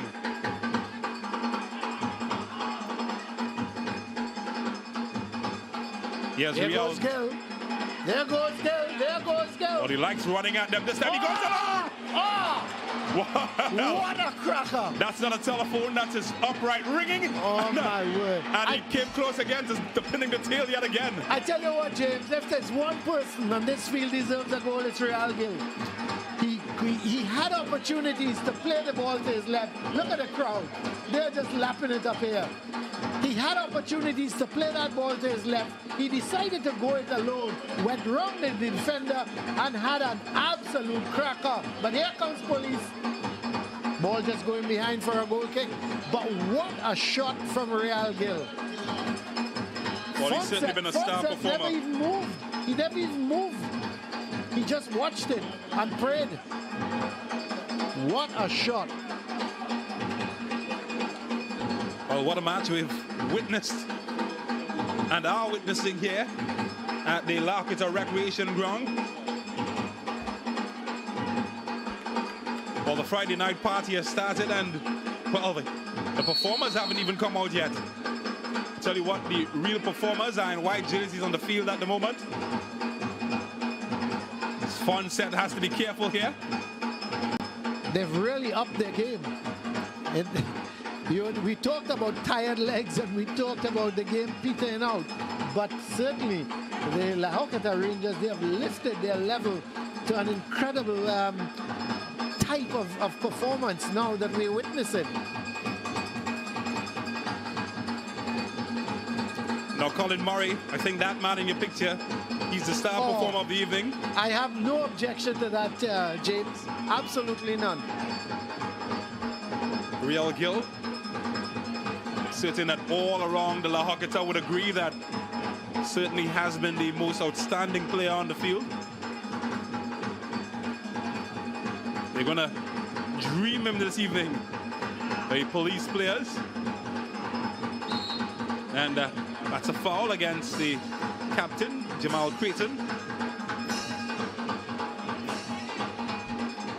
So after 1-1 at halftime, the penalty scored by Guerra in the 28th minute, all of a sudden, in an 8-minute spell in this second half, James, in the 69th minute, Asun, in the 75th minute, Corbin, and the 77th minute, Russell. And all of a sudden, it went 4-1. Could be more. Fonset prevented that.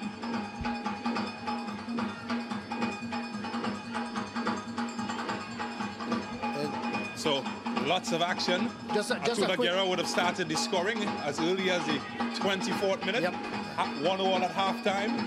And then in the second half, well, the game just exploded. And there could be more action now. Here's Kadeem Corbin. Defenders get nightmare when he runs at them, not this time. Well, Kristen Thomas could be away here. He's got a man at the far post. Can he pick him out? Well, the man certainly hoped that he would have. Didn't on that occasion. Javon Morris, as solid as a rock. Maybe more action, and again, Morris puts his body on the line. He's certainly been a roadblock against the police this evening. And this man has been a star performer this evening, Real Gill. It's a pity, really, that he hasn't scored. That's the only thing he hasn't done tonight. And he rocked the crossbar with an absolute scorcher. That, and when you can do that against the quality of a keeper like Fonset, who he didn't even move. He's been absolutely brilliant. Well, they're setting up the after party. Well, these folks have been partying from the start. Don't need to give them a further reason than the current scoreline. 4-1 to Termnix Horquetta Rangers. Can police get some sort of consolation? Police came into this match in second position, and tonight they're second best.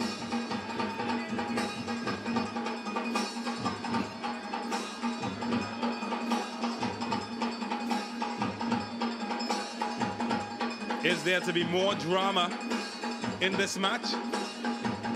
The clock winding down. Nanton scored a beautiful free kick to equalize in the first half. Can he create something here for the lawmen?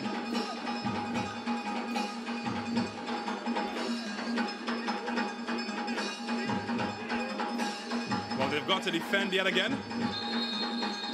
But there should be a change being made just before that. And it is Johannes Richardson. Sturge is the man making way. And did spend a long time on the ground. So he's been given a rest. Caleb Sturge and Johannes Richardson comes in. He makes his Ascension debut this year. Oh, that's a good-looking cross. Couldn't find the intended target. And look at them high-fiving each other, the Horquetta Rangers players. What a crowd we have here, James. I mean, all behind the police goal post. I mean, it's 4 and 5 and 6 and 7 deep. Just watching one of this game. Look at the crowd. It's absolutely brilliant what we're witnessing here at this ground. Oh, the crowd has certainly increased in number as the noise and the goal intensity, and there could be more. But again, one set comes to the rescue of police.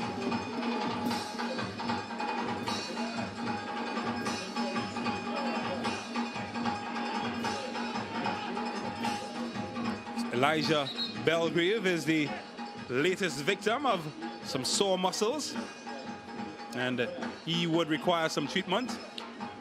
You've got to feel for the players, you know, because, you know, a game like this, the intensity of this game, and these players have only been training for 3 weeks, 4 weeks.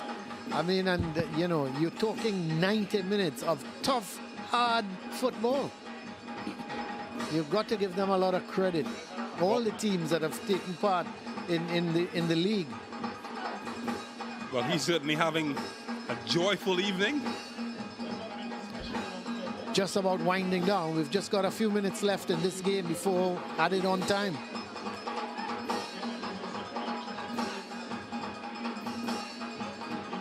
Well, he's just waiting for Belgrave to make his way off the field. Certainly led by example, the captain, Jamal Creighton. Belgrave, like, just out of your picture, taking his time to come off the field. He's had a hard evening. And finally, play can continue as he has made his way off the field. And here is Freitas. Well, the centre forward has dropped into a defensive position, replacing Belgrave, who's off the field. So that kind of sums up the evening. Yeah. You're looking at the Rangers players there. I'm just wondering now, the 4 substitutions, James, that was made, they've put some energy and life into this Rangers team, and they've looked a completely different team in the second half. Certainly have. So who are we to question 4 substitutes all at once? It's worked. Well, he went flying there, but the advantage continues. Ross Russell Jr. is in, maybe to get his second. And oh, how close was that for the flying fullback? Coming close to getting his second in the evening. 4 minutes of added on time. So 4 minutes of torture for Police FC. Might be a little more than that because Gill is down. No, but he's up. He's a tough customer. Wow. He went flying, and they're questioning the referee. What part of the football manual resembles MMA? He's not a big man, but certainly there is Belgrave. He's had a tough night, physically and literally. Well, I was going to say that the police defenders have had a tough night, including their goalkeeper. It's been a really good performance by this Termnix La Horquetta Rangers team. It's been an excellent performance. Is Nanton. Well, to no one in particular. And Kadeem Corbin could pick up. Well, here comes Ross Russell. Sends Corbin forward. He has been a burst of energy since coming on, Kadeem Corbin.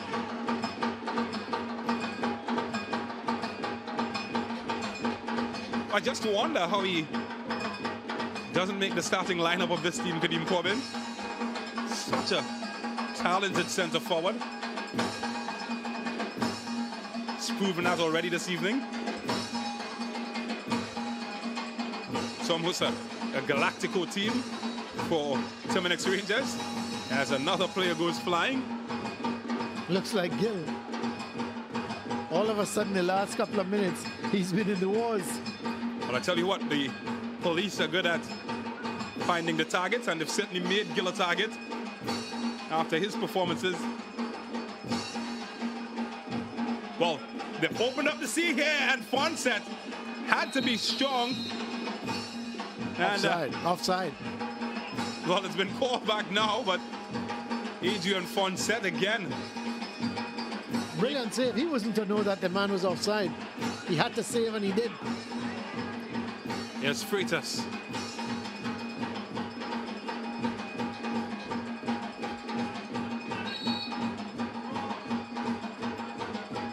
Once again, we'd like to thank our viewers across the region for tuning in here on SportsMax. Also our viewers in Trinidad and Tobago on CCN TV6. This is the Ascension Football Tournament. Second of a doubleheader that we've covered this evening. Of course, in the first match. We've seen 9 goals. The first game 2-all. And this one 4-1. 9 goals for the evening. Pretty good entertainment. And a free kick here for Police. I would have thought Nanton would have been interested in this, but it seems like it's going to be Jabari Mitchell. Well, he can strike the ball well, Mitchell. Is there a consolation for Police? Oh, what a save that was. But they do get a consolation. Yep. Maybe too little, too late. But the policemen, they've given themselves some joy to take back home. And Kristen Thomas, is it? No. In fact, it's they've gotten a goal. Jabari Mitchell starting the move. Free kick saved. And in fact, it was the number 35 that got on the score sheet.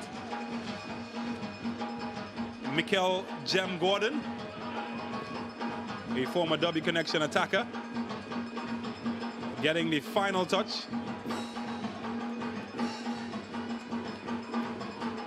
So 4-2 certainly does flatter the Police team. They've been thoroughly outplayed within the last half hour or so. And the final whistle brings their night to a close. And I tell you what, the celebrations here in La Horquetta will go long into the evening as the home team, Termnix La Horquetta Rangers, are 4-2 winners over Police FC. Yeah, and a very, very good evening here for the Termnix La Horquetta Rangers team. They've produced another very good performance when this game seemed to be heading for a draw after 1-1 at 69 minutes. They suddenly turned it on, and in the space of 8 minutes, they produced 3 more goals to take the score to 4-1, and then Police with a consolation in added on time to make it 4-2, to make the scorecard a little bit more respectable, but still, it was a commanding performance from the Rangers team. So let's have a look at the highlights of this really super game. The Police started well, trying to turn with the shot, but the clearance from Morris, and then Guerra with the breakaway sends the ball across. Thomas had the shot, but Charles with the shot didn't control it. And then the foul on Creighton being brought down by Hutchinson, and the penalty put away by Guerra, a good penalty, putting it away from Fonset into the corner of the side netting, and made it 1-0 in the 24th minute for La Horquetta Rangers. And this is Creighton again having the shot, but right across the face of the goal, and Guerra just couldn't get there in time, and the ball went out. This was probably one of the goals of the evening. A wonderful free kick from Nanton, curling it over the top of the wall, away from the keeper, into the net to make it 1-goal all. And then Guerra having the opportunity to increase the lead for Rangers just before the half hit the post. And here we go now with the second half, and the Police with the free kick could have certainly scored, but away comes the Rangers, the shot going over the bar. I thought for one moment it was touched by Fonset, but it was not, and it went over the bar. Bryce doing well, and then nice cross ball, the header coming in. Fonset had no problems with that. Then in the 69th minute, here goes Asun, and putting it past Fonset. It hit him and still had enough pace on it to go into the back of the net. Asun, coming on as a substitute, went on that left-hand side and created real problems. But here comes Gill. Beautiful cross ball, and Thomas putting it past Fonset to make it 3-1. Gill, who was a thorn all night in the policeman defense, put in a superb cross, and there went Thomas, just putting it into the net. Actually, that was Corbin who put it into the net, and Russell, receiving the pass from Corbin, beat Fonset to make it 4-1. There is the ball laid on from Corbin. 4-1, and Police with a consolation very late on. Another free kick from Jabari Mitchell, just in stoppage time, and the free kick to the left of goalkeeper Bryce. Here it's the free kick to the left of the keeper. He did well to just touch it. He palmed it away, but he could only palm it into the hands of Gordon, who put it into the back of the net. So 4-2 at the end, a victory for the Termnix La Horquetta Rangers team, a convincing victory against Police. Let's go down to James. He's got the man of the match with him. Well, that's right, Colin. He didn't score this evening, but he scored our votes as the SportsMax man of the match. So congratulations to you, Real Gill. Congratulations. Firstly, tell me about your team's performance. 4-2 against Police. Well, I find it was a great performance. I find we come out and do the job well to get the 3 points. Well, you put in a fantastic shift. Tell me, what was the team talk like at halftime, Well, I thought we started off playing slow, and you were telling us that the police cannot beat us and come out and do our very best and play harder. Well, congratulations, young man, and you can run off and celebrate. And once again, congratulations on being our man of the match. Yes, thank you. Thank you so much. So we now head across to the coach of Termnix Horquetta Rangers, or in fact, we head to police the losing coach, Mr. Richard Hood. He has a big smile on his face, but it certainly was a tough evening, Mr. Hood, going down 4 goals to 2. You think that's a deserved result from your end? I think it's a fair result. Actually, I thought that Horquetta played really well, all right, and we not so really. We did not do the job that we prepared to do. You know, there were a lot of mistakes, a lot of errors, and basically I thought that we played into their hands, right? What fell apart in the second half? You went in tied. I think generally speaking, organization is a problem at the moment. I think as well we have a lot of new players in the unit, and you know it's taken a little while for them to get into our philosophy of how we want to play. All right. Yeah, basically I think that's it. In the second half, you know, it fell apart. Again, we were making a lot of mistakes and, you know, giving away the ball. And we knew that Horquetta is going to play on the counter, and that's their game, you know, and basically we were just giving it to them. Well, we've got a long season ahead, and we wish you best of luck moving forward in the right, thank you very much. Yeah. Thank you very much, Mr. Hood. As we now invite the winning coach, Mr. Dave Quamina. No, he was very animated during the match, but he's all smiles at the end of it now because his team, they've come away as 4-2 winners of this match. Congratulations, firstly. Yes, I'm going to start by saying kudos to Police FC.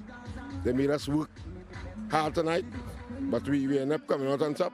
But it was a close game until the goal started to score, but Police and Coach Hood has done an excellent job. And I just want to big them up and tell them thanks for the entertainment. Thanks to the crowd. Fans tonight, we had a good crowd tonight again. And next game we'll try to entertain again. Now I must ask you, 4 changes at the end of halftime. Names like Atula Guerra, Ike Manjus, Tyrone Charles, you took off and everybody was wondering, what was he thinking like at that moment? No, I think the youngsters that we have is talented youths. If you need to give them a chance, they can't sit down on a bench for a whole season. So you had to give them the chance to get confident. And you see what happened tonight, right? It wasn't that the players was playing bad in the first half. We came off. It's just that we needed a little more energy in the game, and that is why we made all the changes. Do you think your team has made a statement this evening? Not really. The competition is a hard one. It's a very attacking. But you see what I'm talking about the Police team. It's a championship team. Police has the last tournament, they were champions. So the teams in the competition are here to win. They won't lie down. You see what I'm talking about the first game. So it's not no big guns or small guns. You just say that on the day you have to come and work. Well, congratulations. You've got a full house this evening, and I'm sure you're going to be off to celebrate. Thank you so much. Yes. As we send it back up to Colin Murray in the commentary room. Thank you. Thank you very much, James. So a victory here this evening for the Termnix, the Horquetta Rangers team by 4 goals to 2. The first game between Deportivo PF and